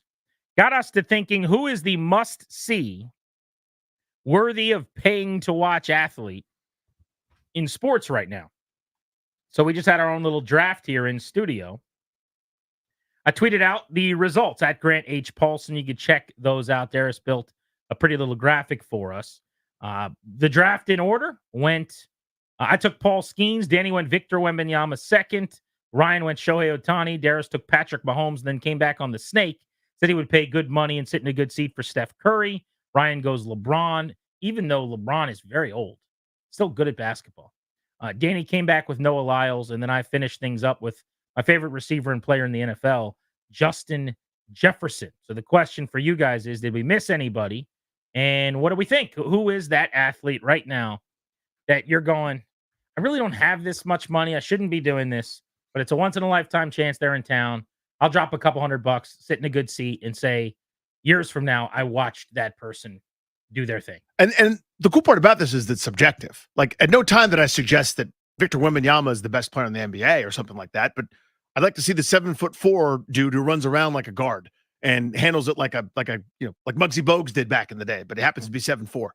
It's unique. I want to see that. I've also never been to an Olympic event. I've never been to a high caliber track and field event like that, and going to an Olympics and seeing a fast American would give me the thrill of a lifetime. But Noah Lyles isn't as big a star as LeBron James or Steph Curry or Pat Mahomes or whatever. It's kind of eye of the beholder. That's what's kind of cool about it. Let's go to the phones. 800-636-1067. Josh in Upper Marlboro gets us started. What's up, Josh? Hey, fellas. If Serena Williams played any random exhibition, just kind of a pickup type of game, or if for one of Tiger's 3 or 4 tournaments that he plays a year, it would have to be those two. Because, there are a few people who are still living who are the unquestioned greatest to ever do it in their sports. People can argue Jordan versus LeBron, or, will Shohei or Skeens kind of be able to do it over a decade. But those two are the absolute unquestioned greatest to ever pick up a golf club or a tennis racket. And so that it would have to be Tiger or Serena. Rafael Nadal would be close for me, but I'm gonna put Tiger, or if Serena happens to play one more, I will be front and center. But that's current, right? Still to this day, even though they're past in their primes are in the rear. Even though they're past their prime, it's just to be in like Tiger's aura. Like, I get it. Still in the, it's like watching Babe Ruth when he was, 40 something, and like he's not doing what he used to do, but you're still in the stadium with Babe Ruth. I would absolutely pay anything to be there. I totally think it's a great answer. I get it. Do you remember Tiger at a tournament for a few years here? Yeah. I think it was at Congressional. Isn't that right? Could be. Yeah. It's up deep in Maryland. We had to drive a ways. We went and broadcasted from there a couple times. Uh-huh. I stayed after one of the days because he was going to be golfing. And I went and watched him tee off. And the only way I can describe it is, again, not a huge golf fan, more so than you are, I would say, Right. but just not something that ever I build my schedule around or whatever. It was a chill-inducing moment. It was exactly what he just described, Josh in Upper Marlboro. It was an aura thing. It was like everyone around here is watching maybe the greatest person to ever do something, do the thing. And it's hard for me to describe. I'm kind of getting those same feelings coming rushing back. But watching Tiger Woods tee off and hit a golf ball was one of my most unique sports experiences I've ever seen, from like 10 or 12 feet away. The other thing about golf is you're so close. I don't know how or why you're even allowed to be that close. It's like 20, 25 feet, and the guy's right there in front of you. If that. Yeah. We were roped off. I think I could have, thrown a football and hit him right as he was, swinging, unimpeded with ease, because he was probably 10 or 12 feet away. It was crazy. But that was definitely one of the coolest things I experienced. That aura thing, we don't have a better word for it, that's real.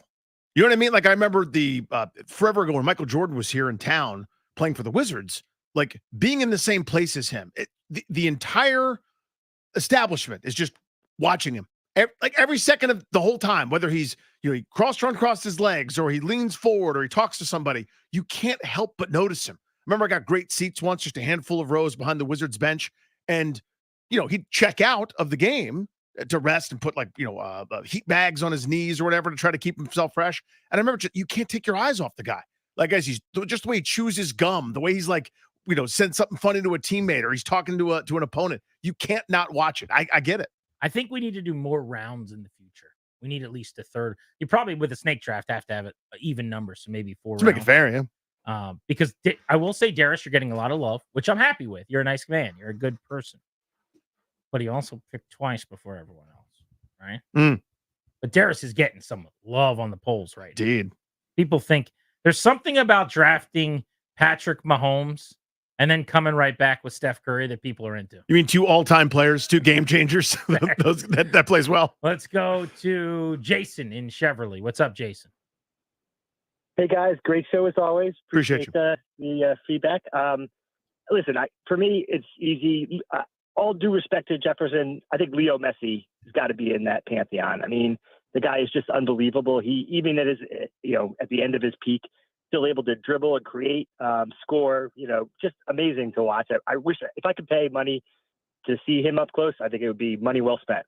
Yeah, I think that's a good one. I considered him for sure. I went and saw Wayne Rooney, which is not on the same level. Really, I understand that. But when he was with DC United playing a few years ago, and that was like a really cool environment. Grade 5's one of his first games in DC. And that moved the needle for me and was actually a cool thing to be at. So if that's the case for Rooney, who's a shell of Messi, who's arguably the greatest of all time, then there's something to be said for him being on that list. Let's go to Steve in Bowie, home of the Bay Sox. What's up, Steve? Gentlemen, good afternoon. Hey, bud. Nothing's more electric to me than a boxing match. And right now, for my money, ringside, Javante Tank Davis, he's just demolishing everybody in his weight class. I'd love to just be there and watch him knock somebody out and do the full back flip off the top turnbuckle, a la wrestling era. It's just an exciting thing to watch, I think. Davis is a Baltimore kid, too. He's in his upper 20s. Is he going to fight Lomachenko? Is that official, or what's going on with that? They're pushing for Shakur for some reason, and Shakur does not have any real power in this fight. So, in his I don't think that they want to make that fight. So Lomachenko, I think, is the next move. Well, here's my frustration with boxing. I appreciate you. I want to get into it. Whenever I watch a fight, I like heavyweights over the smaller guys generally, but I just feel like the fight you want, you don't get. And people right now want to see Tank Davis and Lomachenko. And when you ask that question, and he knows his stuff better than I do. Yep. The answer is not yes automatically. Like, why? It's like, well, we have to do, or this promoter. I can't stand it. I mean, it's not comparable, but imagine NFL playoffs where the two teams quite literally going on don't play each other. Yeah, it's like the AFC title, the AFC champion, and the NFC champion don't play.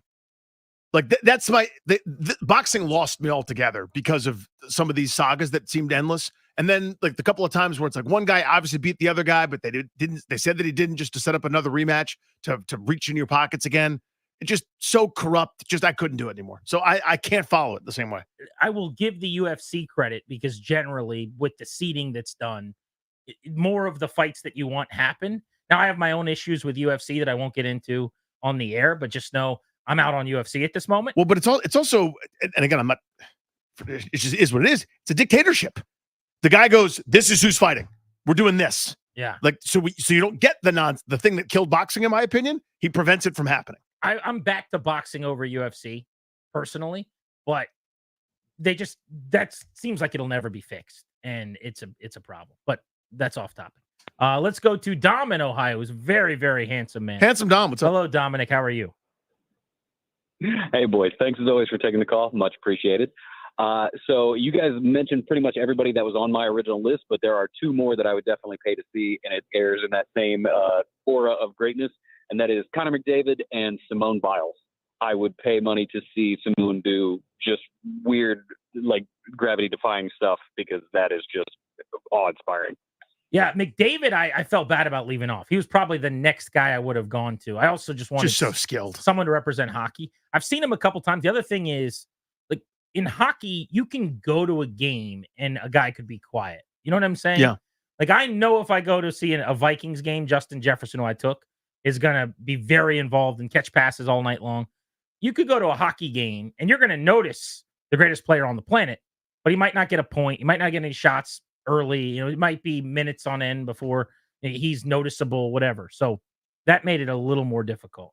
Jay's in Ashburn, I think, following up on Biles. What's up, Jay? Hey, what's going on, fellas? Hey, dude.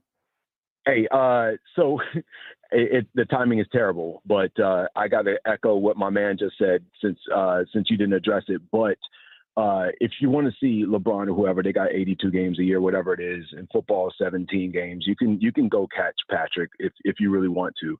Simone Biles comes around once every 4 years. That's going to be my choice. She's once in a generation, maybe once in a half a century. I'm not really sure, but Shorty is absolutely incredible at what she does. She's the best. And even if you don't get down on gymnastics, once every 4 years, you can watch somebody defy gravity and do something that nobody else on earth can do. Love to hear what you think about it. Yeah, appreciate it. That's right up my alley. The kind of thing that we're talking about. Right. Right. Where, I mean, I thought about, I actually probably should have thought about Biles, but I thought about Katie Ledecky, for example. With all due respect, I don't think swimming is the most exciting thing in the world. It's tough to tell. You just know that someone's way ahead of someone else. I'd like to see at the highest level on the planet, her lapping people that are like the second best and third best in the world. You know what I mean? Like that kind of thing would be incredible just to be able to witness. But I think you get more excitement per moment from somebody else. But to his point, it's such rarefied air. It's the entire world does it. They stop and watch. Everybody, you only get a once every 4 years opportunity to see some of these athletes. That's why I love the Summer Olympics so much, man. So Biles, I think, is a great answer. Yeah, I've got In the Queue on Netflix. I don't think it's come out yet, but I saw the trailer for this like Simone Biles documentary they're doing leading up to the Olympics that I can't wait to watch. The only reason I didn't have her on my list is I don't know, and I'll be able to answer this after these Olympics. It's almost like you forget what happened 4 years ago. I think when I see her doing something crazy, I'd be like, just the jaw drops and everything. But I don't, because I've never been on the mat or on the bars or whatever. I don't know if I'm watching that and I'm just taken aback, stunned. Yeah. I know she's the best at it, but if it's something so off my radar that it just isn't part of my purview, it's not in my windshield. I know what you mean. I don't know if it's going to move the needle as much for me. My guess is like there was a clip of some routine she did a week or two ago on the internet. And I remember looking at it going, how's this possible? Like she was doing it. Look, I think it was a floor routine. Yeah. She like jumped up. This is the one where she's 3 times her height. Yeah. She just in the keeps air. doing like more flips off of her last flip into the air. And I'm like, this is Spider-Man stuff. You know, like she could scale That's right. a wall doing this. Like it was crazy cool. But I'm paying a lot of money in this hypothetical. Am I doing that to go to the gymnastics event? I don't know. But not to take away from her, I cannot wait to watch her hopefully win gold for Team USA. And maybe the answer is I would. Like if I went, maybe I'd be blown away and be all in and be like, this, I feel great about spending that money. Certainly as an Olympic event, I think I could do that. Let's go to Jeff in Gainesville. What's up, Jeff? Hey, guys. Thanks for taking my call. Hey, man. But talk about defying gravity, launching yourself into the air 20 feet, 5 inches is what Mondo Duplantis will be doing at the pole vault. And he's from Louisiana, but his parents are both citizens of Sweden. So he's actually vaulting for Sweden. But to stand there next to the pit and watch a guy run down there and spring himself up into the air 20 feet, amazing. So he's going to, you're saying like 20 feet basically he's going to clear? He has the world record at 20 feet, 5 inches. That's 20 feet, bro. So my buddy in high school, Eli Cohen, ran track and field at St. Albans. And I remember like just stopping and staring at him going over like 13 and a half feet, which is, again, so much less than this guy. But even watching that pole bend and him like, barely getting over, you're like, that is the most incredible thing that we sleep on. I wish he was a U.S. participant. I do too. We could win gold in that. That'd be fun. But good luck to him in Sweden. But yeah, he's from Louisiana. That's crazy. That's awesome. 20 feet is such a show. It's Friday, which means winning off the field in lieu of a double play. How are you winning off the field? We'll count up our moral victories next.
And then I guess you would. Oh, right.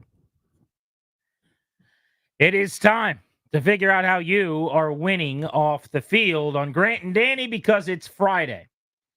As a reminder, top of the hour, we're giving away tickets to see the Dave Matthews Band, a show that is coming your way at Jiffy Lube Live tomorrow. We got your tickets right here on Grant and Danny coming up at 4 and 5 o'clock to Dave Matthews. So make sure you're listening at those times. But let's honor Bruce Allen's legacy here in Washington, D.C. He did so much for us. We've got to continue to do something for him.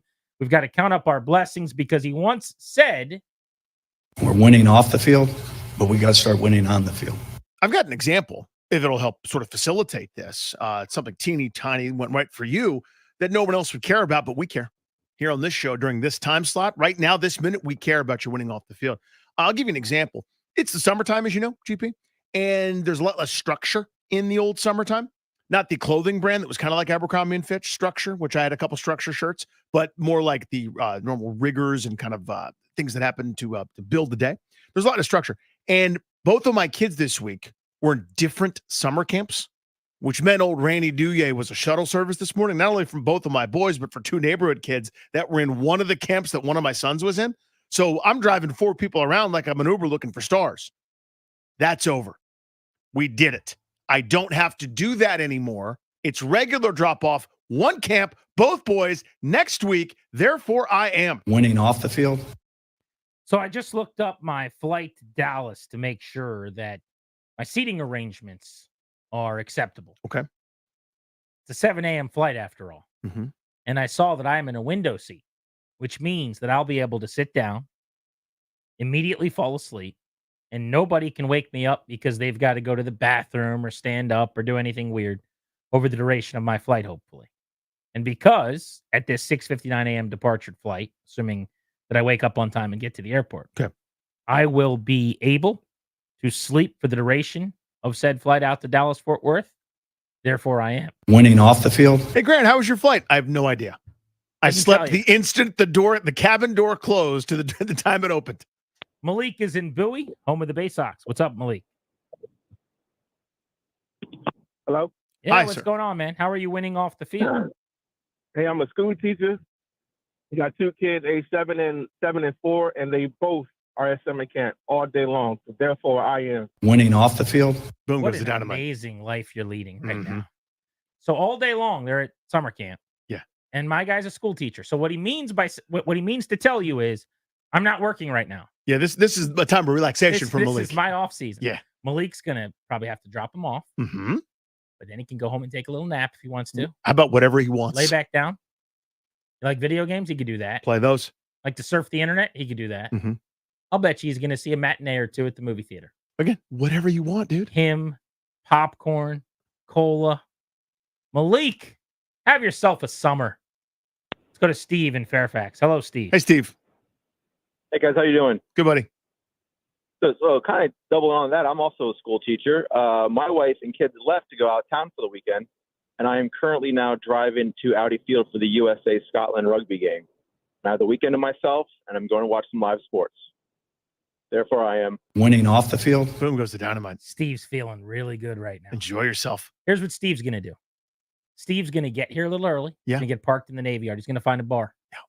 Steve's gonna saddle up to that bar. He's gonna have a beer. He's gonna have an alcoholic drink. What? Maybe 2. And then another beer. And then another beer. And then he's gonna waddle over to Audi Field very carefully on the crosswalk. Sure. Things might spin a little bit on him. He's gonna get over there. He's gonna sit down. He's gonna watch some rugby. Then maybe he's gonna say, "I'm gonna go out again." Because why not? He's gonna get some late night buffalo wings. He's gonna have another cold beverage. He's gonna get an Uber home. He's gonna go pick up his car the next morning, and then he's gonna do it all again a couple more times. How about Steve? Enjoy yourself. Explore the space. Dan in Prince William. What's up? Hey, what's going on? Hey, Marty. Hey, as any millennial has, I collected Pokemon cards as a kid. And I had a couple left that I found in the garage and posted one for like $10 last night. and immediately got a bunch of messages. Apparently, there's an error on it, and it's worth about $800. So it's sitting on eBay now, collecting payment, and therefore I am Winning off the field? Is it just a silly Charmander? No, it's Nine Tails that has no damage counters on it. It's got no damage, and it's still $800. That's unreal. So, do you know what he's saying? How did you not get into that? You're into every nerd thing there is. Did you? You don't have any file on Pokemon cards? No, I mean I'm aware of what they are, but you don't know what a Ninetales is. No, me either. None of them. I also said Charmander. I just remember That's one of the 3 Pokemon. It's like that one you of the know. guys that I know. You know, Pikachu, Charmander. You can maybe pull one other. Pikachu, Charmander, Pikachu. Is he the little yellow guy? Yeah. Let me get one more. Is Snorlax one? I have no idea. Yeah, that's one. There Are you go. Serious? Yeah. I bought that for my kid at Best Buy. I didn't know he was a Pokemon. There was a turtle. Come on, you know the turtle. I should know the turtle. That was Starts with an S. Michelangelo. No. Wrong turtle. What's the second letter? Q. Squirtle. There you go. Let's Attaboy. go. Pokemon guy. Pokemon Mark. Pokemon guy. I'm just surprised you're not more of a Pokemon guy. No, zero interest at any point in time. I mean, if you were a kid, you would have loved it. Probably. I mean, that era for me was Garbage Pail Kids. But everything you did was like that. It was Dungeons and Dragons and let's all wear capes and play, Whippersnapper, and you like to run around. Whippersnapper. What is that game? I don't. You guys. What is that? You and all your friends play weird games in capes. I don't know what you do. You play the game Lair. Don't you? No, do that? I never played Lair LARP or something. No, I have never live action role played. You like that's LARP. You do the thing from role models where someone hits you in the arm. You got to pretend like you don't have an arm. Then you lose your No, leg. that's LARPing. I've never done that. I'm actually surprised. I would have taken you to LARP at least once He's in your life. lying, by the way. Hand to You've God, I've LARPed. never LARPed. Really? Yes. Why not? Do you wish you would have LARPed? No, I'm good on it. To me, that's different. I 100% played Dungeons and Dragons. I did that. All right, like that's not debatable. I did that, and I love that so much. Oh, It's all about if you have a good dungeon master or not. Like if he puts in the time and the work, and you feel like he's fair. Yeah. Like everyone has to feel a little bit aggrieved. Like he's screwing you a little bit. Like that's to keep the adventure going. Of course. But if you feel that way, and everyone else does too, it's like, all right, that guy's good. That was my concern. Is my master going to be avenged? Yeah, if your dungeon master is like singling you out and you get screwed at certain points, you're like, dude, I rolled the 7. Like, what are we talking about? Then you kind of feel like you're getting job and it's less fun. But if it's like a negotiation, everyone has to leave a little annoyed. Darius, real quick, what do you got? I'll be brief, but the great land of Bowie, Maryland, Prince George's County has their first sheets. Therefore, I am winning off the field. Sheets officially Sheets is opened in the last game. night, or actually opened yesterday in PG County. We're living good. Can I bring this up super quick? Go for it. Darius is so excited about this He yesterday. is. He And is. I love sheets. I'm But a sheets he guy. should be. He's been telling me about this for months. I can't tell you how many sheets I've stopped at on road trips, up and down highways. I'm a sheets guy. I once ate at Sheets 4 different times on a long drive. Of course you We did, were as you stopping should. at Sheets. I love it. As soon as Darius reveals the news, Ryan goes, I'm a Wawa guy. Just raining right on Darius's parade. Blinking somebody's yum. Looking for yucking Just, somebody's yum. I mean, the pits.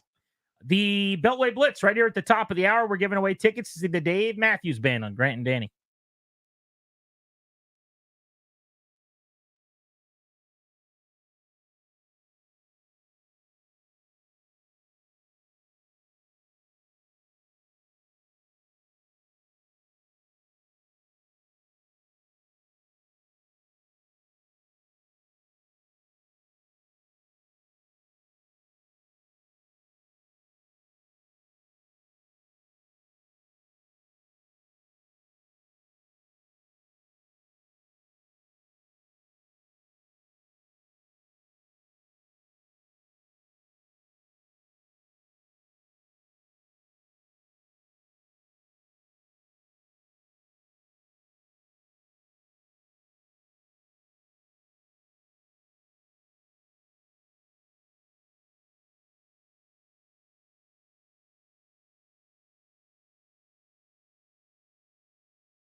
Caller number 10 at 800-636-1067. Congrats, you're going to win 2 tickets to the Dave Matthews Band. Shows tomorrow, July 13th at Jiffy Lube Live. Tickets are on sale now. For tickets and more event information, go to thefandc.com/events, courtesy of Live Nation. One more chance for you to win on the show today in an hour at 5 o'clock. Again, if you're the 10th caller right now, you win, and you got to get on the horn and tell your buddy, your girl, your boy, whatever it is, that you are going to the big show. The exclusive sponsor of our show, the law firm of Condori and Murad, can guide you and your family in the right direction. They're going to help you draft a will, set up a trust, create a healthcare power of attorney. Schedule a free consultation with their estate planning attorneys at kmlawyers.com.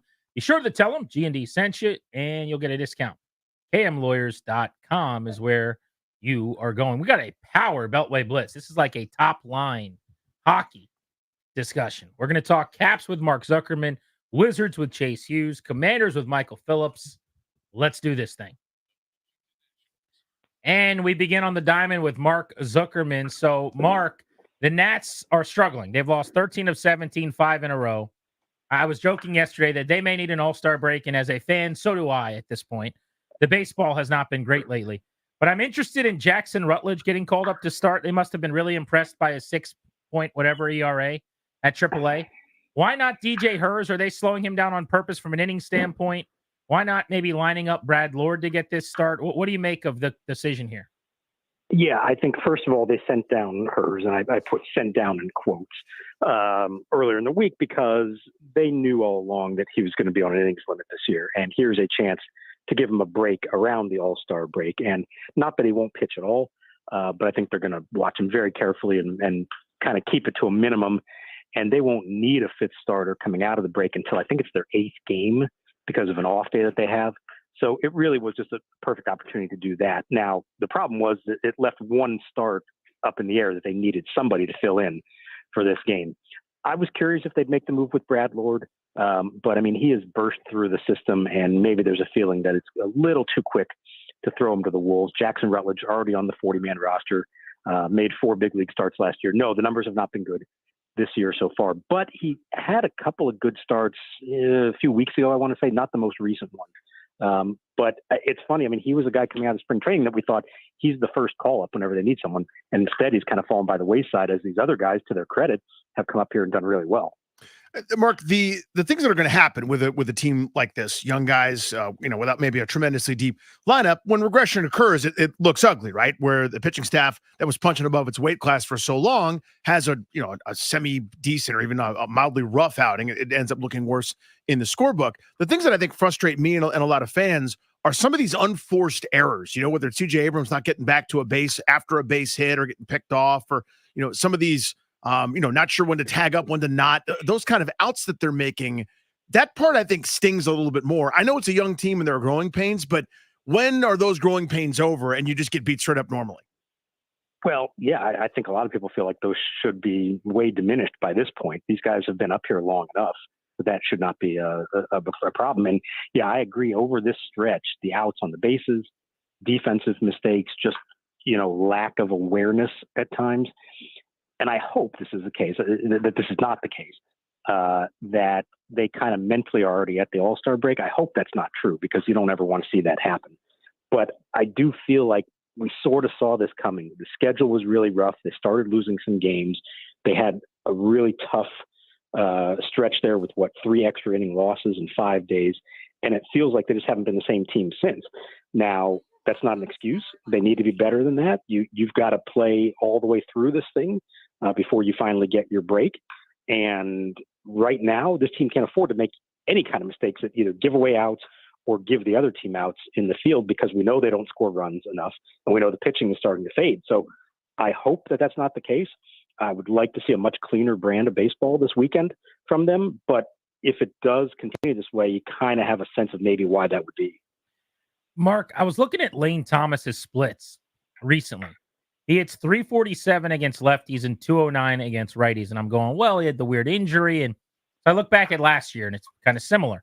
I'm like, well, wait a second. I look at his career numbers for his splits. And against lefties, he's a Major League Baseball All-Star. He has a 900 OPS and a career batting average of 309 or whatever.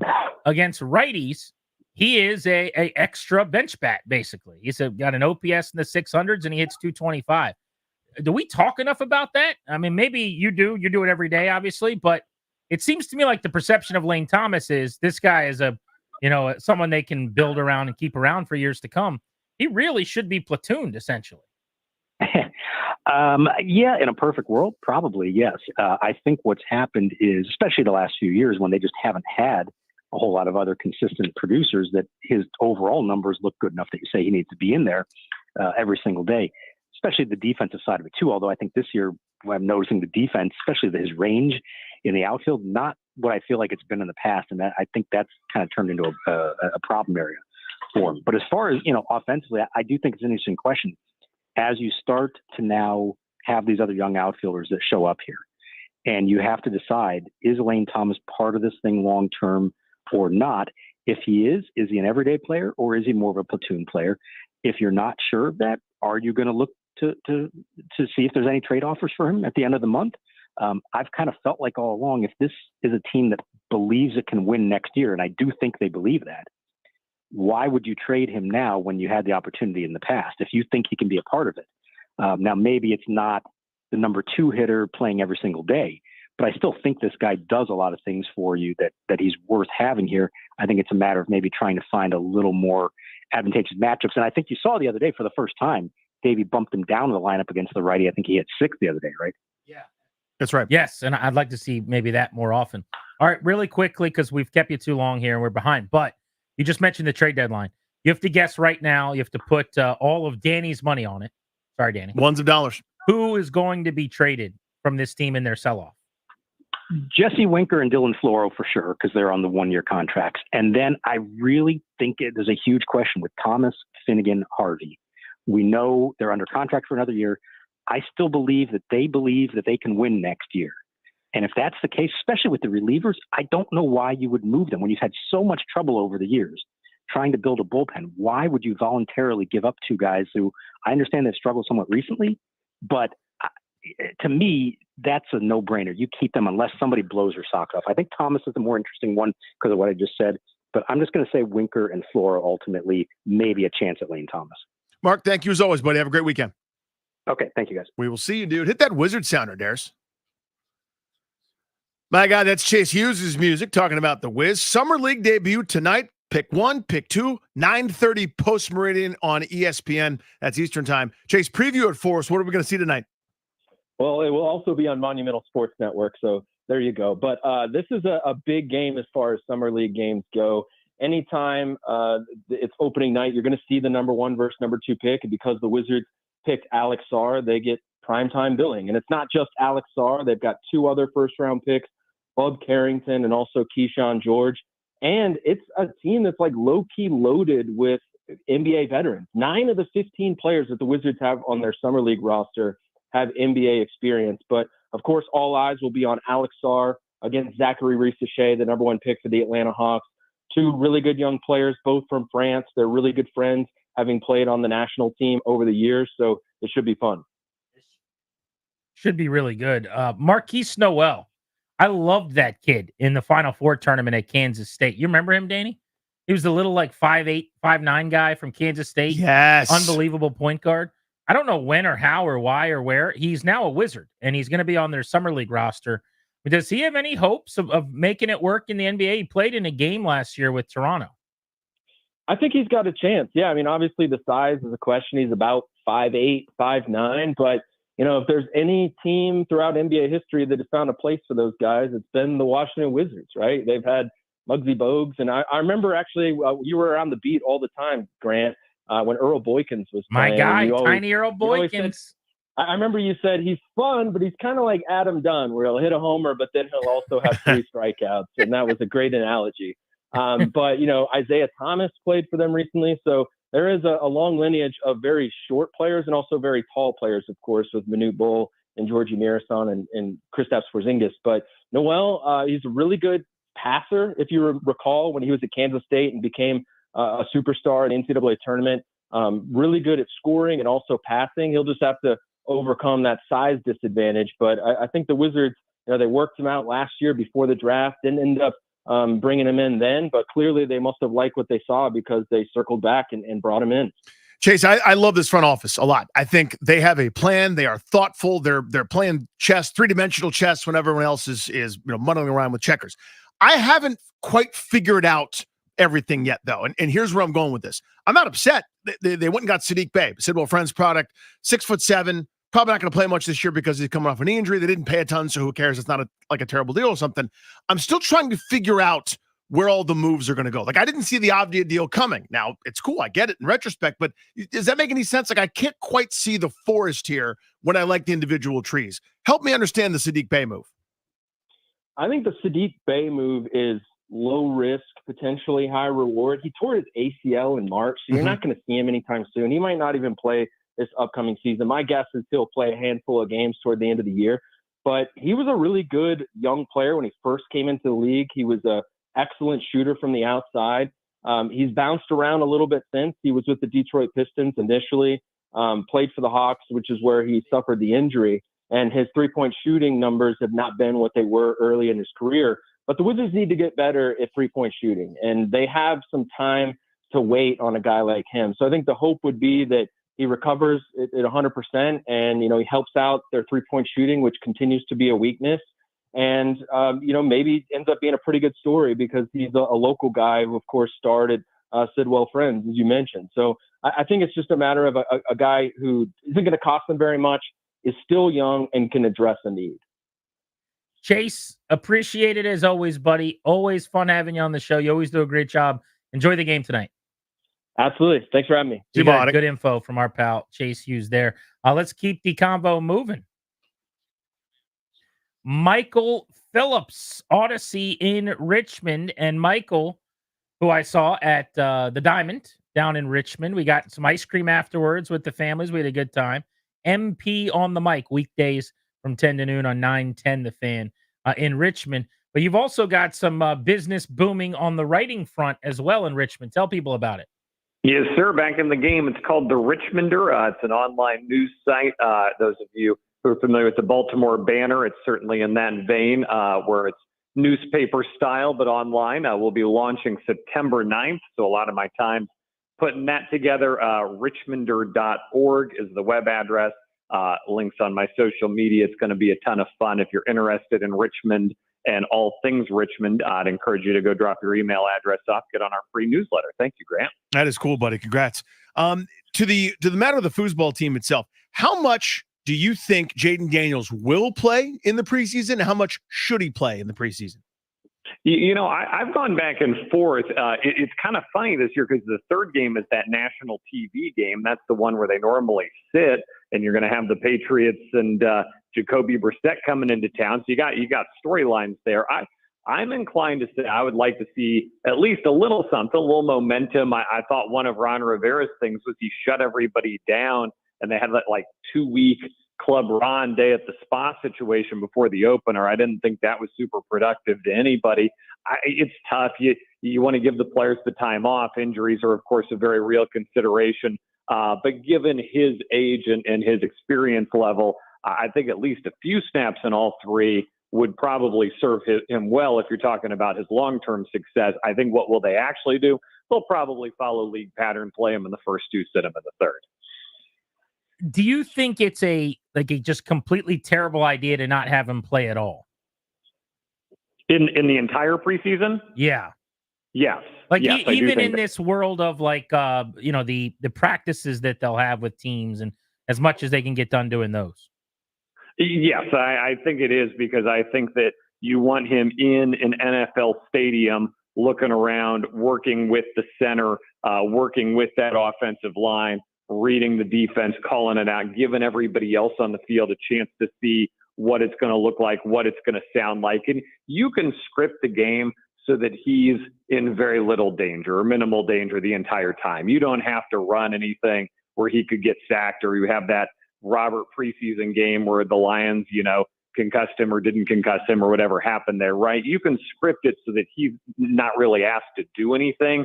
But I think you want those opportunities to to put the team together, to get him on the field, to run through the cadences so that there's a little bit of familiarity. Because, this is a tough opening stretch. You start with the Tampa team that is a good team, beatable team, but a good team, but one that has a lot of cohesion coming in. So I think you would consider them the favorites in that game. A Giants team that has had these guys number the last few years.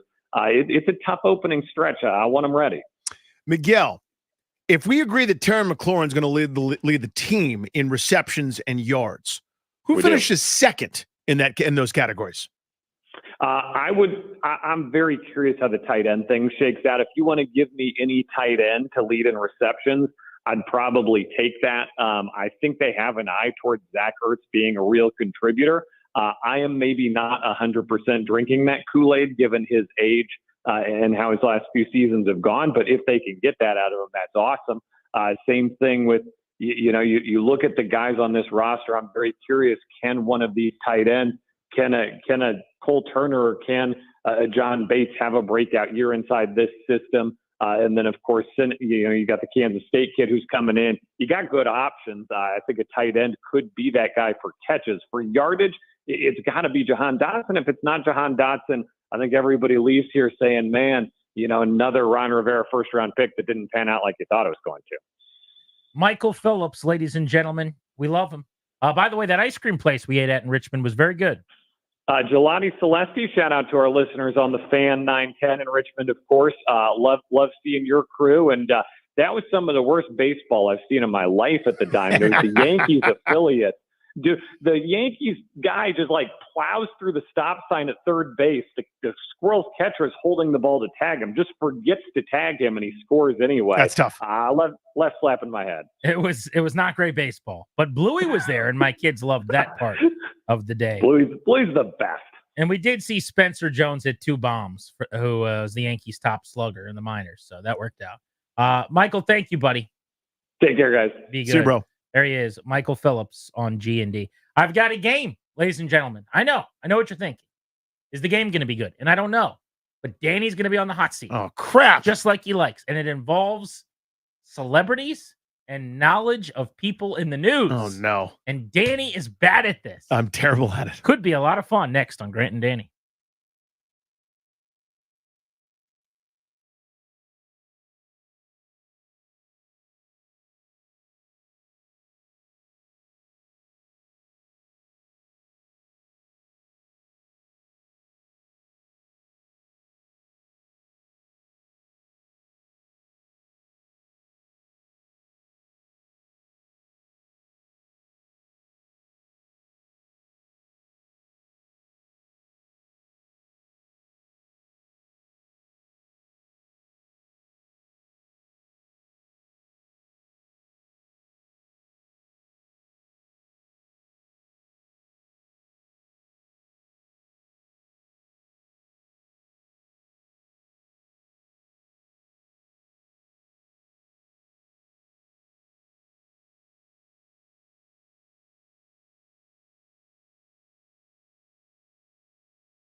Fan from our Half Street Studios in the Navy Yard downtown in D.C. Welcome back. Thank you for listening to the show. It is time to play the game. Here's how this is going to work.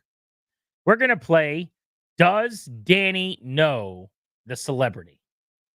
The game is called Does Danny Know the Celebrity? Now, Ryan and Darius, you guys can participate with me. We can agree before he bets one way or the other.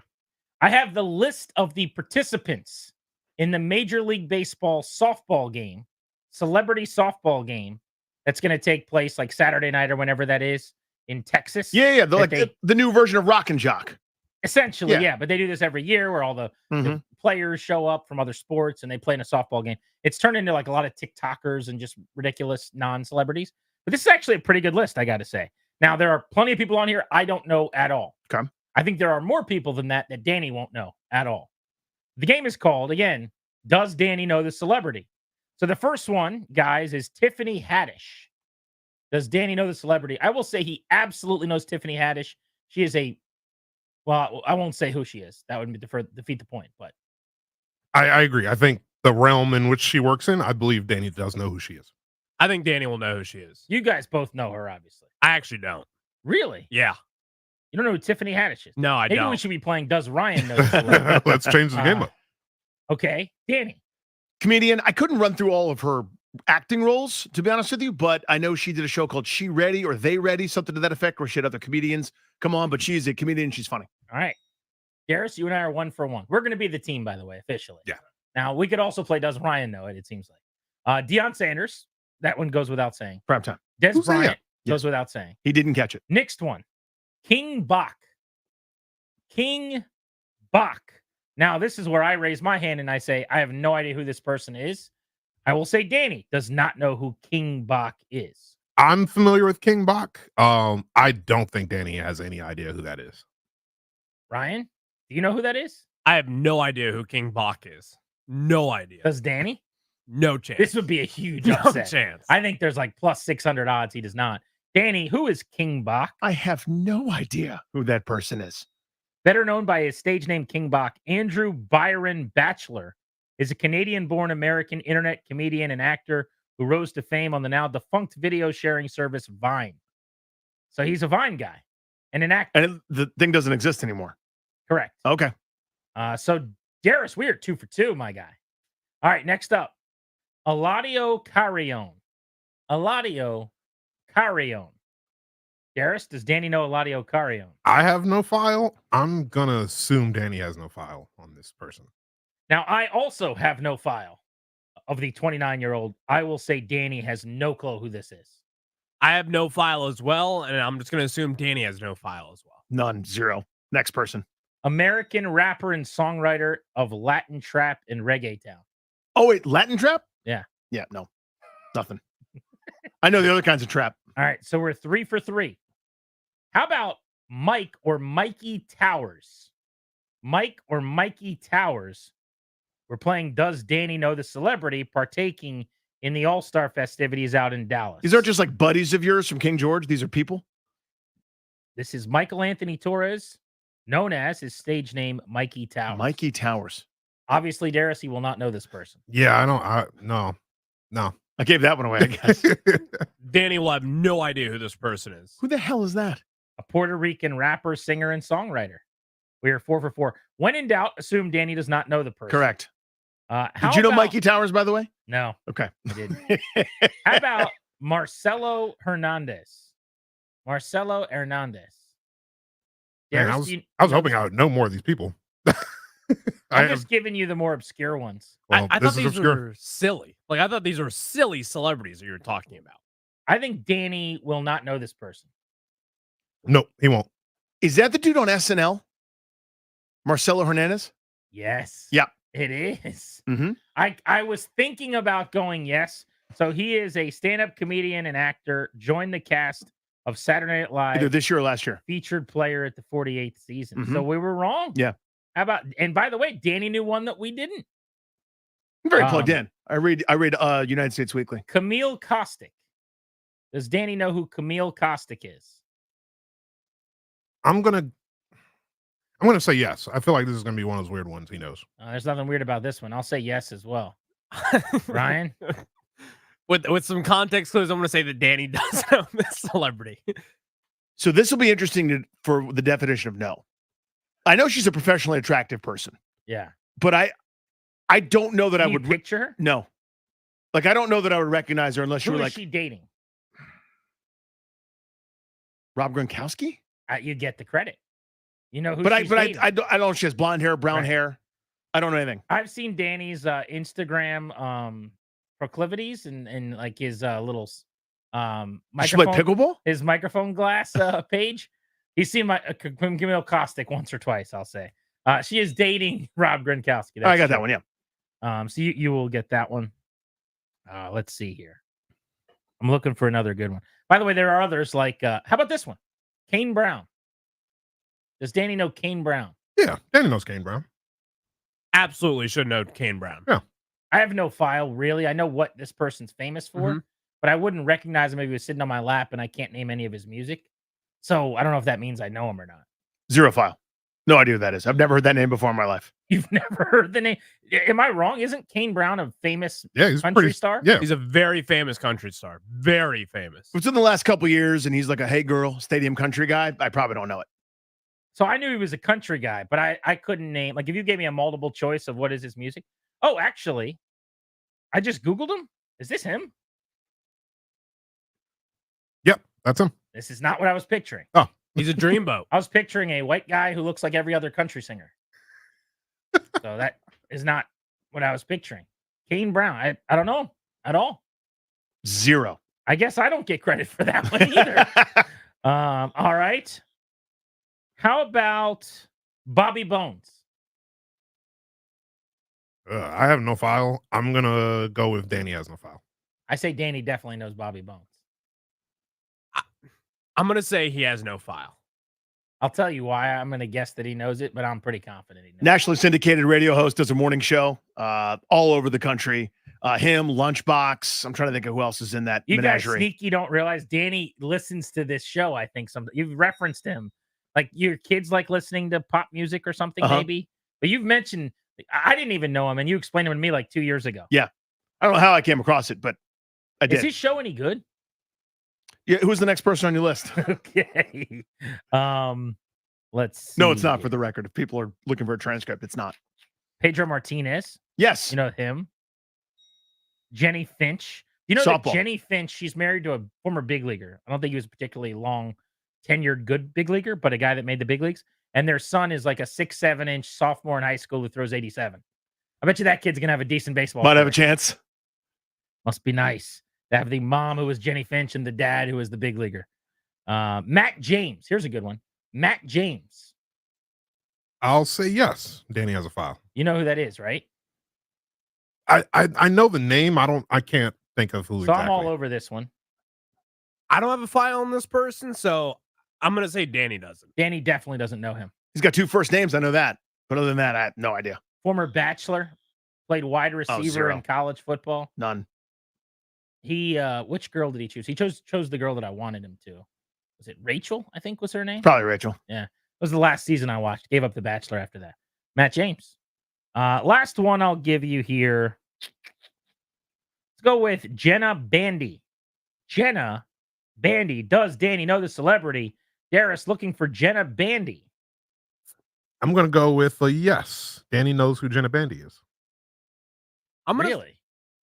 I don't know who it is, but Okay. You think Danny does? All right. Yeah, you know what? I'm actually going to go with Team Darius. I'm going to say Danny knows this one. You guys have a lot of confidence in Danny's internet works, his research ability. Yeah. So I don't know how to describe this person. I guess you'd call it, say, internet celebrity. Oh my but God! Is she he can about to throw. pull She can this? throw a football. She beats dudes one-on-one in basketball. Like, her whole deal is that she's a really good athlete.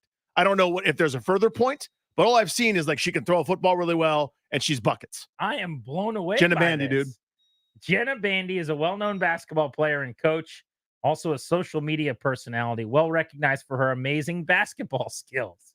Look at you. Yeah, like her deal is like some dude pulls up like, I can beat you, and then she like beats him one-on-one, and like that's the bit.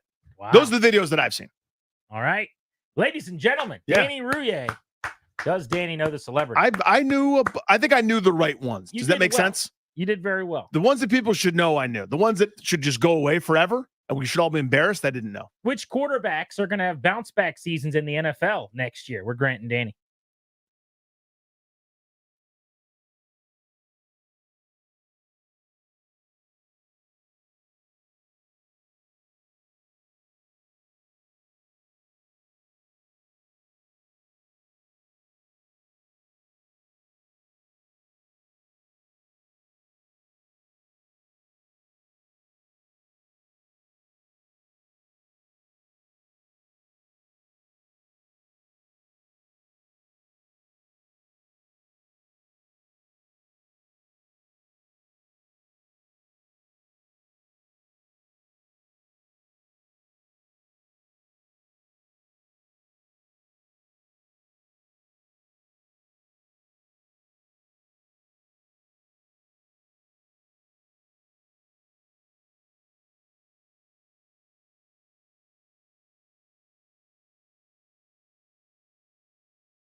Welcome back to Grant and Danny on the Fan. Top of the hour in about 15 minutes. We've got one final chance for you to win tickets to the Dave Matthews Band.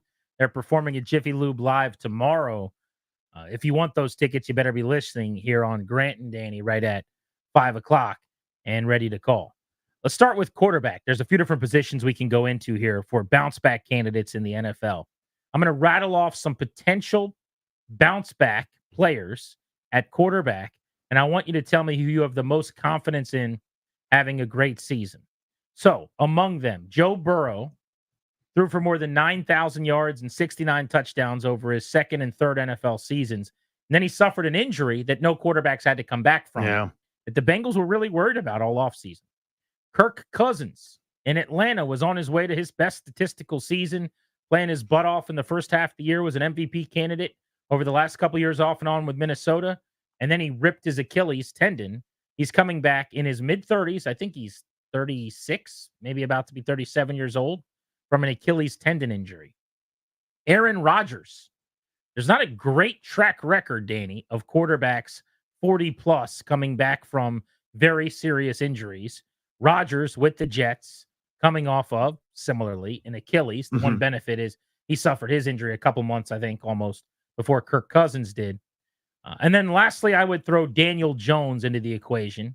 He was a top 10 fantasy quarterback when you add in rushing statistics during the 2022 season. There was a time when he played at a really high level. He got paid because he went to Minnesota and single-handedly beat the Vikings and ran all over the place. 707 rushing yards, 7 touchdowns that year. He's coming off of a torn ACL. Of those quarterbacks, who would you bet on? This is actually not an easy one. My answer is all governed by injury, and I've kind of gone here by default to Aaron Rodgers. I don't feel great about this one, but I feel it's least sketchy because his game isn't based on running around. Neither his Cousins is, obviously, but I feel like Rodgers in this comfortable offense, he's done this before. They've got a pretty good situation in New York for him. I like the upgrades to the line. I like the skill position guys. I like Breece Hall.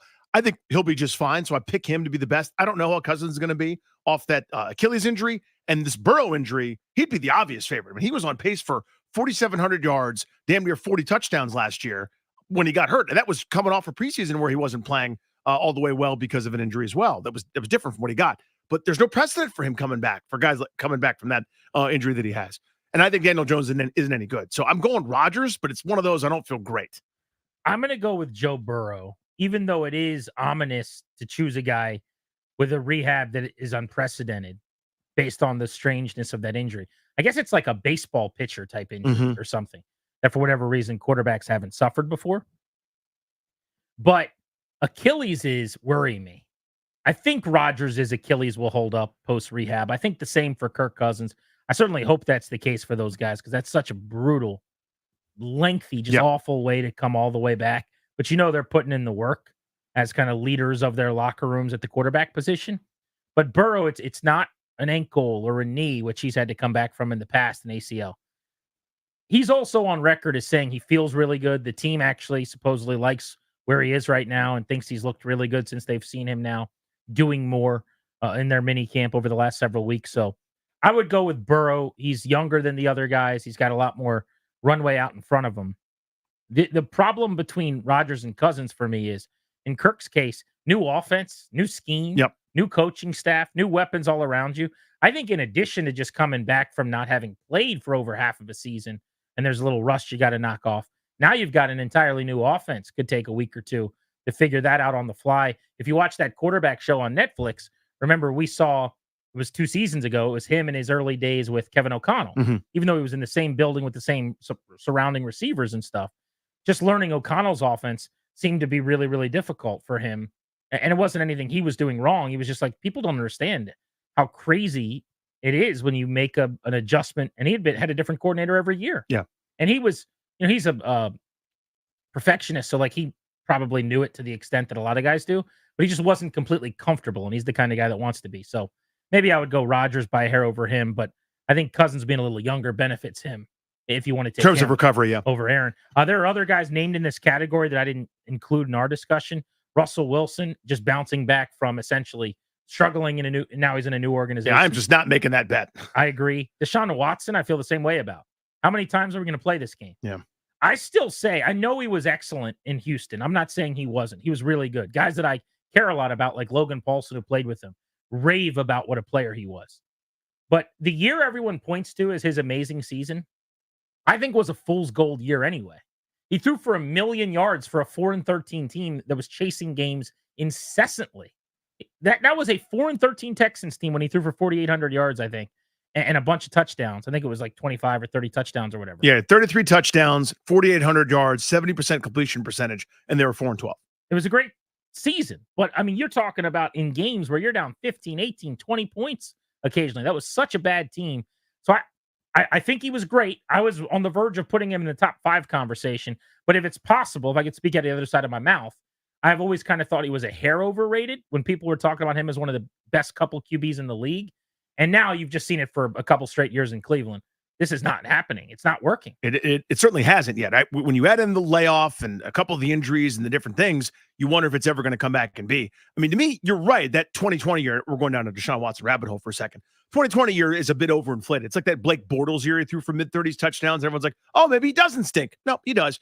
But it's the previous couple of years as he was ascending, put up numbers, as good or better than Trevor Lawrence has, for example, in 18 and 19, high 20s, 4,000 yards, single-digit interceptions, running for 500 yards with 6-7 touchdowns as well, where we're going, oh, my God, this is legit. And then those, fantasy numbers there in 2020 for a team that was behind all the time. All right, so then I'm going to rattle off all these names one more time. Give me the guy that you think has the worst season of the bounce-back quarterback hopefuls. Joe Burrow, Justin Herbert, Kirk Cousins, Anthony Richardson, Deshaun Watson, Russell Wilson, Daniel Jones. It's either Wilson or Jones for me. I think Wilson gets replaced by Justin Fields at a certain point. So that would be pretty bad, I would say, right? If now, Jones doesn't play well, he'll be replaced in the offseason. Yeah, Jones, I think, is going to end up being his last year in New York. But he'll get plenty of opportunity. There's nobody breathing down his neck. I think Pittsburgh, to compete, their best bet is to actually go with Justin Fields and have him run around and make plays. I was going to roll with Russell Wilson, but because you did, I'll say Deshaun Watson. There's nothing they can do. That contract's fully guaranteed. It'll go down if he doesn't play better this year as maybe the worst contract in the history of sports. But they just need him to be so much better.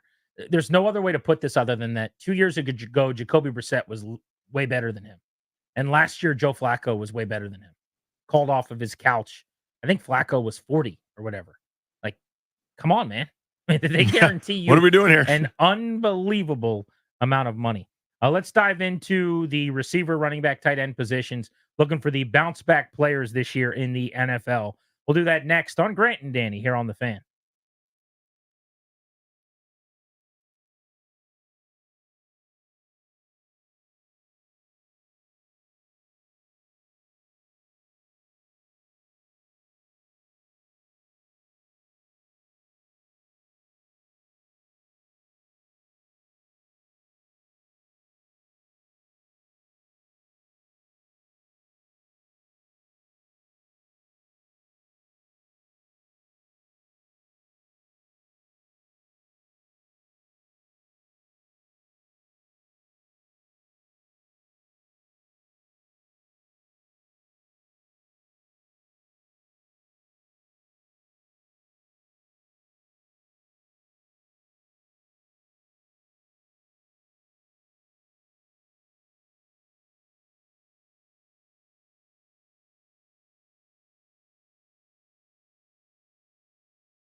Final time this week, final time today. Caller 10 at 800-636-1067.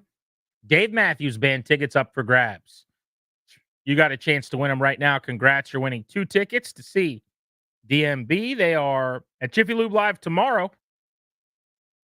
Tickets are on sale now. For tickets and more event information, go to thefandc.com/events, courtesy of Live Nation. We've got one last prize opportunity for the week with our Ghostbusters in concert at Wolf Trap tickets for later this month with the National Symphony Orchestra.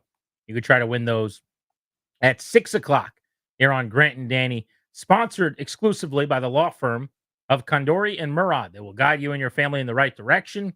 They'll help you draft your will, set up a trust, create a healthcare power of attorney. Schedule a free consultation with their estate planning attorneys at kmlawyers.com. Be sure to tell them G&D sent you to score a discount. That's kmlawyers.com. We were just looking at some of the quarterbacks in the NFL, looking at bounce back seasons this year. All of our football coverage on the Fan today is presented by T-Mobile. Switch to T-Mobile and you can get tons of benefits and still save on every plan versus AT&T and Verizon. Use their savings calculator to find out how at T-Mobile.com/switch. Danny, I thought we could move to a different position, though. So we just covered quarterbacks. How about we talk running backs and bounce back candidates? Here is the list I'll throw at you. Okay. I want your most likely running back to have a monster season. Nick Chubb of the Browns. Remember the unbelievably gross injury he suffered on national TV? Left ACL, MCL, meniscus in week 2. Long time ago now, but still a very severe It's gruesome. injury. I can't get that out of my head, man. Austin Eckler of the Commanders. It was just a production fall off last year. Now, there were some injury reasons why, but for the most part, he kept playing. He was the preeminent fantasy running back during the 2021-2022 seasons. A lot of touches, a lot of touchdowns, 38 of them combined in those 2 years. Last year, how about an ankle injury in week 1? That week, he went off for like 26 fantasy points or something. And then he missed 3 games and scored double-digit points in any fantasy week after that. I bring that up to say the numbers just weren't there. Mm-hmm. I think he had 7 games all year long after that, where he had what would be considered like a good fantasy week.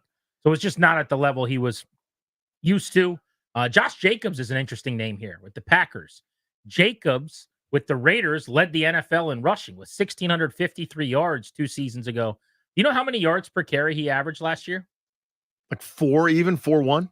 3.5. Ooh, yuck. He went from really good to one of the least effective running backs in the league in an offseason. Now, remember, I think he had a holdout or something weird where he didn't play at all in the preseason, showed up at the last second, showed up for the year, but he just chased his tail. He was never in shape. Mm-hmm. So Jacobs now in Green Bay is interesting. Aaron Jones comes over from Green Bay to Minnesota with the Vikings.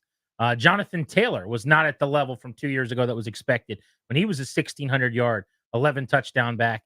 And Ramondre Stevenson with the Patriots is listed here on ESPN.com as well. He ran for 1,400 yards in 2022 and caught 69 passes. And then in a timeshare with Ezekiel Elliott last season, completely fell off. So of these guys, who are you buying stock in? So honorable mention Austin Eckler, who I think is actually going to have a really nice season here in Washington, mostly catching the ball. I don't know how dynamic a runner between the tackles he is or how much I care about that. I actually think it's Aaron Jones. To me, the only thing that's ever limited Aaron Jones is coaches and some sort of playing time divvying up. He's always had somebody else breathing down his neck or a thunder to his lightning, whatever. I think he's been kept fresh. I think he'll have a pretty nice season in Minnesota. I think those other guys, think of Taylor, Jacobs, have kind of fallen off that running back precipice. Jones, I know, is of age to have done that, but I think because he's been kind of in a 2 or 3 headed monster system for a while. I think he'll have the best season of any of those guys. Jonathan Taylor, I think, has a huge year this year. It's been a while since he played at the level that made him the number 1 overall pick in some fantasy leagues. Remember his second year in the league, 2021. He had 1,800 yards and 18 touchdowns. Led the NFL in both categories. In fact, he led the league that year in rushing attempts, yards, touchdowns, yards per game. I mean, a bunch of different categories. Anything you can lead the league in running, he did. There's been 2 seasons since. The one year, he missed 6 games, and the other year, he missed 7 games. So a lot of time not on the field. But if you look at the second half of last season, in fact, I want to pull up his game log because I remember seeing the second half of his year, he looked like Jonathan Taylor again. His final week last year, 30 for 188 against the Houston Texans. Week before that, 96. Week before that, 91. I mean, he had some really, really big games down the stretch. I think he was inactive 3 times, but finished the season as a bell cow getting carries. I also think if Anthony Richardson's on the field for them, we saw it in 2012. When you've got to defend 11 on 11 with a quarterback that can take your heart, that can just rip off a 75-yard touchdown on 1st and 10 from the 25 to start a drive. This is what Washington's banking on with Jaden Daniels. Mm-hmm. I now have to defend that guy as a player, not just a quarterback that hands the ball off. What does that mean?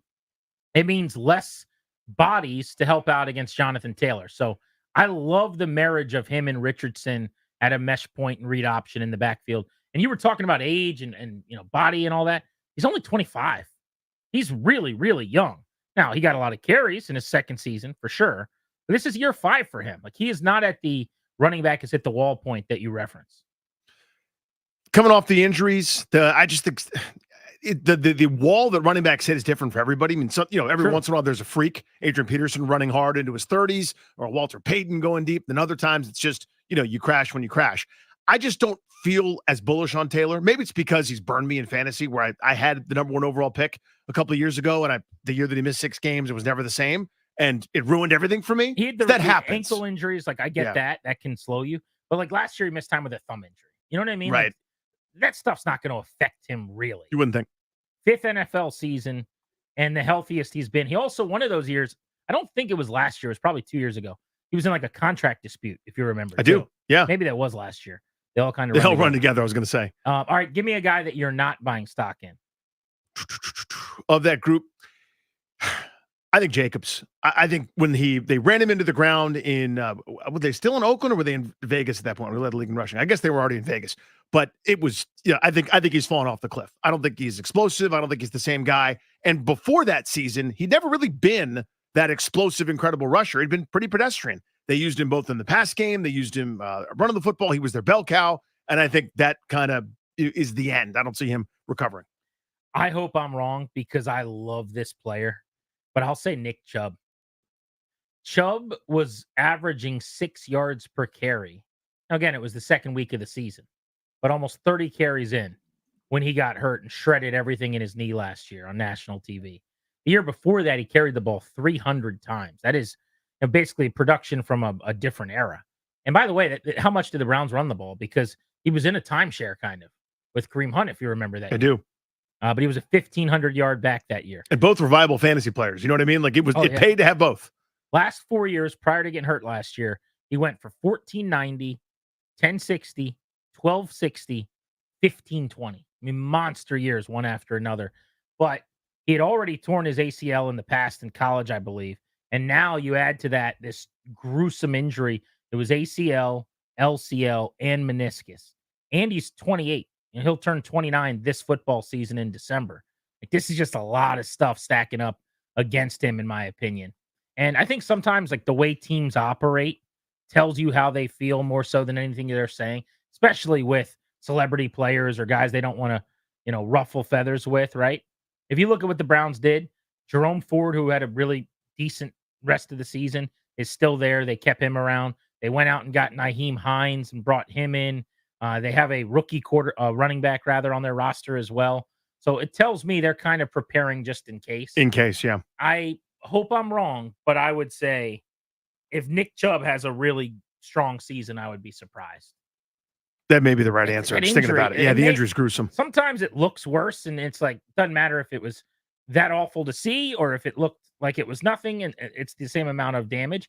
Maybe, but it's just hard for me to unsee that injury. Yeah, I smell what you're cooking there. Wide receiver, bounce back candidates. T. Higgins with the Bengals. What a mess his season was last year. He was just on and off the field constantly. Yep. And then there was no Burrow, so the quarterback spot got worse in Cincy. But he'd gone over 1,000 yards during the 21 and 22 seasons.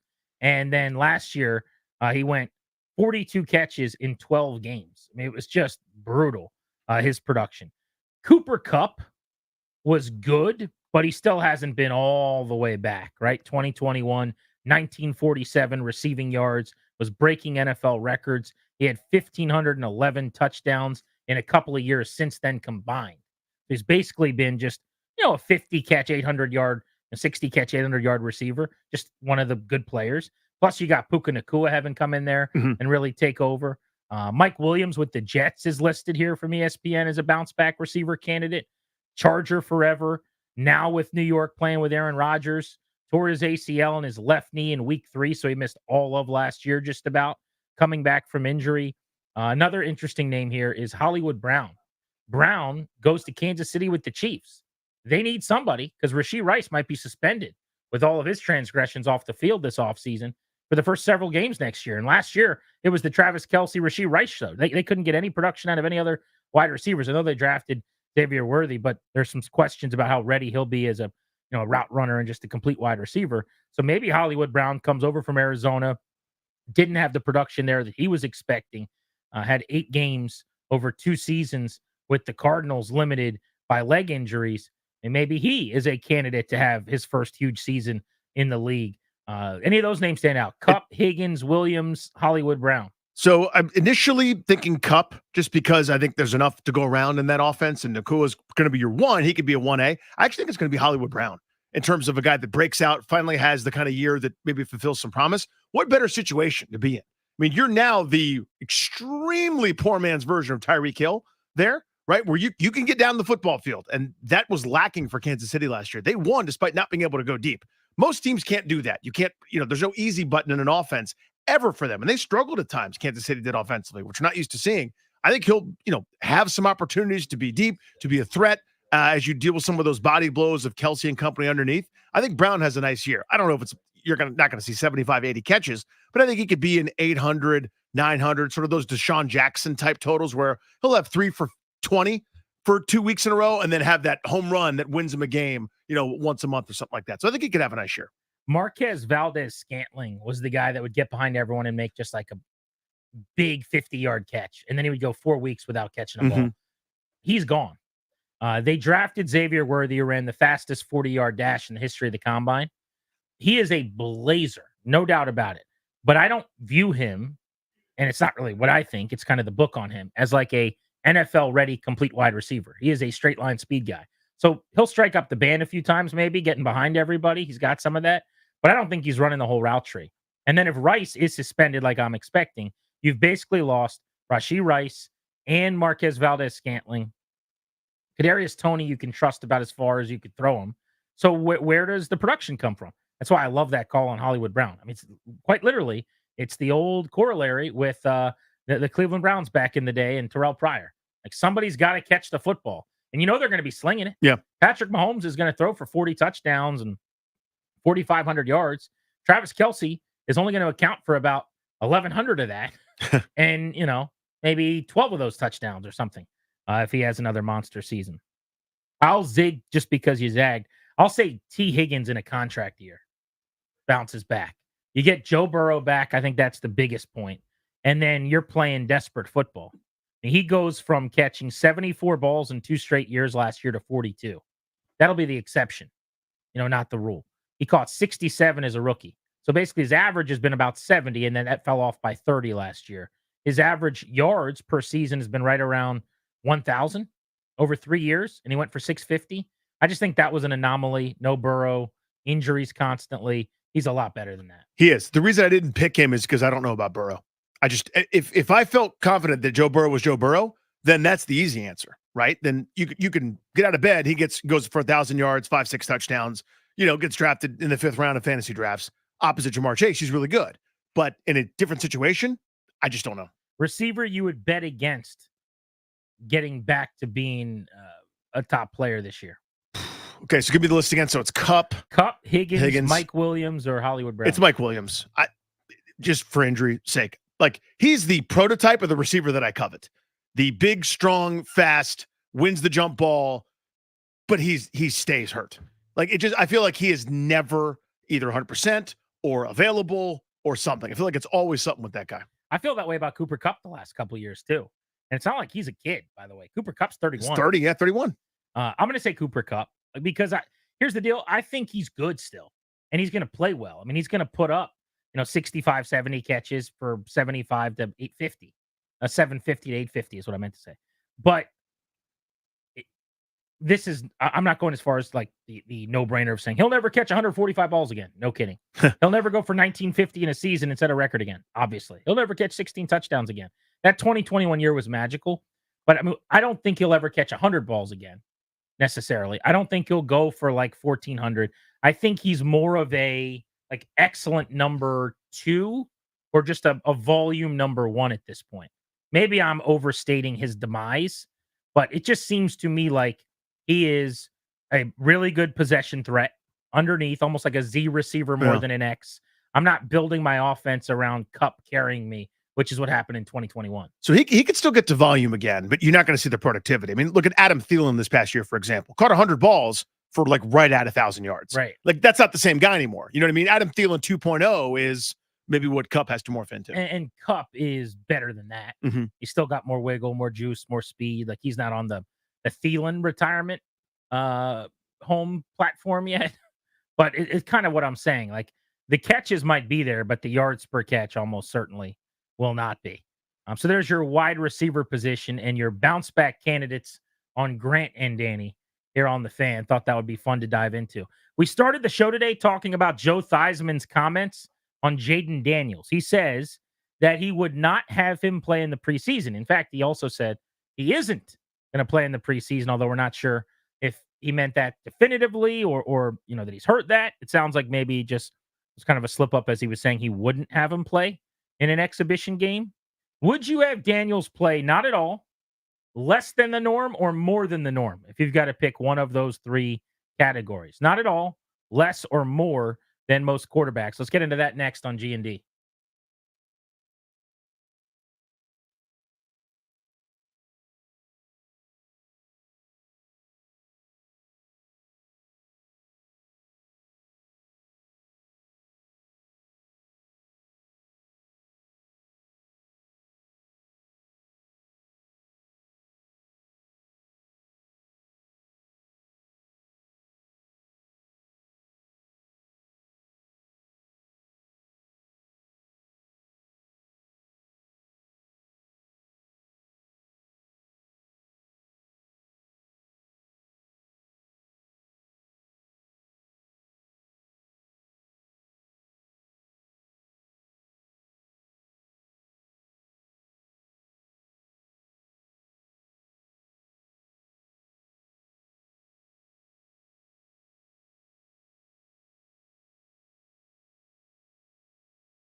They'll probably play a series, maybe.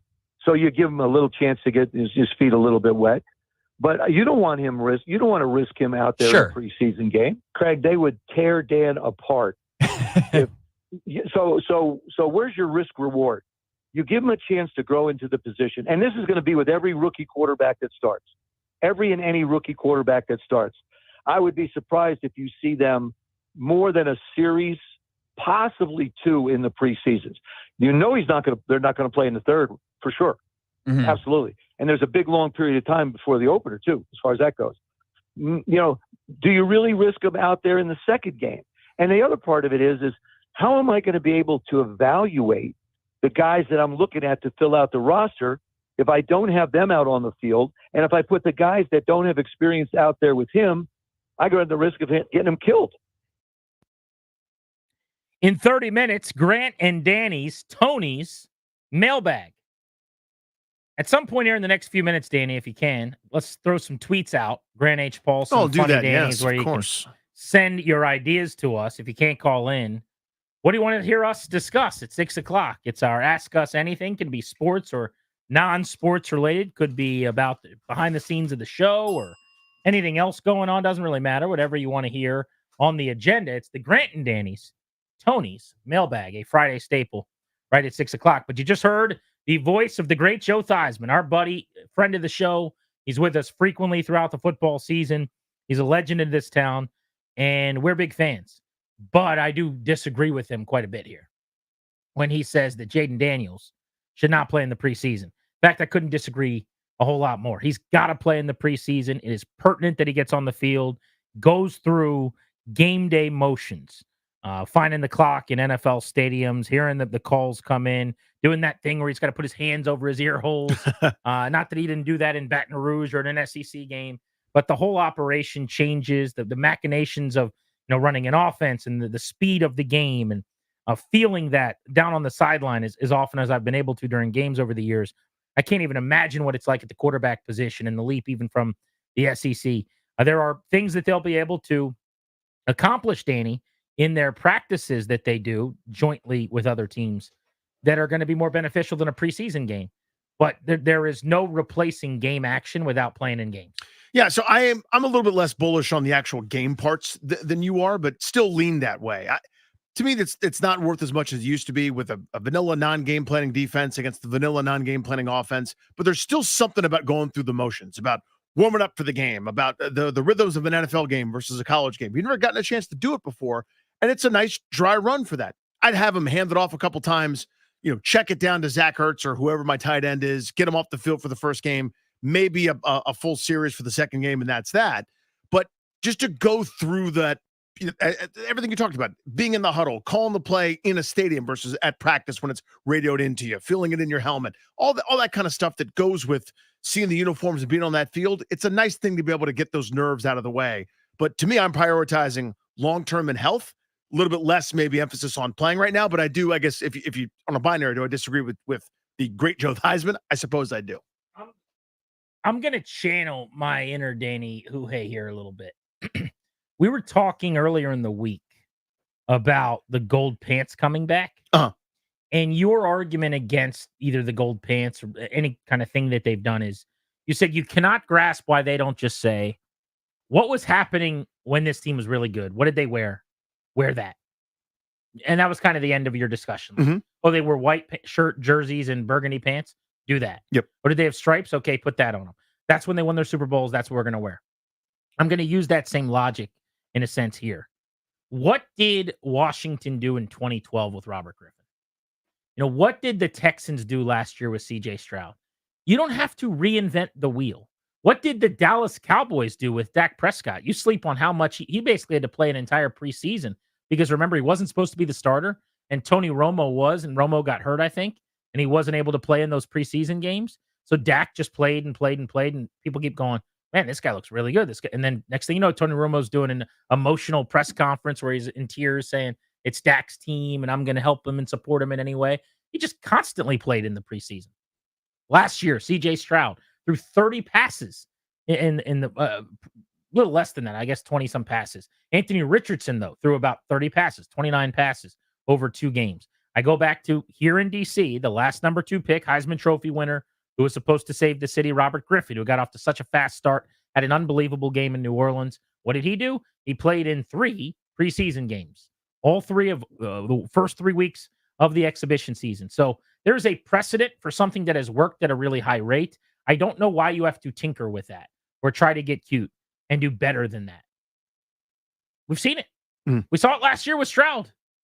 Now, I'm not saying just because you play in the preseason means you're going to be good, but the guys who have had the best rookie seasons and the most success have not only played, but I would even make the case, have played extensively, which brings me to my next question. I think this could be fun because I think we'll probably disagree. If you have to go 3 different categories here, okay?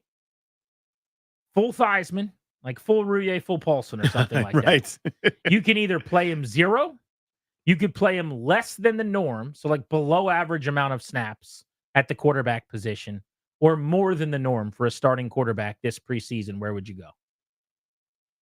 So it's not 0, and it's definitely not a lot. So I guess I'd say full Rouillet. I'm going very minimal. To me, it's more about like the pregame warm-ups, getting a couple play calls in the huddle than it is about anything else. Like I'm prioritizing health, and I know there's going to be growing pains no matter what he does. Yeah. If he plays all 3 preseason games in their entirety, we're still going to go through those. Here's another way to ask. Yeah.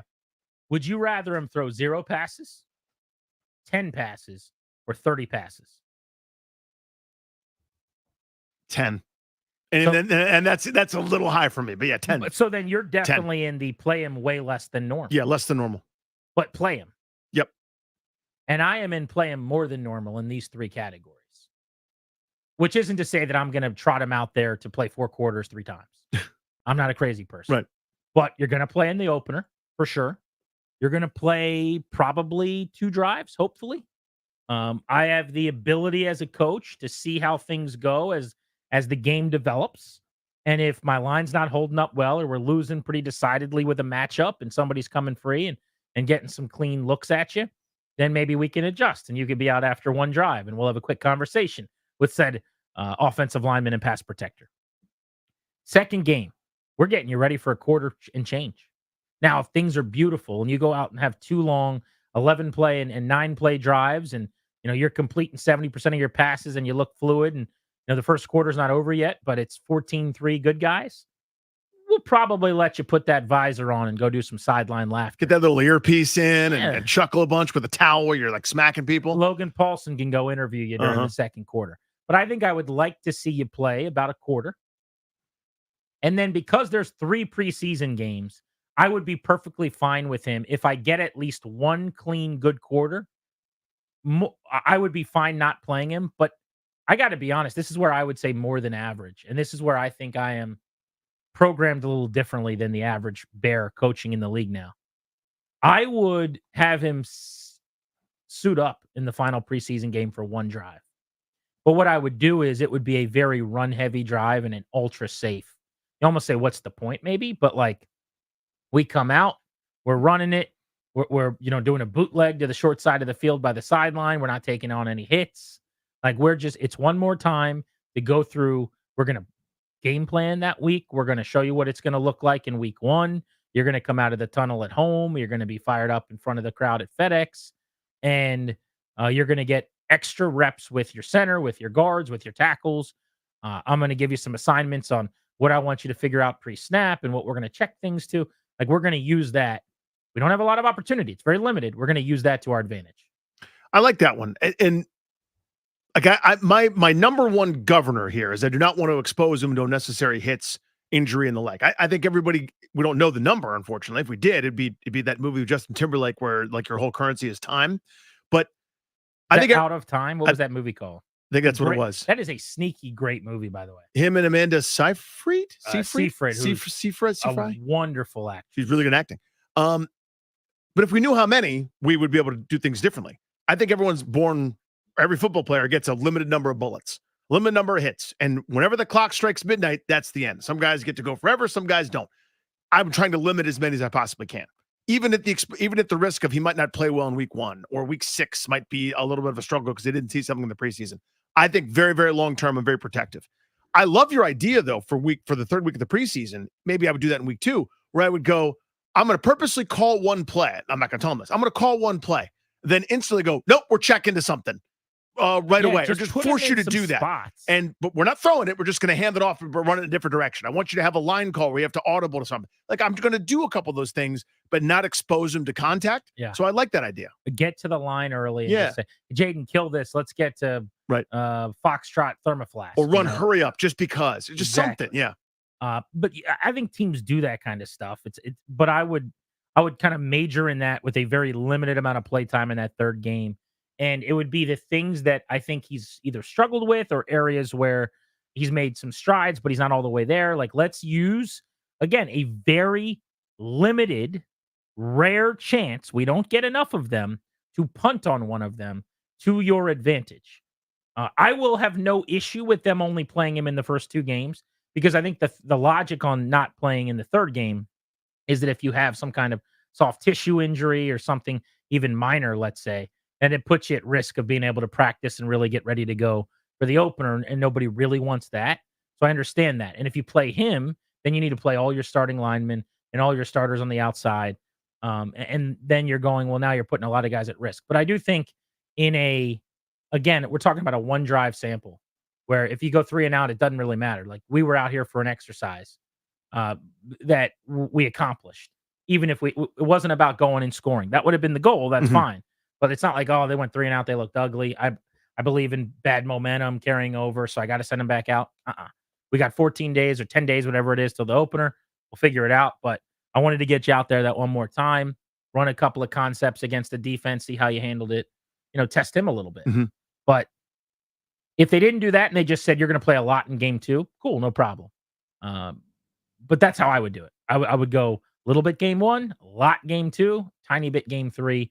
Thanks for showing up. Let's pack up shop and let's head home. We're getting ready to fly to Tampa for week 1. I would do a similar thing, but just dial down the numbers in each one. So week 3, pregame warm-ups, let's go through it, and then you're standing next to me, right? Because I'm giving all my veterans game 3 off. But he'll definitely be warming up and going through that. I remember when Shanny, first year I covered the team, we showed up and he had Danny, it must have been 40 guys lined up running sprints before the game. We're like, okay, these guys aren't playing. Because remember, they still had 90 or 80, whatever. Right. But I mean, they were literally just spanning the entire field. Like, anyone you'd ever heard of on the team was just out so they could evaluate the back of the roster guys, which was cool, and give other guys a chance to actually show themselves, which I think is nice. But that was one of the only times I've seen that. Most of the time, coaches do what you're talking about, which is smart, which is we're not punting on the day at 3:00 when you run wind sprints. Right. Like, you're going to do everything until kickoff like you're playing. And then, a half hour before kickoff when we're in the locker room, if you want to take off your shoulder pads and just get ready to be a spectator, no problem. But the rest of it, you're getting something out of the day. Yeah, I want the preparation. I want the act as if, right? Because that's part of it, right? Is to learn how to be amped up and excited, but also even keel enough where you're able to deliver in minute 1 as well as minute 60. So here's the question for you guys on the phones. 800-636-1067 is the number. Should the Commanders play Jaden Daniels not at all, less than the average starting quarterback this August, or more than the average starting quarterback this August? We're Grant and Danny on the Fan.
Top of the hour at 6 o'clock, the Grant and Danny's Tony's mailbag. And before we get out of here, at about 6:25 or so tonight, we will be giving away one last 4-pack of tickets to Ghostbusters in concert with the National Symphony Orchestra. The show coming up Friday, 2 weeks from today, 2 weeks away. Welcome back, and thank you for making the show part of your day. We know you got options. Means a lot to us. We are sponsored by the law firm of Condori and Murad. They will take good care of you. Schedule a free consultation with their estate planning attorneys at kmlawyers.com, and be sure to tell them we sent you to score a discount. That's kmlawyers.com. Joe Theismann says Jaden Daniels should not play in the preseason. We both disagree. I think me more so than Danny. I would play him more than the average veteran quarterback. I think he and every rookie probably needs the reps and the work. Danny would play him very limitedly. The question for you guys is, would you play him Theismann style, not at all? Danny style, very little?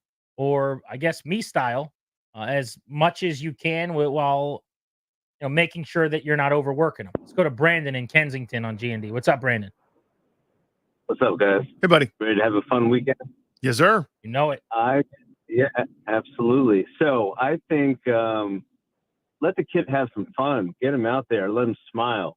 Get a feel of what's happening. This is a big deal.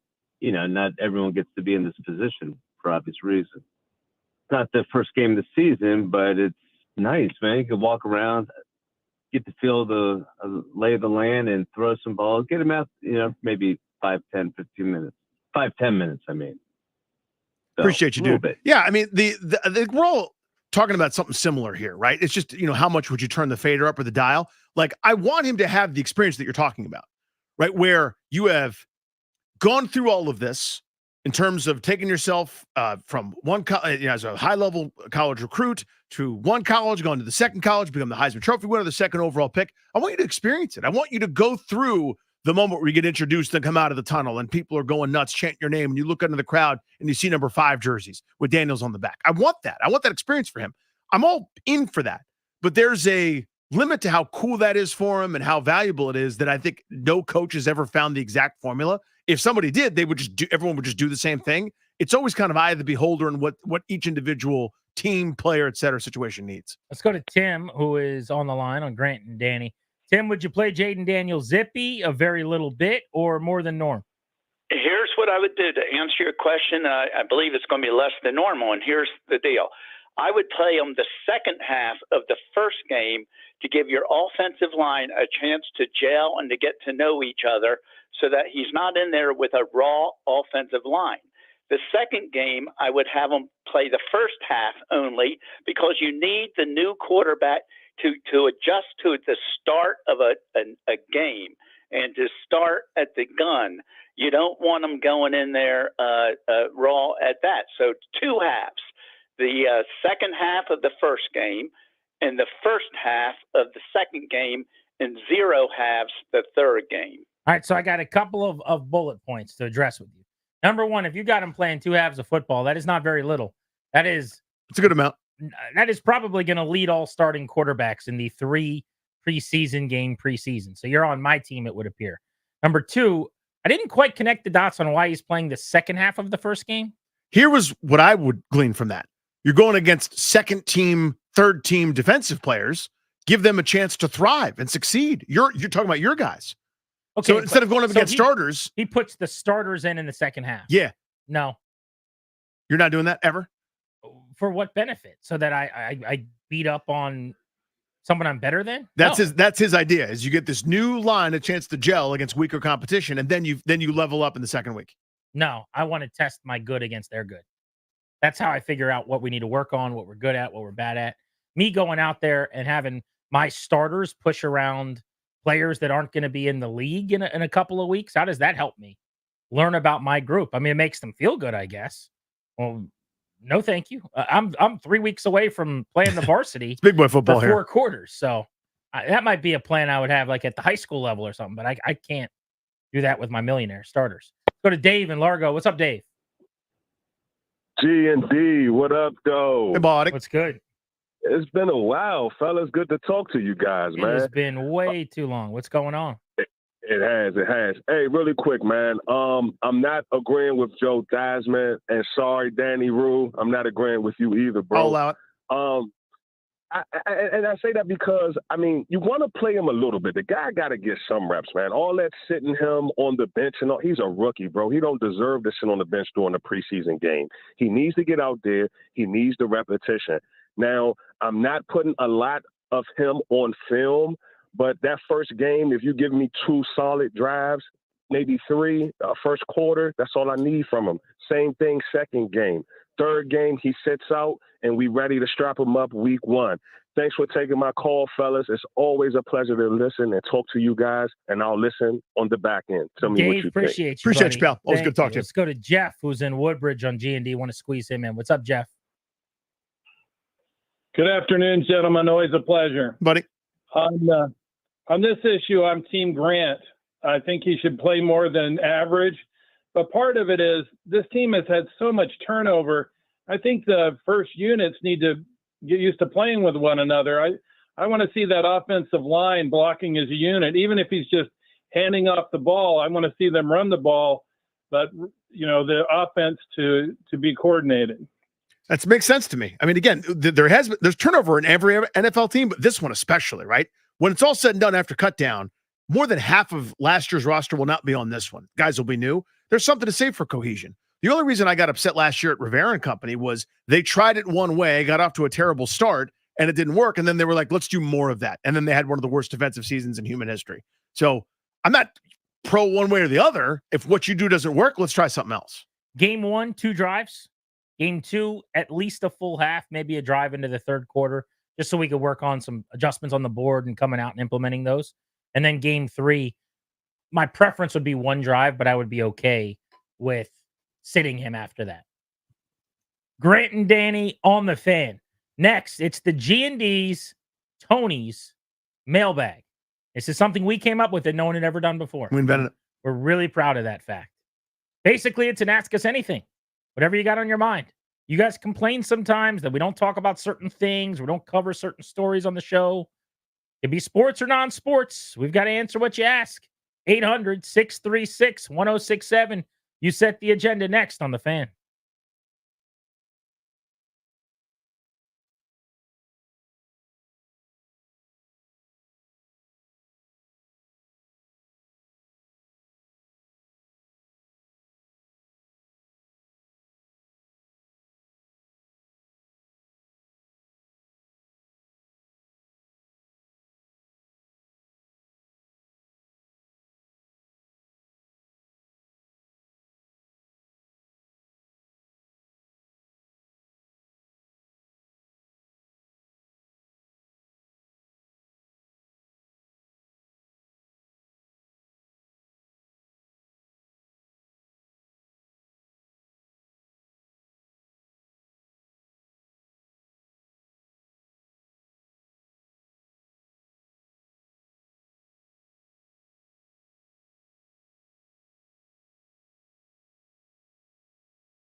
Caller number 10 at 800-636-1067. One last time for the week. We are going to be giving away Ghostbusters in concert tickets at Wolf Trap. Congrats, you're winning a 4-pack of tickets to Ghostbusters in concert with the National Symphony Orchestra Friday, July 26th at the Center at the Wolf Trap. Tickets are on sale now. For tickets and more event information, go to thefandc.com/events. I see we've got some people lined up on the phones. We've also got lots of tweets that have come in. Plenty of questions to sift through, Danny. It is time for the much anticipated Friday, 6 p.m. staple, Grant and Danny's Tony's Mailbag, which means Darius Dameron's been drinking water, doing his stretches. Little tea with honey and lemon. Darius, work those pipes.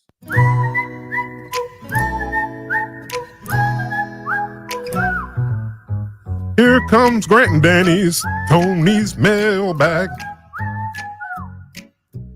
Here comes Grant and Danny's Tony's Mailbag.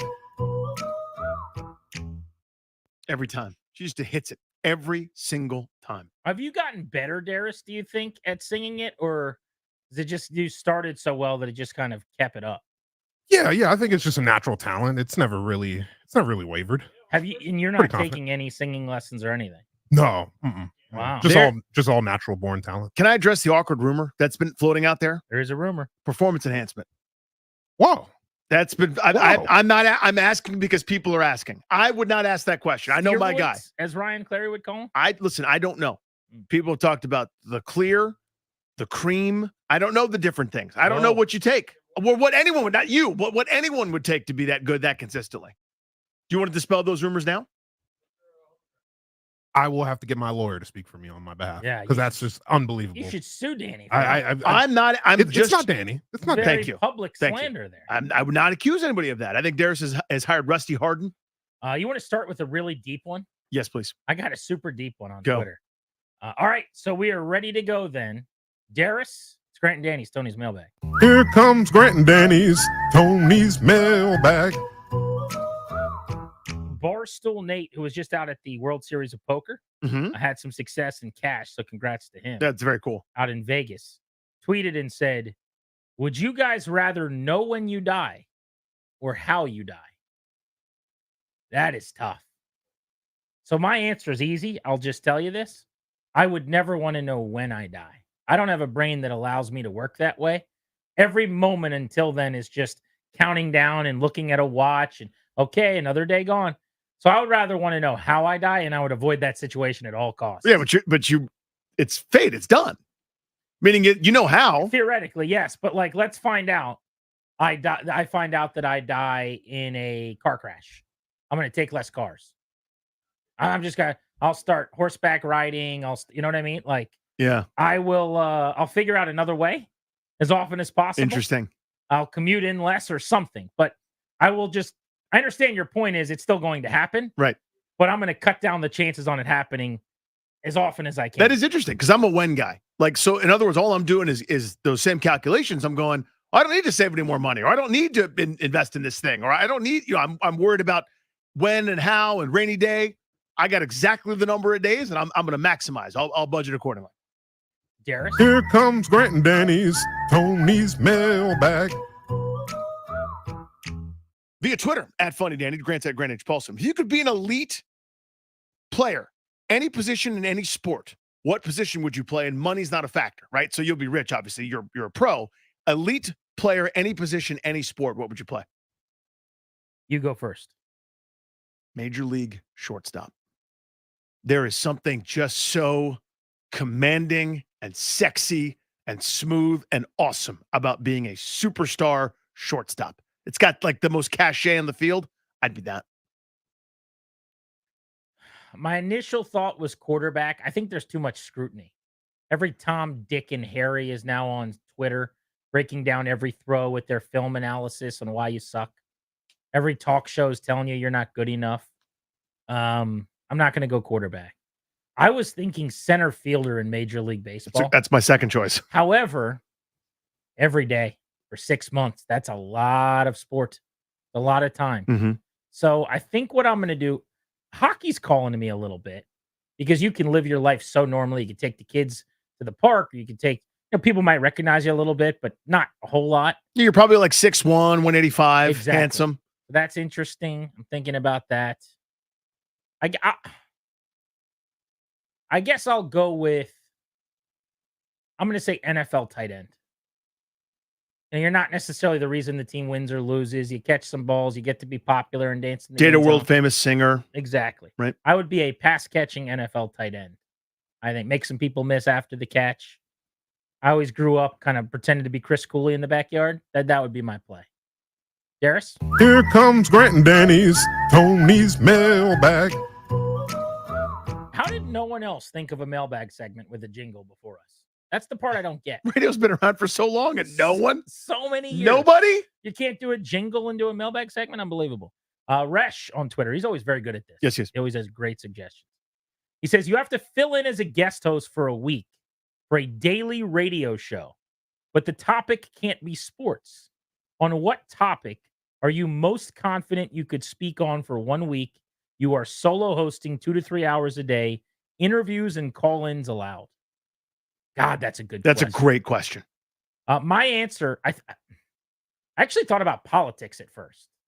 I kind of would be interested in doing as a independent thinker who loves to call balls and strikes on both sides because it's all ridiculous. Like, if you think in lockstep with either side, and there are basically two of them at this point, which in and of itself could be an issue, you're doing it wrong. Okay, neither is all right or all wrong. Having said that, I'm not going to do that because it's too controversial and taboo, and everyone hates your guts every time you say something they disagree with. I'll say movies. I think I could do a movie show. I could do a hell of a movie show. Spin a nice yarn on films. I want to get directors on. Call me BDK. I'm going to interview an actor or an actress. Break down the films at the box office. Movies is my answer. This is hard. And I'm not putting myself on the level of these guys. They're all way more accomplished than me. But there's now a million comedy radio shows, right? Like think of Jim Norton and Sam doing their show every day. Well, Jimmy. Yeah. So again, I'm not Jim Norton. Nobody's accusing me of being that. But if they're like, hey, fill in for Jim Norton or fill in on one of those kind of shows like The Bonfire where Dan Soder does his show, I could do that and talk comedy stuff. Derek? Here comes Grant and Danny's Tony's mailbag. Let's go to Eric in Gaithersburg on G&D. Eric, what's up? Hey, guys. First-time caller, long-time listener. How are you? Very well, my friend. Appreciate that very much. Hip, hip, Thanks, Jim. hip, hip, hooray! Hip, hip, hooray! Thank you, Coach. Was looking forward to that for a long time. Thanks. So just wanted to check in on you guys. Junks talked a couple weeks ago about 250 barbecue in Riverdale, and I wasn't sure if you guys had a chance to check in and eat there at all or not. I have not, and this place comes up a decent amount. I've never heard of it. Yeah, it is one of those. If you find a best barbecue in the DC area list or best barbecue in the suburb, whatever, that place in Riverdale comes up all the time. Constantly recommended to me. I'm never over that way. If I am, I'm going to go out of my way to get there. Here comes Grant and Danny's Tony's mailbag. Thank you, Darius. That was sweet of you. Harold in DC. What's up, Harold? Hey, fellas. I wondered if you guys played a double elimination Madden tournament as a show, who would win? And also, who's most likely to make Darius go berserk and just cuss? Okay, great question. Okay, that's a great question. Ryan is most likely to make Darius curse. Definitely. Ryan plays Madden like he's 8. Okay, he finds a play that works. Cheeses it. A fast receiver, and he just keeps going to it. And it is maddening and unacceptable. So that's number one. Number two, Darius would win the tournament, obviously. That goes without saying. I think the question is, Ryan beat me in Madden when we were playing in West Palm Beach. It made me so mad because it was like there was he wasn't doing anything actually to play. He was just button. How would you describe it? Button mashing? It was just really frustrating for me. Man, it is hard to describe, but just think of your 8-year-old cousin. Yeah. He finds one play that worked on you one time and he just does it over and over and over again. And I mean, I'm sorry, no offense to you, a better player would have adjusted and made him pay. A little offense to you. You lack experience. You lack experience. I have not You've played taken Madden 15 years off of Madden. It's not your fault. I'm not upset. Yeah. But yeah, Ryan just stinks at Madden and he shouldn't be playing. I mean, I actually disagree. I just simply disagree because I'm a competitor. I found a way. I found a little soft zone in Grant's defense there, and I started to attack it, and I picked on that all day, and he just simply never adjusted. I made so many adjustments. So many. I 10 different formations, 14 different play calls. Tyreek Hill couldn't be covered. He could not be. Ryan figured it out and just went to the well. It was very, very angry. It was so good. My thing is Darius would win. Ryan would make him scream. I'd be tuna barbecue, by the way. Just totally overmatched, overwhelmed. It's been 16, 17 years since Madden. The are out again. And this is caught. He's got a touchdown, LA. Do you have you throwing the pick saved anywhere? When the interception is going to get your pick numbers up? That was. Oh no, yeah, I don't think I have that. If I do, it's way in the archives. I have that on my phone still. I watch it like once a week, but I don't think it would play. I could play it, but it wouldn't work through the microphone. I don't think. Microphone. Here comes Grant and Danny's Tony's mailbag. In general, this is from Malcolm on Twitter. In general, what is you guys' position on drafting best available versus drafting for need? I contend that drafting pure best available is dumb as rocks, and people pretend it's reasonable somehow. It depends on the round. It depends on where in the draft we're talking about. So the later in the draft you get, you should not be drafting for need in any capacity. You should just be trying to find football players that can make your roster. In the early part of the draft, I'm going BPA at a position of need. So first round, I'm taking the best player to spot where I need a starter right away. I pretty much echo that. I remember asking Scott McLuhan this question when he came on, and everybody loves to talk about their board, best available. I said, well, that's ludicrous. What if the best available player 3 straight rounds is a left tackle? You would not draft 3 straight left tackles. You can't just hide behind your board. There has to be some reference or some deference or some understanding of what's on your roster and what you actually have at that point. You can't just walk in there and go, well, the next best guy on the board was a receiver. I know we've drafted 5 of them, and we're Vinny Serrato that year where they drafted multiple receivers in the second round, and one of them's doing rap videos now. But whatever, we're just going to do that. I hate that. Here comes Grant and Danny's Tony's mailbag. Crash wants to know our favorite Gibbs era hog and why. He means very specifically the O-line. Right? O-line must be, yeah. So, okay. Then I would say, now this was a little bit before my time, but the guy that I have the most affinity for maybe of the group would probably be Jacoby. I've met him several times and interviewed him a bunch, and I was around him very limitedly when I was growing up and around like swim events in Virginia because he had a daughter that swam. But Joe Jacoby would be my answer. Also, just the story of how little the expectation was for him when he showed up here in the 900th round and then became the best player in the league at his position. Should have been a Hall of Famer a long time ago. 100% co-sign that. I loved Raleigh McKenzie. I don't have a great reason for that. I was a little kid, and Raleigh McKenzie, and he was the left guard on some of the best teams ever. My first football memories, a lot of that dude pulling out in front, knocking people into the dirt. Here comes Grant and Danny's Tony's mailbag. Seth is in D.C. on Grant and Danny. What's up, Seth? What's up, guys? How are you? Hey, man. Doing great. All right, here's my question. So, is it fair to say that if Jaden Daniels gets hurt for some reason and is out for the year, the Commanders are actually screwed? I mean, not making the playoffs. Well, right? I wouldn't care about the playoffs. I have a follow-up to that. Okay. But let me answer that one first. I would not care that they're not making the playoffs because I don't think they're making the playoffs anyway. And to be honest, making the playoffs would be fun, but is fool's gold anyway. They're not going anywhere when they get there. So to me, the goals this year should just be about the development of Daniels and making sure he's the guy. So if he got hurt, it would be a disaster and it would be crippling and devastating because you lost a year of Daniels on the rookie contract and we have no idea if he's going to be any good or not because they're not making the playoffs. So my thought was, since you were, very pro him playing in the preseason, I was like, why even take the chance? Because if not, how's he going to play well in the regular season? Well, there's 17 games in the regular season. I mean, he'll get his time, but those 3 games that mean nothing, I don't know. You're okay with then, like, potentially. The first game being just him getting used to the speed of the game and potentially looking bad. Second game improving. Like by week 4, he'll come into form. I mean, the way the league works now, God knows what people will be saying if he looks terrible for a month. Yeah, I mean, I think that, I mean, if it takes him a couple of weeks to get where he needs to be in a game that matters, then great. Okay. But with there being, if the Commanders can win 10, 11 games with him, if that's, the ceiling, I don't know. Appreciate you, buddy. It's a good call. It is. I mean, they haven't won 11 games since I was in diapers. So let's slow down. Yeah, I'm not just going to give them 11 because they got a rookie quarterback I like. Just for the record, literally, I was going to the bathroom in my diaper the last time they won 11 games as a 2-year-old. So that's number one. That's not a thing. But could they mess around and accidentally win 9 or 10? I guess it's possible. That's not really my focus or goal. My focus or goal is just developing the player. And it's football.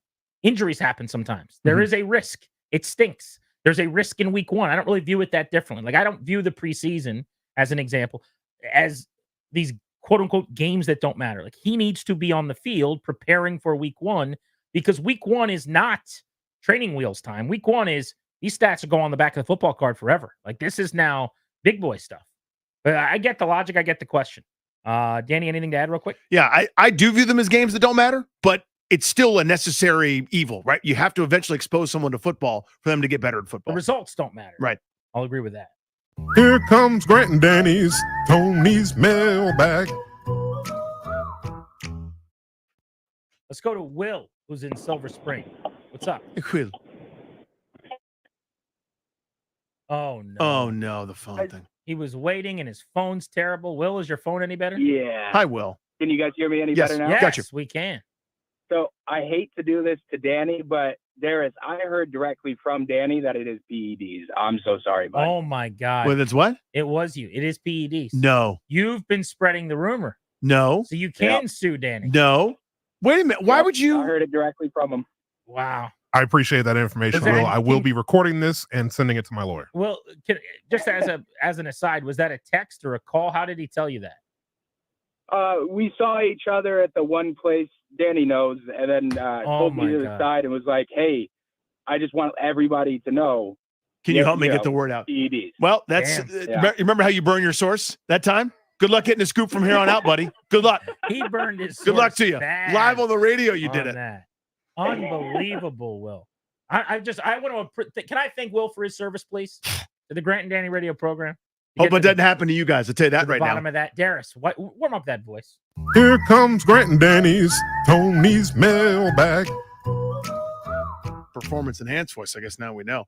This is from Jimmy. When you're breaking out the D20s, are you rolling magic users or big bruisers? Rank your top races and why table mates who choose Ganassi are the worst. Let's have 10 minutes of D&D content on FM radio. So, Grant, if you would, when you're rolling the D20s, are you magic, bruiser, tank, and also go through your sort of race and class character choices for D&D? Whenever you're ready, go ahead. I'm not playing along with your game. No, go ahead. Don't joke around.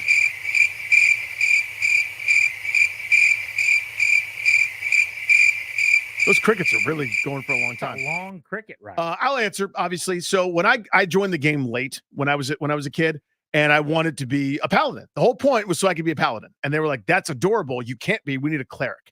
And I hated that. Yes, whenever you're ready. I didn't want to be a cleric, but they made me be a cleric, and the cleric's name was Ruse, and that's where I Here got the nickname. comes Grant and Danny's Tony's I did it for mailbag. Warhammer, though. Zach in Fairfax. Hey, first time, long time.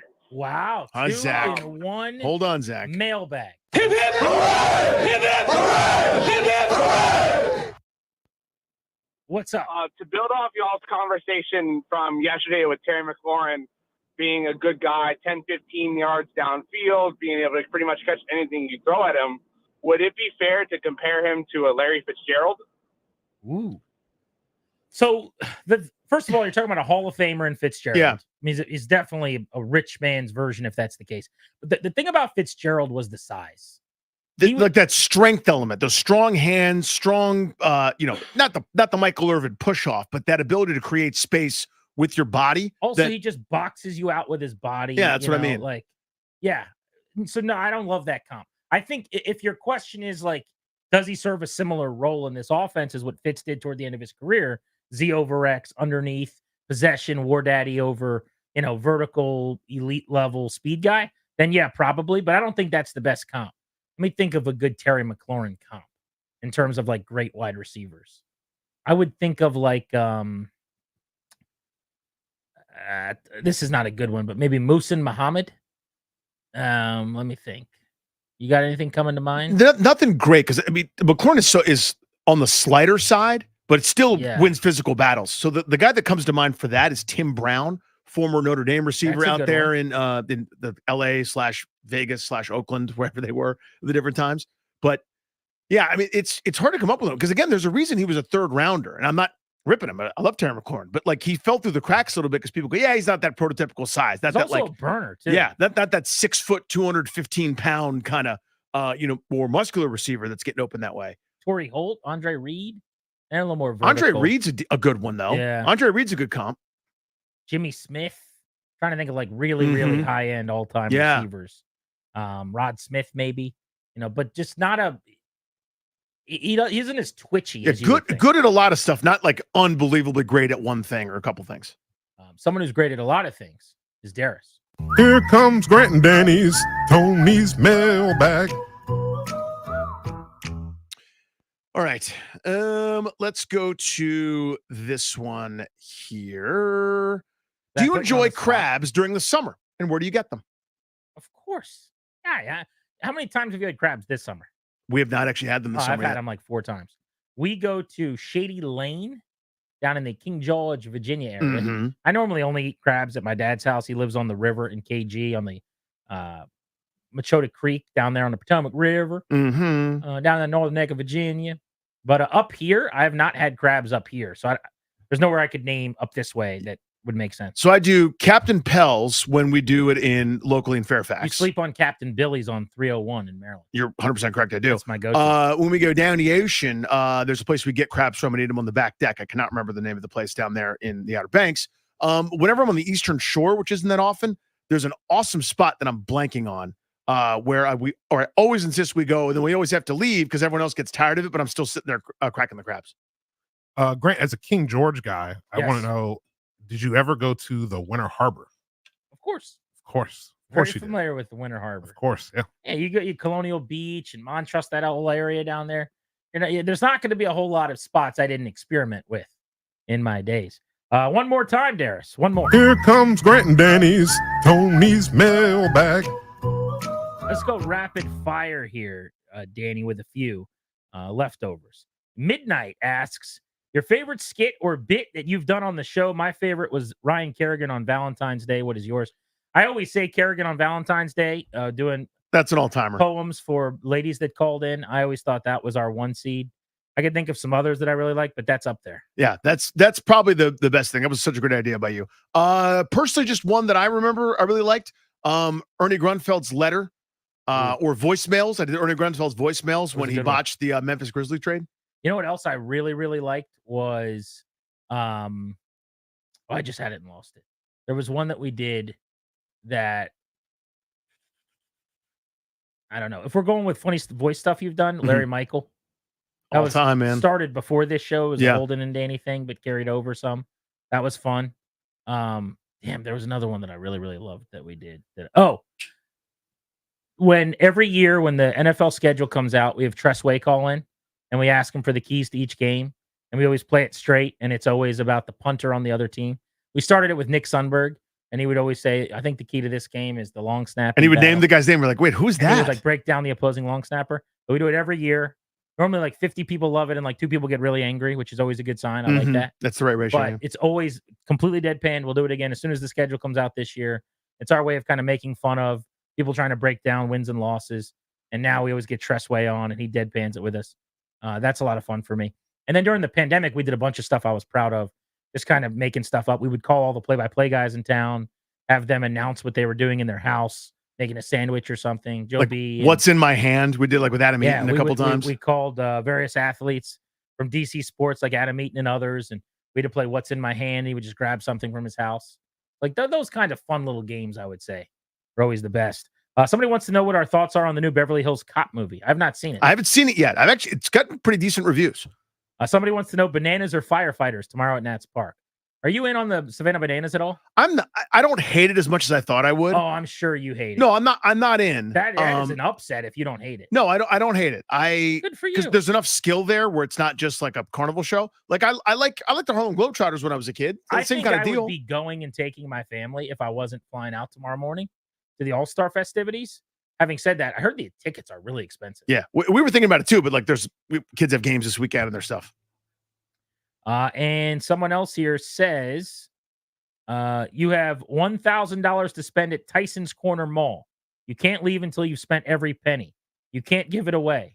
What would you buy and how long would it take you to achieve your goal? So I want to know, can I buy a gift card? Because I would either buy a gift card to the Great American Restaurants or to the movie theater and just spend it over the next several months. Assuming that's like a hack that I can't do, then I would probably go to like the Sleep Number store or some bed store, and I would invest in like a mattress or put $1,000 toward a really nice bed. I'd spend enormous amounts of money at the grooming lounge on services, products that would not only there, but then that would last me beyond. Probably have a great steak dinner. I think DC Prime is there, right? Is that one of the ones that's in Tyson's? Maybe ADV's. I can't remember which is it. But they're not at the Tyson's Mall. They're not? Well, I thought they were in that food court area up top there. Maybe. That doesn't sound. I mean, I could have sworn there's a steak joint there. Maybe there is. You might be right. Yeah, and then I'd probably like buy a bunch of video game stuff. Video games. Keep it simple. What about Dungeons and Dragons dice? I have plenty of those. I don't need new D20s, Grant. That's a ridiculous question. Big thanks to Darius and Ryan, as always, for making the show possible this evening. Let's get you your starting lineups ahead of the Nats and the Brewers tonight. Presented by the Window Man. Since 1989, the Window Man has been the educational window company. Get your free no pressure in-home estimate at thewindowman.com or their Fairfax showroom. Come on, lineup. Load, you son of a gun. By the way, we were driving in the car. Where the hell were we going? Like when I was off last week. And I as soon as Danny's like, let's do the lineups. I'm like, oh my God, he had them pulled up today. And Allison's like, what do you mean? I'm like, I do it all the time. I said, we do this every day. You would think it's like I'm stumping him. I throw to him and he never has it ready somehow. We do it at the end of every show. And then sure enough, you're like, wait a second. It just went away. What happened? And you're like stalling. No, the number of times I was like, this happens every now, two things happen. day. Two things happen. One, I will 100% forget, like I did just now. The other times I'll have it open and then it's like, okay, I'm closing out for the day. I'll start smacking tabs and then I'll inadvertently X out of it. So I've done that. But I do have them right here behind. In the future, should I be like, Danny, get the lineups ready? No, I'm an adult. I've been doing this for enough time. I should probably remember to do it. Every single day there's a Nats game, and there's $1.62 of those bad Jacksons. Behind Jackson Rutledge today, leading off on shortstop seat. Jake Abrams batting second. The James Wood. Batting third, Lane Thomas in right field. Batting fourth, Jesse Winker, your DH. Batting fifth, Juan Yepez at first. Luis Garcia. Batting sixth, playing second base. Keibert Ruiz batting seventh, doing the catching. Trey Lipscomb at third. Batting eighth. And your guy, my guy, our guy, Jacob Young, batting ninth in center field. Steamed up for Tober time coming your way next. Toby Altizer is the host of a very popular, renowned, excellent, smart Nats baseball show. It's called Bustin' Loose Baseball. Brand new episode dropped today with a preview of the MLB draft. Nats have the 10th pick. The Futures game coming up. Dylan Cruz is participating. You should go check out Bustin' Loose Baseball on your own time with Toby Altizer. But he's got overtime right here on the Fan. Next, he'll be keeping you company as you traverse the DMV on your way home. Have a lovely evening. Thanks to Darius and Ryan. G&D saying we'll talk to you on Monday. Ladies and gentlemen, the weekend.